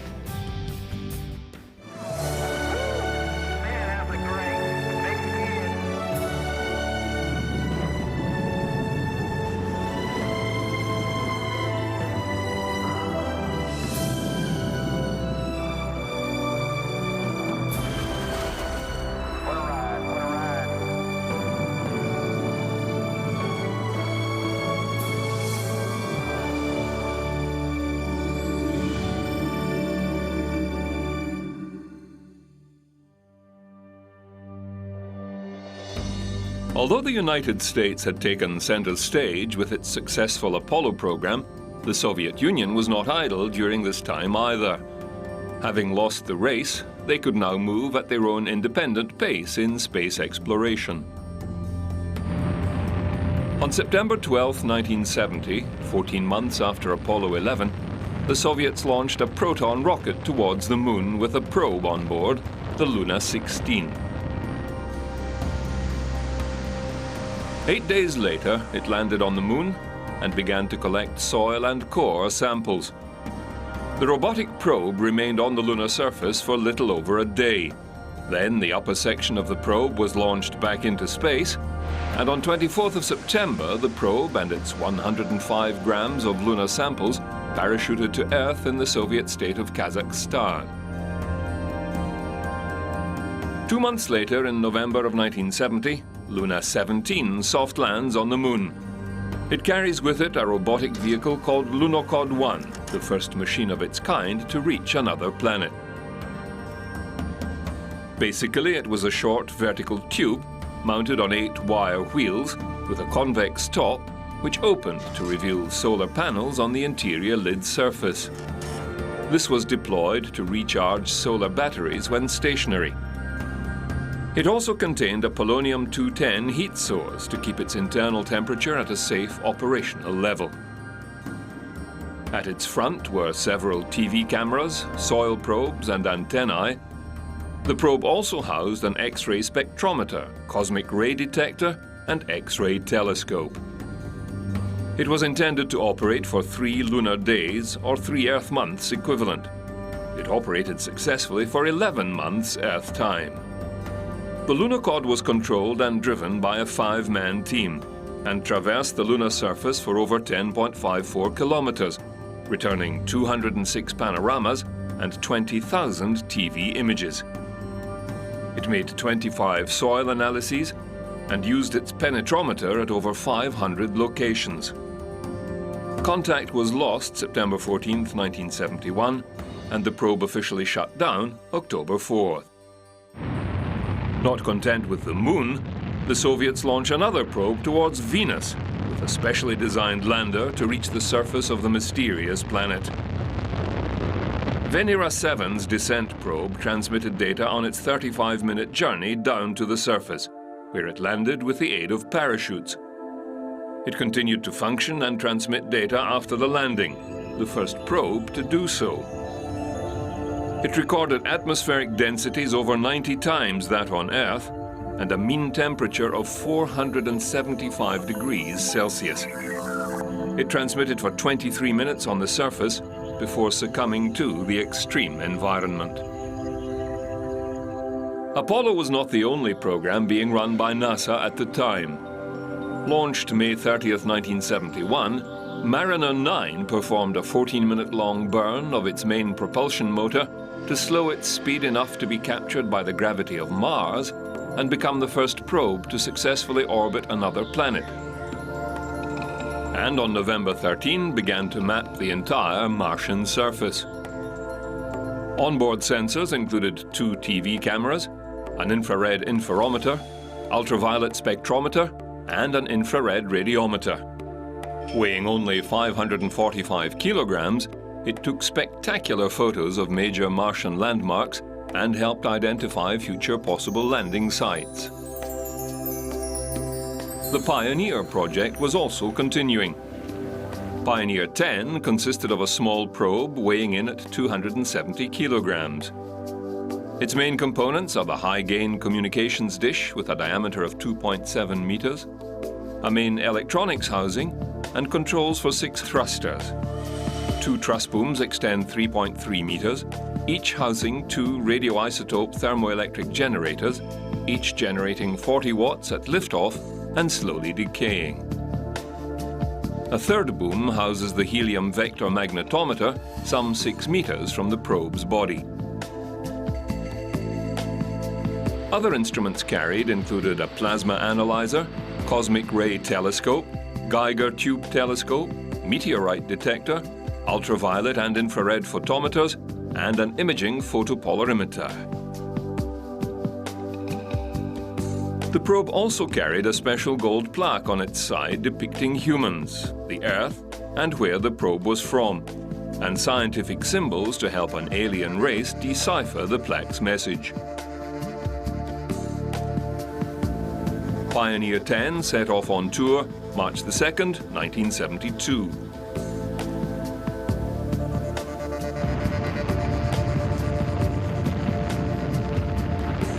This mission was to explore Jupiter, to get their required speed, firstly to escape Earth's gravitational field, then to move outward through the solar system, required the craft to fight the Sun's gravitational field.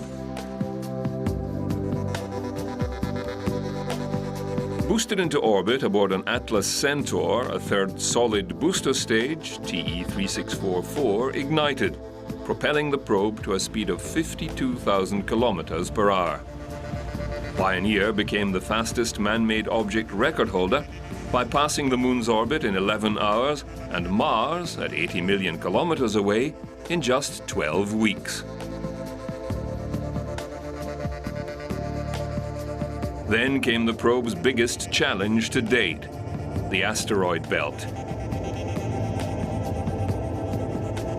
Situated between the orbits of Mars and Jupiter, the asteroid belt is 80 million kilometers thick and consists of rock particles varying in size from dust motes to mountainous boulders the size of Alaska. All traveling at a stately 20 kilometers per second.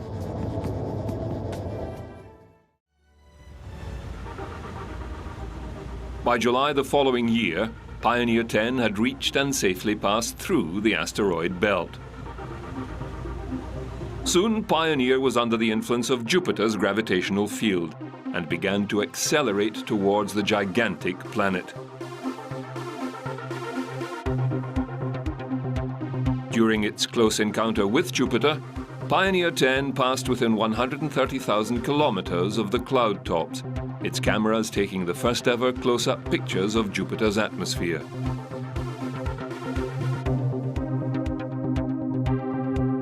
Its onboard sensors also began recording, studying the intense magnetic and radiation fields of the planet, discovering the planet was predominantly liquid in structure. After passing by the planet, Pioneer 10 had gained momentum. In fact, the probe had been accelerated to 132,000 kilometers per hour. The slingshot effect launched the probe further out into the solar system. There it studied the solar winds, energetic particles from the sun, and cosmic radiation from outside our galaxy. The probe continued to relay its findings back to Earth until its scientific mission officially ended March 31st, 1997. The probe continued on its way, tracked by NASA's Deep Space Network, its signal still being picked up. Eventually, its onboard power supply had degraded to the point where the probe's signal was becoming too weak to detect. The last telemetry from the probe was received 27th April 2002. Its last signals were lost January 23, 2003. The probe was 12 billion kilometers from Earth. Pioneer 10 is probably the first man-made object to leave the solar system, although there is some debate as to whether it cleared the solar system's boundary shockwave before the later Voyager missions, which traveled at much greater speeds. Pioneer is headed in the general direction of the constellation of Taurus. The probe should reach the vicinity of its principal star, Aldebaran, some 53 light-years away, in 1,700,000 years.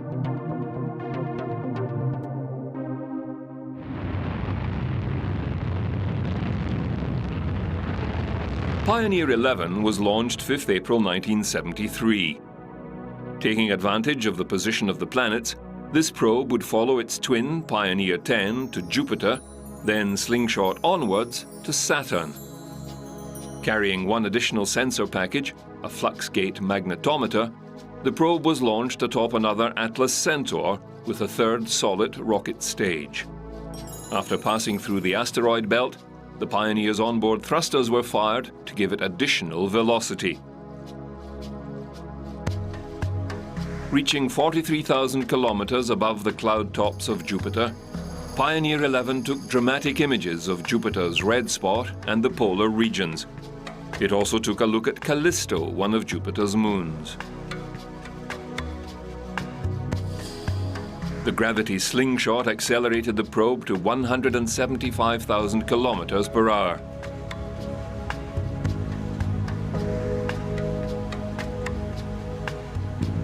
It departed from Jupiter in search of Saturn.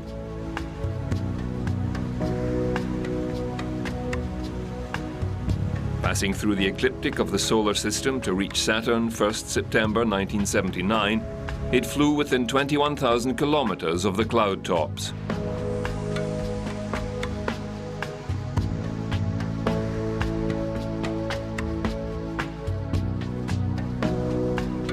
Pioneer's scientific instruments and cameras took the first close-up images of the planet and discovered 2 previously unknown moons and an additional ring about the planet. It studied the magnetic and radiation fields surrounding the planet and also looked at Titan, its largest moon, one containing a dense atmosphere. Pioneer concluded that Titan was too cold to maintain life.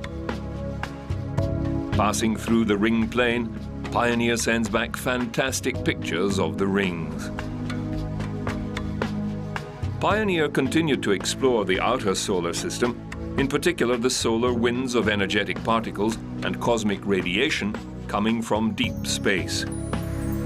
The probe continued to be tracked by the Deep Space Tracking Network, and data was received until daily operations were shut down 30th September 1995.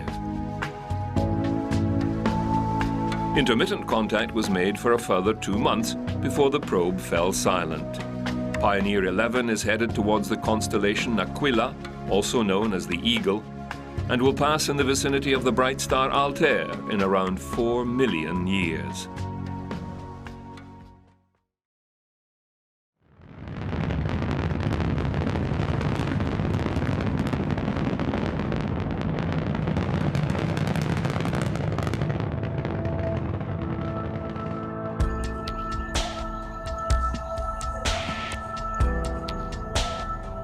Closer to home, Mariner 10 was launched November 3, 1973. It utilized a gravity-assisted trajectory to swing by Venus and on to Mercury. Encountering Venus at a range of over 5,700 kilometers, the 433-kilogram probe studied the planet's outer atmosphere, including observations using an ultraviolet camera filter. Carrying a collection of instruments, including 2 narrow-angle cameras, digital tape recorder, infrared spectrometer, solar particle and magnetic field detectors, it traveled on to Mercury.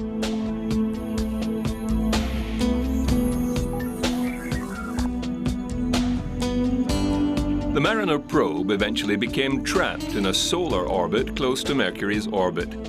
As planned, it made 3 close passes of the planet. The first being the closest at 703 kilometers, where it took extensive photographs and made other observations. In total, Mariner took over 2,800 photos before exhausting its onboard maneuvering propellant. It also discovered Mercury has a tenuous atmosphere composed of helium and an iron core, which generates a magnetic field.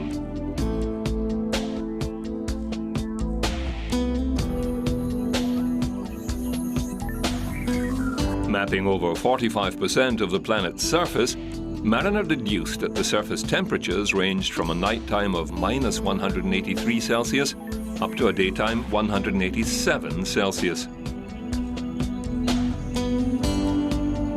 Communications with the probe were lost March 1975. Mariner 10 was the last of the self-titled series. The next probe would be called Voyager.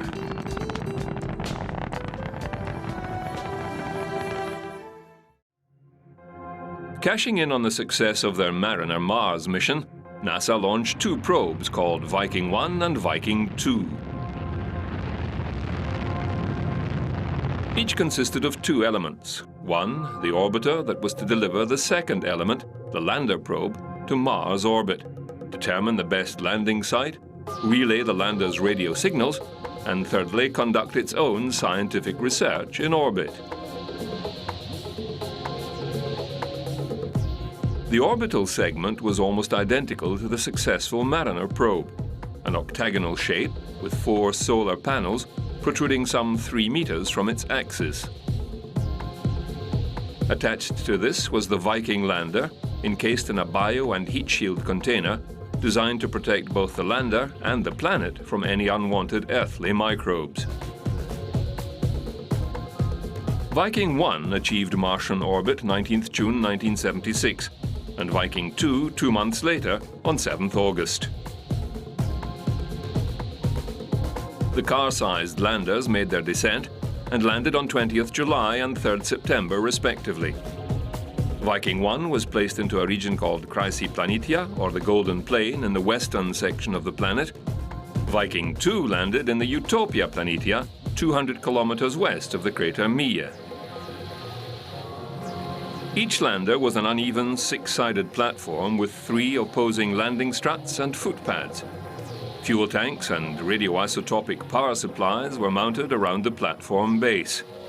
On top of this base were the stereotopic cameras and a complex of sensors and instrumentation, including a small and very expensive biological laboratory designed to seek out signs of life in Martian soil samples.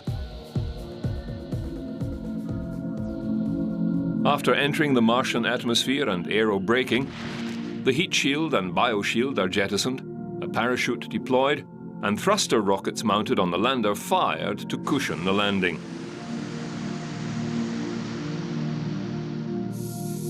Once on the ground, communications antennae were deployed and operations commenced. A scoop from the side of the craft would dig into the soil and deposit a sample in the microlab within the probe. They included a gas chromatograph mass spectrometer and an X-ray fluorescence spectrometer. 4 tests were performed on Martian soil to determine if life existed in some form. The first heated the untreated Martian soil and through the gas chromatograph deduced the component molecules of the soil at varying temperatures. No substantial organic molecules were found. The second gas exchange test took a soil sample, added nutrients and water in an inert atmosphere of helium, and waited to see if any gases such as oxygen, carbon dioxide or methane were generated. A positive result would indicate microbial life interacting with the nutrients. None were detected. The third test, or tagged release test, involved adding radioisotopes to the soil with nutrients to see if any is released into the atmosphere, indicating a chemical exchange by microbes. This test proved positive, which, combined with the previous test negatives, only confused scientists further. fourth test also involved radioactive tagging of soil samples in a Martian atmosphere, then heating the sample and measuring the resulting biomass. None was found. The Viking biological tests remain inconclusive.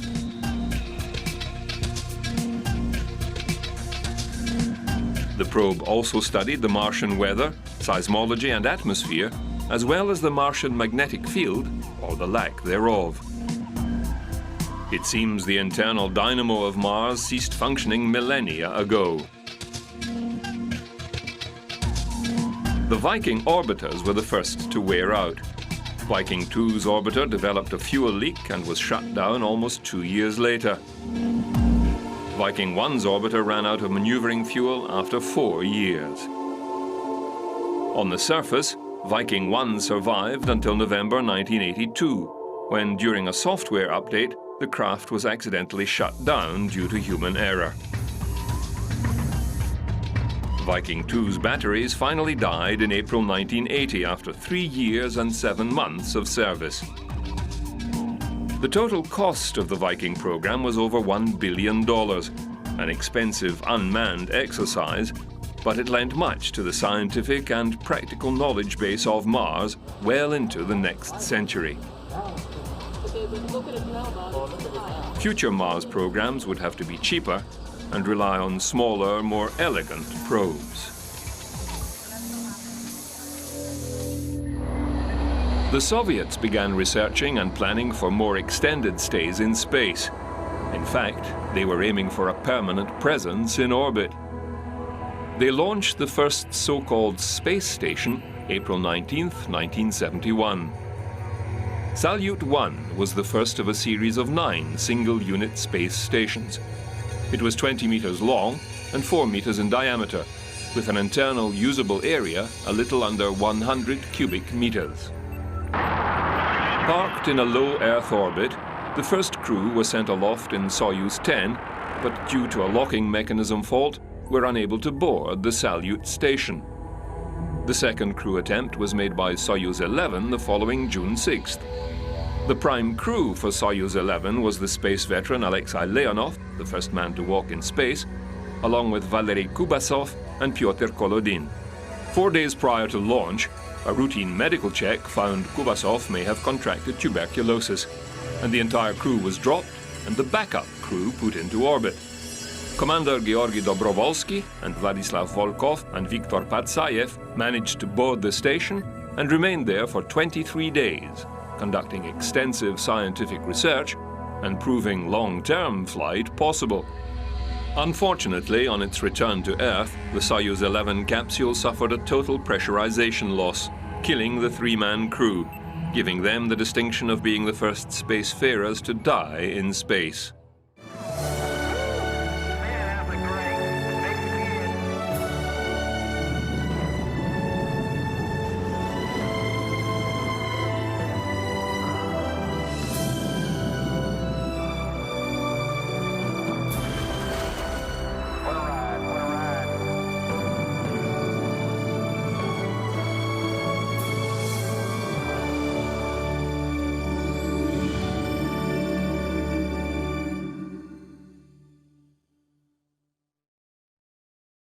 The concepts of spaceflight in the minds of the early pioneers like Russian Konstantin Tsiolkovsky and the driven engineer Wernher von Braun and his moon rocket had always been a duality.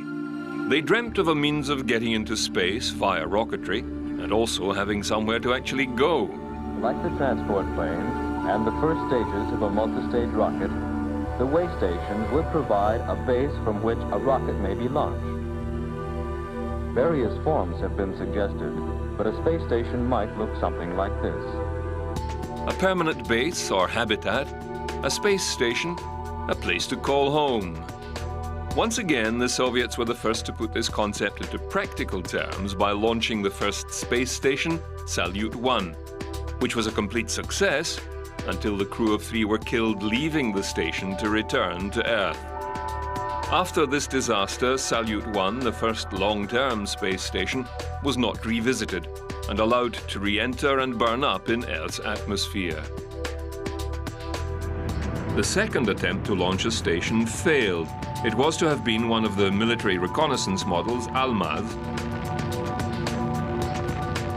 Its Proton rocket failed mid-flight and never made it to orbit. The second Salyut reached orbit the following year. Although it was in fact an Almaz or military flight, it suffered damage after its Proton booster exploded nearby in orbit. Later, another accident destroyed several solar panels, cutting power to the unit. It was never occupied and allowed to burn up on re-entry to Earth the following year. The next launch was another Almaz military version, but due to a fault in its automated flight control system, fired its thrusters and used up all its fuel. The Soviets renamed the flight Cosmos 557 and let it burn up in re-entry a week later. Salyut 3, which was also an Almaz military vehicle, was successfully put in orbit June 1974 and was occupied by the crew of Soyuz 14 in January the following year.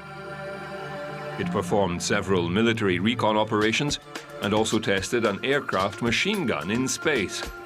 Some sources say a Nudelman 30mm cannon was used to destroy a target satellite in close proximity. It was tested at ranges up to 3,000 meters.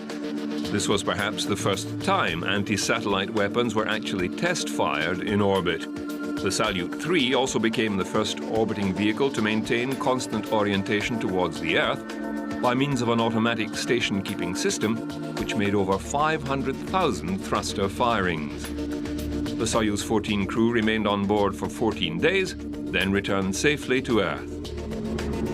Soyuz 15 was launched the following August. The three-man crew were unable to dock successfully with the station and returned to Earth.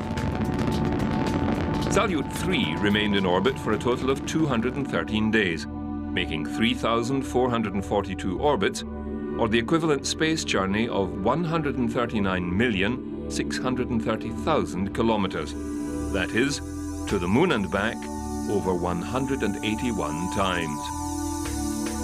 Salyut 4 was launched the day after Christmas 1974.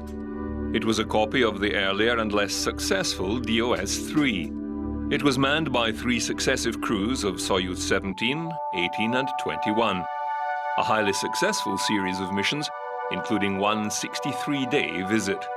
It also proved that the Soviet Soyuz craft could cope with the long-term stay of over 3 months in space and still operate perfectly. Salyut 5 was launched before Salyut 4 deorbited and was the last of 3 military missions. Once again, 3 crews were sent to man the outpost. 2 were successful. Soyuz 23 was unable to dock with the station and had to be aborted. The Soviet military then pulled out of the program altogether, citing it as being too expensive for the tactical or strategic return. Unmanned spy satellites were much more practical.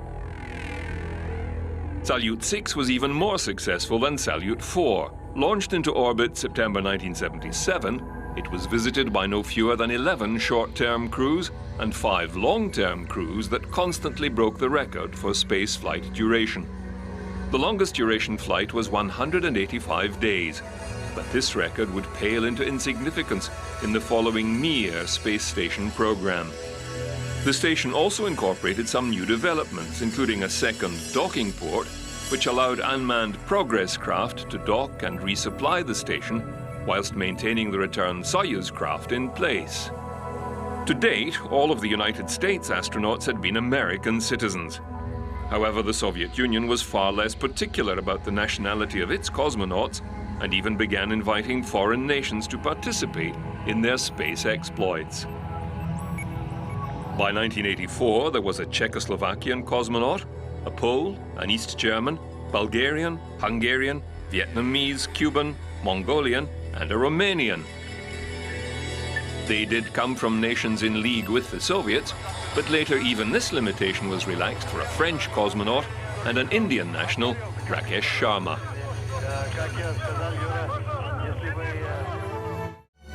Not unlike Japan, India had an early interest in space launch capabilities. As early as 1962, the Indian Space Agency, INCOSPAR, had set up a rocket launch station at Tumba on the southern tip of India. There they began their rocket research, beginning with assistance from the US in sounding rocket technology. Before long, an indigenous rocket program was underway. Reorganized in 1969, the Indian Space Research Organization has gone on to develop several sophisticated satellite launch systems.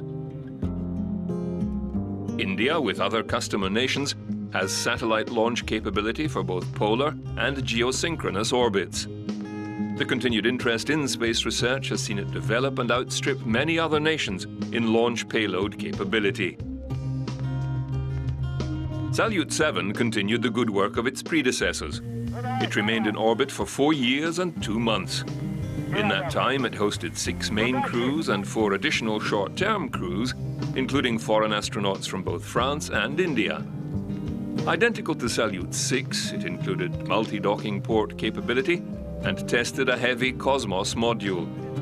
It was the last of the Salyut program, but led directly into Mir, the larger and even more successful orbiting station. The final crew of Salyut 7 left the station and landed in Kazakhstan. Among the crew, Indian Rakesh Sharma, who was made a hero of the Soviet Union. The Soviets had plans for an even longer stay in space, perhaps permanently.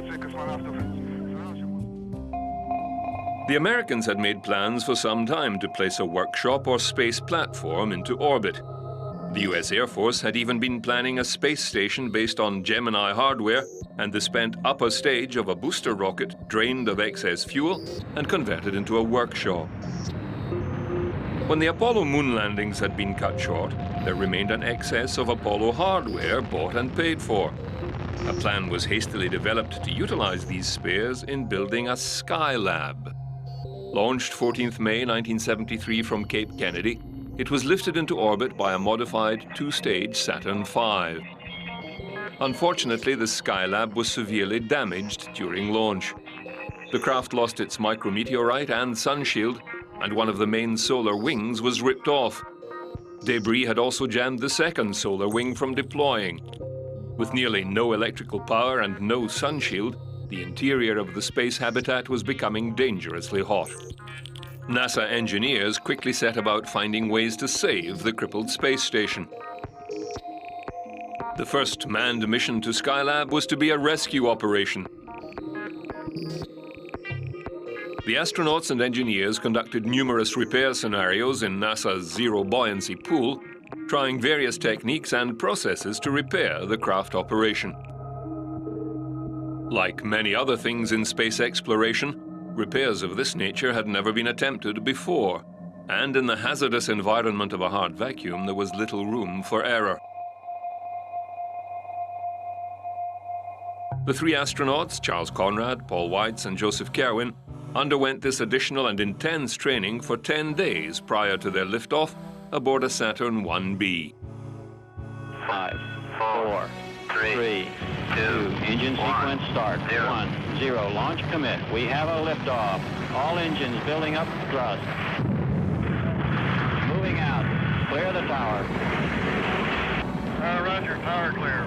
Roger, Tom, you got good thrust on all engines. You're right on the money. 30 seconds, we're on the way. The Apollo spacecraft approached the stricken space station and made several inspection passes around Skylab. It was indeed damaged goods. If this crew failed in their repair mission, Skylab was doomed.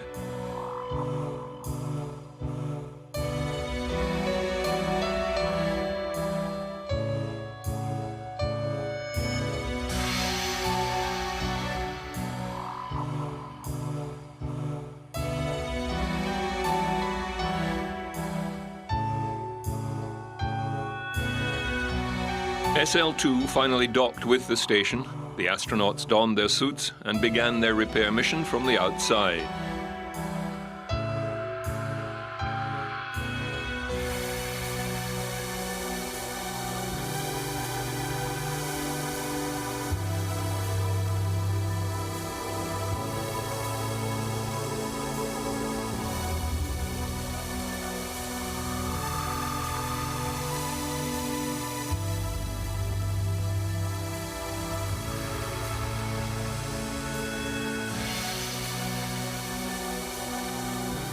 Apparently at the front edge sort of stuck together. We broke that apart, man. The Skylab missions were studded with obstacles that became challenges for the crews.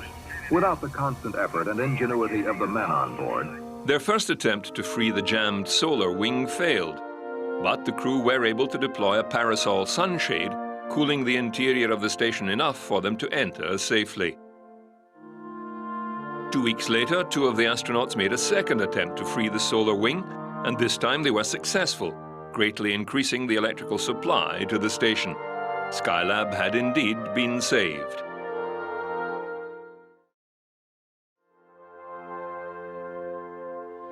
The rest of their mission went as planned, with scientific research into the human body in extended zero-G.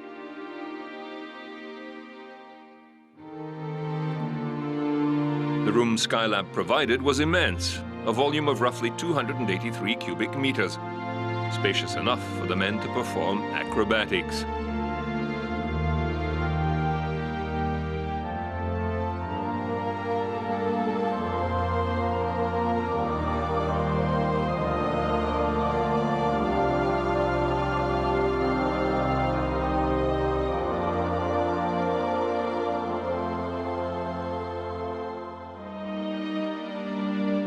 A lower deck housed their living quarters, kitchen, shower and toilet.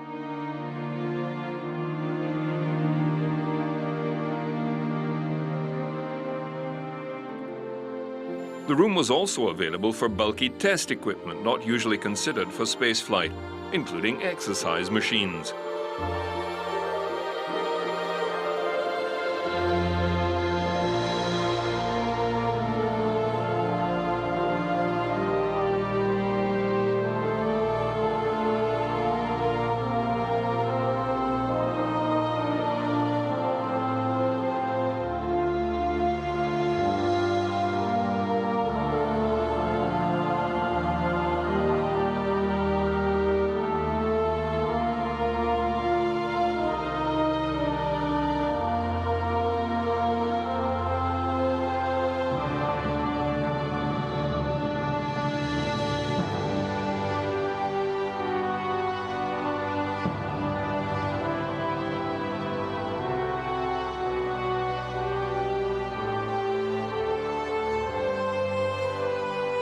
Forever the human guinea pigs, the astronauts still had to put up with probes and injections. Pete Conrad's crew remained aboard for 28 days before returning to Earth. They took with them the American record for flight duration, doubling the previous record.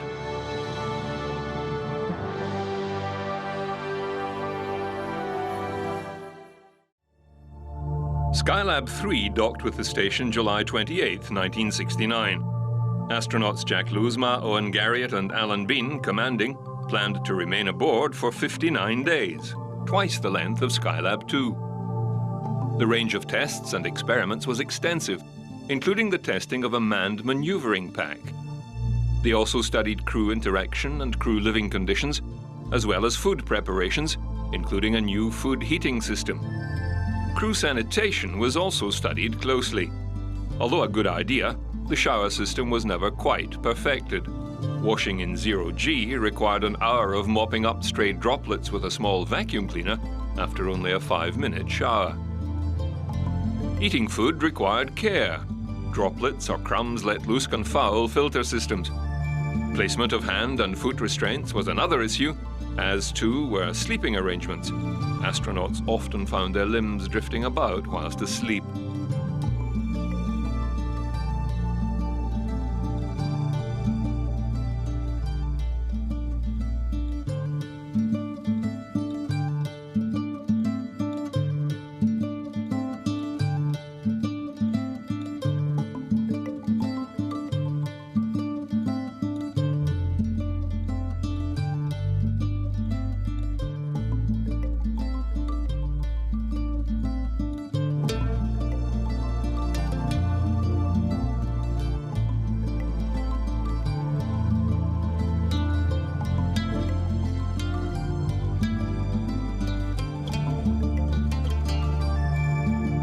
They also performed 3 EVAs totaling over 13 hours.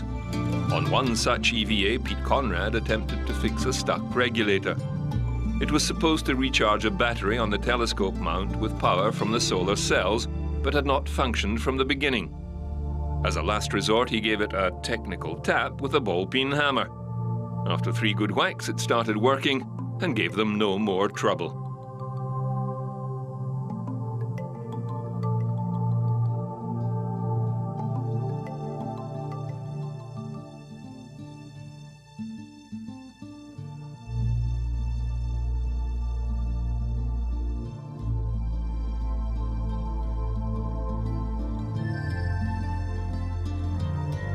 The Skylab astronauts control the solar observatory from this panel inside the spacecraft.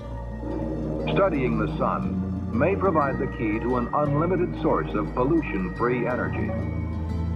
One of the main functions of Skylab and what it was equipped for was observation of the sun. Skylab crews have amassed hundreds of hours of solar observations, including more coronal viewing than has been gained in all recorded history from Earth eclipse observations. The Apollo telescope mount and X-ray and ultraviolet telescopes were aimed at the sun and extensive studies made. Without the hindrance of Earth's atmosphere, Skylab made several significant discoveries about the sun. The structure of the sun's corona was studied, including the so-called coronal holes which appear in the sun's polar regions during its most dormant period, and could spread over the entire surface during solar maximum periods. This Skylab picture shows an enormous mass of energy erupting from the sun's surface and extending millions of miles into space. Magnetic fields emanating from these cool spots guided solar particles away from the sun's surface and out into the solar system as the enigmatic solar winds. They were also able to capture on film the birth of a solar flare. Perhaps Skylab discoveries will teach us how better to harness this energy to power our cities and homes with an inexhaustible supply of clean, non-polluting power. Another workstation aboard Skylab was the materials processing facility. Astronauts studied welding in zero-G, also the growth of crystals. Astronauts were able to create materials that could not exist on Earth due to the effects of gravity.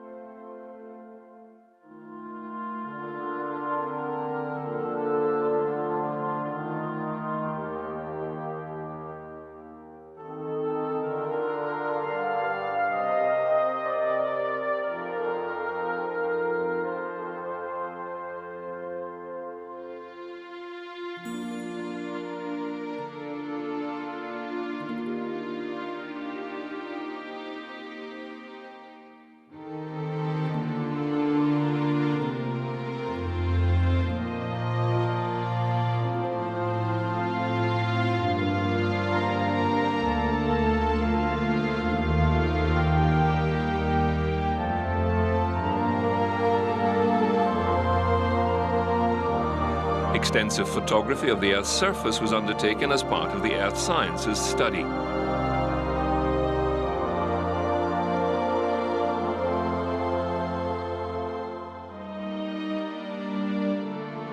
Taking many hundreds of high-resolution photographs, the Skylab 4 crew inadvertently caused a US government furore when they accidentally photographed Area 51, a top-secret military base.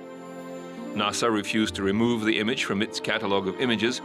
The photo of Area 51 lay unnoticed in the catalogue for years. As the third crew moved into the space station, more equipment aboard Skylab was breaking down, more maintenance required. Skylab 4 was to become the last crew to visit the station, remaining aboard for 84 days. There was only one surplus Apollo spacecraft and launch vehicle left, and NASA had that earmarked for a special project for the following year. Missions to maintain Skylab were studied, but the costs involved did not warrant keeping Skylab flying, and her orbit was allowed to decay. On 11th July 1979, Skylab finally returned to Earth. The United States Strategic Air Command, which was tracking the spacecraft, confidently predicted it would fall safely into the Indian Ocean. In fact, Skylab fell in a fiery blaze across the West Australian sky. Debris rained down on the sparsely populated region. No reports of injury were made. Rewards were posted for return of any debris, and some was retrieved, the largest piece the size of a steamer trunk. The Shire of Esperance in Western Australia fined the United States government $400 for littering. To date, the fine has not been paid.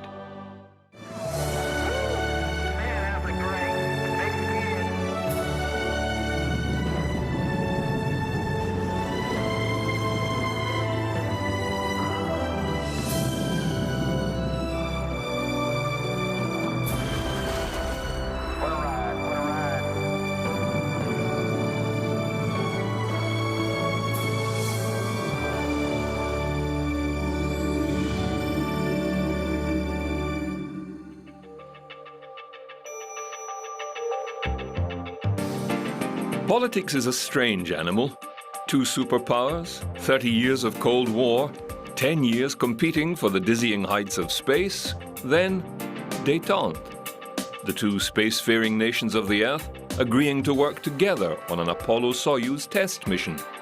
For the first time, they agree to develop a universal docking collar, enabling any 2 spacecraft to dock in space. This idea was born of the need for a possible rescue in space. Either side could assist the other, or perhaps to suit some future common space facility that they cohabit, however unlikely. For such an international and open project, the Soviets picked their best men. Alexei Leonov, already a legend, the first man to walk in space. Leonov had been earmarked and trained for several missions, including the Salyut 1 mission that ended in disaster. This would be his second flight into space, and he would command the 2-man Soyuz 19. His flight engineer was Valery Kubasov, also his second flight. Kubasov had been prime crew for Salyut 1 as well, but was grounded on a health scare. The Americans selected Tom Stafford as commander, Vance Brand and Mercury veteran Deke Slayton to fly the last Apollo capsule.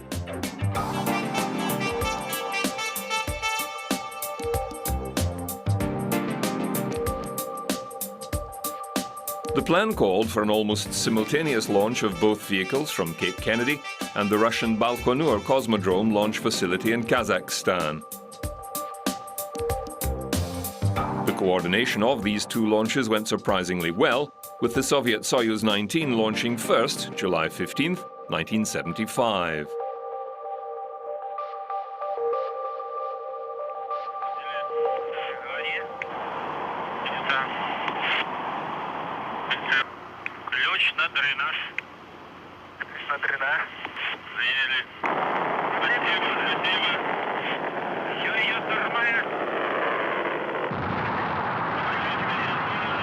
Shortly after, the last Apollo capsule, mounted on a Saturn 1B rocket, was readied for launch from pad 39B at Cape Kennedy.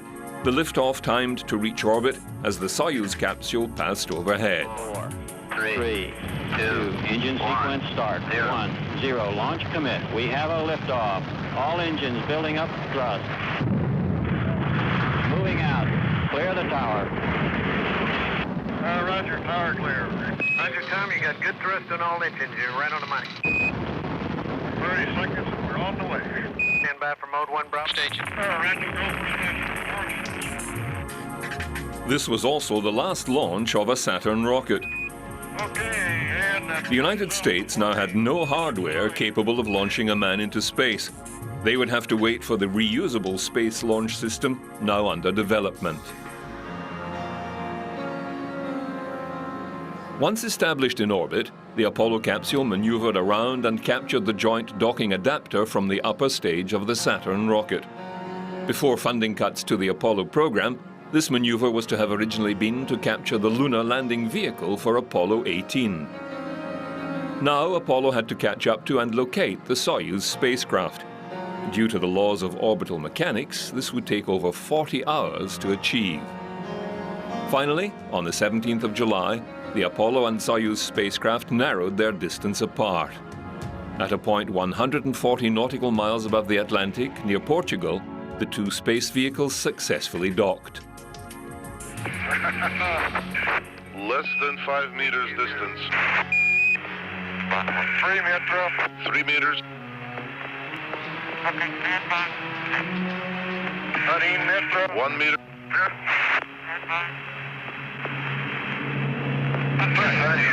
Contact. Capture. We also have capture. 4 hours later, after careful pressurization and checks, the hatch between the two craft was opened and a new era of space cooperation and exploration was begun.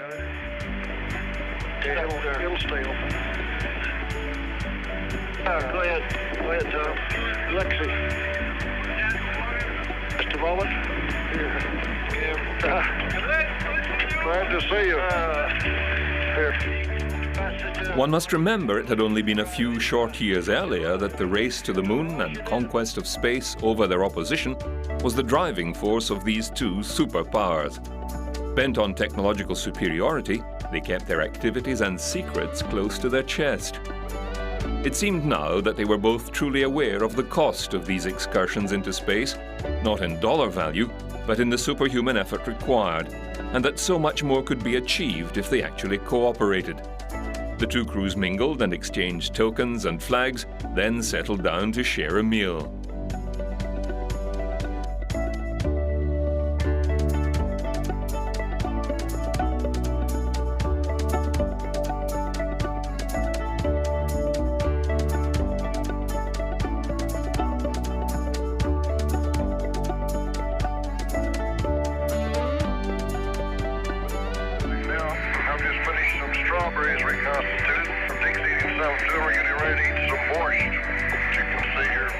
The US had won the race to the moon and just completed a series of semi-successful Skylab stays, but now had no space launch capability. The Soviets, on the other hand, were just completing an entire series of extensive manned space stations and were about to begin a more adventurous space station program called Mir. This Apollo-Soyuz test project was in some ways just as important as the first moon landing, as it was opening up a new horizon for the future in space and, hopefully, leading the way to improved cooperation back on Earth. The joint Apollo-Soyuz project was a major public relations goldmine for both parties. In the spirit of openness, both sides worked on scientific projects together, took tours of each other's spacecraft, ate each other's food, and all live on television.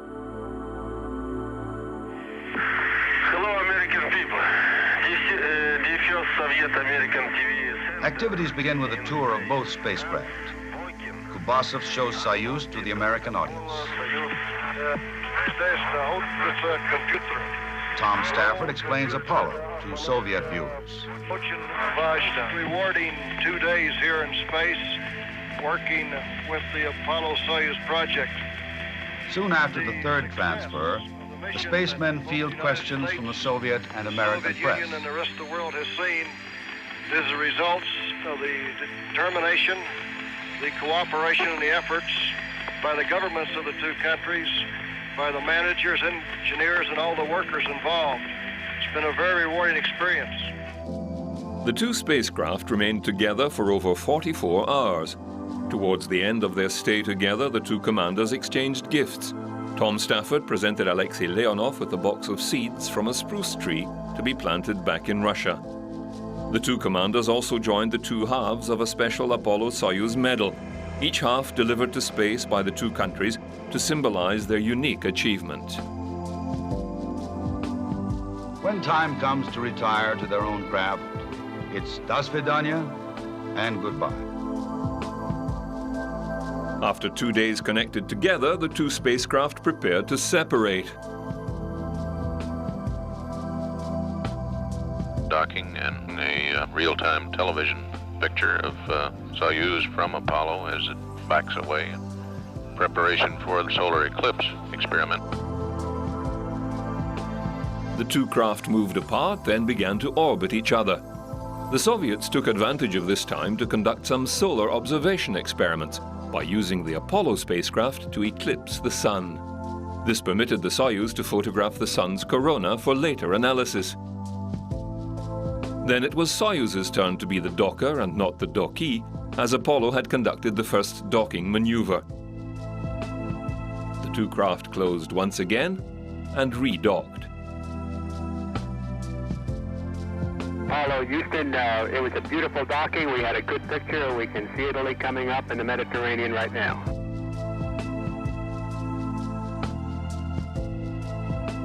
Apollo, Houston through hatch, and we're hearing your calls. Roger. We've docked. Everything was on time, though. After a further 3 hours docked, the vehicles parted once more for the last time.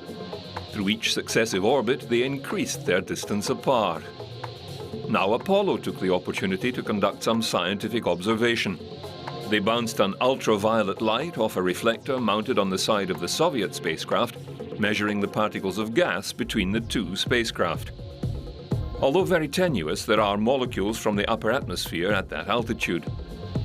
Apollo utilized a gas spectrometer to study these rare particles. This was a first for this type of observation, which included measuring the amount of ozone in the upper atmosphere. The joint mission completed, the Soviets began their preparations for their return to Earth. With a mission time of 5 days, 22 hours and 96 orbits, Soyuz 19 descended from orbit and landed in Kazakhstan 21st July 1975.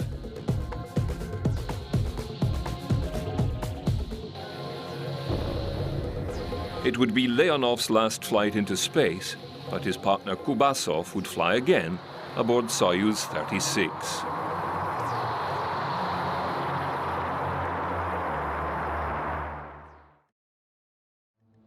The Apollo would continue in orbit for a further 4 days, with another 27 experiments to perform in space sciences, life sciences, Earth observation, and materials applications. One of the experiments involved killer fish sealed in seawater, each cell in various stages of maturity. This was a follow-up study from an experiment conducted aboard Skylab, where scientists had found these tiny fish had trouble adjusting to the conditions of microgravity. Whereas the fish hatched in space adapted very well to their environment. When returned to Earth, they were compared to similar control fish bred on Earth. After completion of their 9-day stay in orbit, the Apollo crew jettisoned their docking adapter and once again took advantage of the nearby orbiting object to study minute variations in the Earth's gravitational field. This technique can help accurately map the density of the Earth's surface on a global scale. Then it was time to deorbit and return to Earth. Due to human error, the reaction control system aboard Apollo was left on during re-entry, allowing some toxic nitrogen tetroxide fuel to be sucked into the cabin when it drew in outside air prior to splashdown. 2 of the astronauts reported adverse effects, including nausea and brief unconsciousness. They were briefly hospitalized. It was later discovered they could all have died from that level of toxicity. It would also be the last time in that century that Americans would splash down in the ocean on their return from space.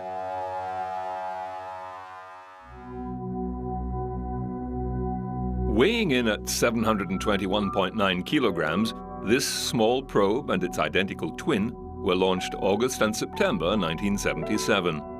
Taking advantage of the solar system's planetary alignment, these 2 probes were off on a grand tour.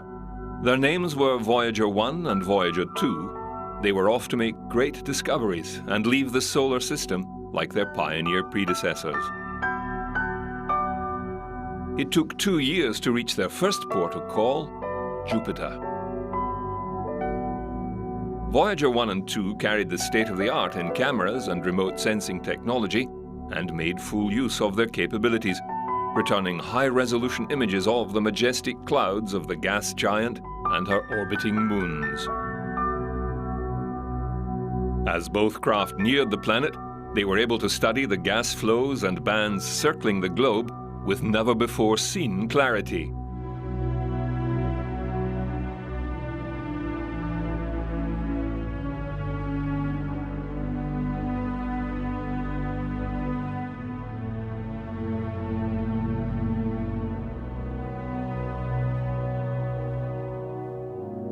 In particular, they studied the giant red spot.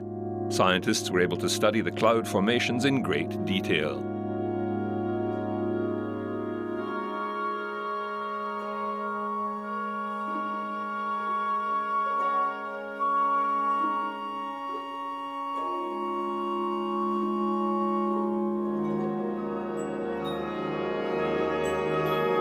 Then the probes turned their attention to the passing moons of Jupiter. There, they made amazing discoveries. The sulfurous moon Io, with its pockmarked face, was the source of a great discovery. Voyager had taken multiple photos of the edge of the moon's disk, and although overlooked at first, image analysts then discovered the first ever volcanic activity not of the Earth. A giant volcano spewing dust and gas had been captured in the act. Closer observation of Io, one of the 4 Galilean moons of Jupiter, revealed there were over 400 active volcanoes and lava flows extending over 500 kilometers long. The most volcanically active body in the solar system, scientists believe it is due to the immense tidal gravity of Jupiter driving the moon's internal mechanism. Another surprise was Europa. A globe of smooth, cracked ice, it is believed to cover an ocean of liquid water and to be capable of supporting some form of life. Next stop was Saturn. Voyager 1 reached it in 1980, Voyager 2 in 81. With improved cameras and sensors, the probes returned new insight into the rings of the gas planet, including braids in the outer rings. They then turned their attention to the moons. Voyager 1 was retasked to swing by Titan. This would end its grand tour, as the trajectory to reach Titan would then propel the probe up and out of the solar system. Titan's dense atmosphere hides detail of the surface features. Closer study of Titan was recommended and plans put into action. Voyager 2 continued the tour. Gaining gravitational speed from Saturn, it reached Uranus in 1986, revealing a planet with rings and more questions than answers. Remarkable views were obtained from Miranda, the smaller of Uranus's satellites. It revealed a gouged and shattered icy landscape and cliff face like no other, 25.7 kilometers high. If you were to drop a coin, it would take 9 minutes to fall to the bottom. Gaining speed, Voyager 2 moved on to Neptune, another mysterious ice giant. Encountering the deep blue world in 1989, it photographed the cloud tops of the planet and discovered the great dark spot, which has since apparently disappeared.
This icy world is believed to contain more water, ice, and nitrogen than the other gas giants.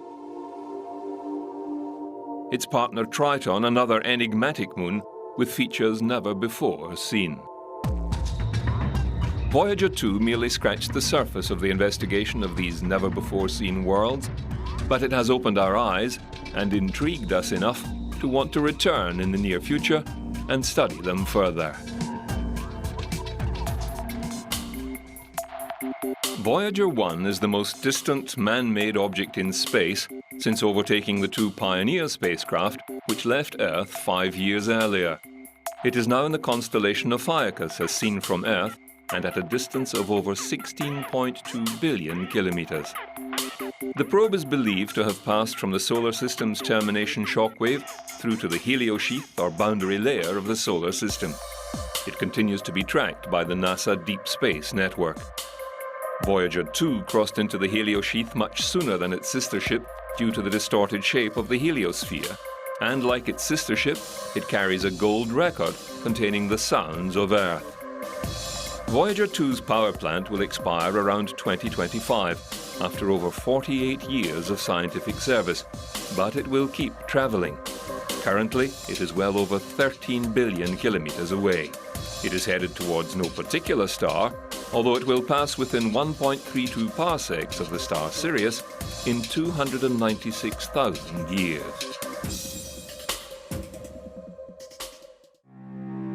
In early 1977, a fascinating silhouette appeared at the Dryden Flight Research Center at Edwards Air Force Base in California. Rolled out to the runway, a Boeing 747. Affixed to its back, a new kind of spacecraft, the reusable Space Shuttle.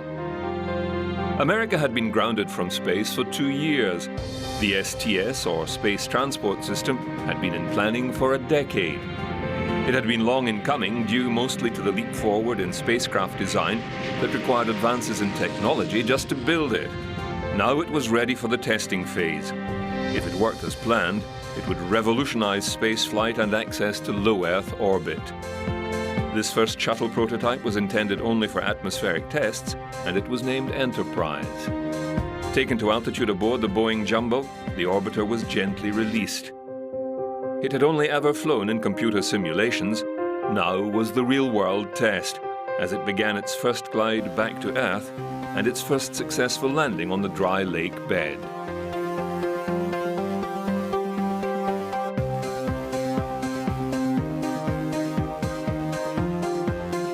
The angle and speed of descent slowly increased to what an operational mission would be like. The aerodynamic cowling covering the engines removed as confidence in the system grew. The shuttle was the most complex vehicle ever built, and it always drew public attention to itself. The fly-by-wire system was problematic. In this case, the computer had a slight delay in responding to the pilot's commands. Rapid control inputs by the pilot led to a pilot-induced oscillation, or PIO, causing the orbiter to bounce dangerously down the runway. Even royalty came to witness the test landing of this new wonder. He even noticed when it went wrong. America was determined to get back into space. This time, it was going back in style.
3, 2, 1.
Three.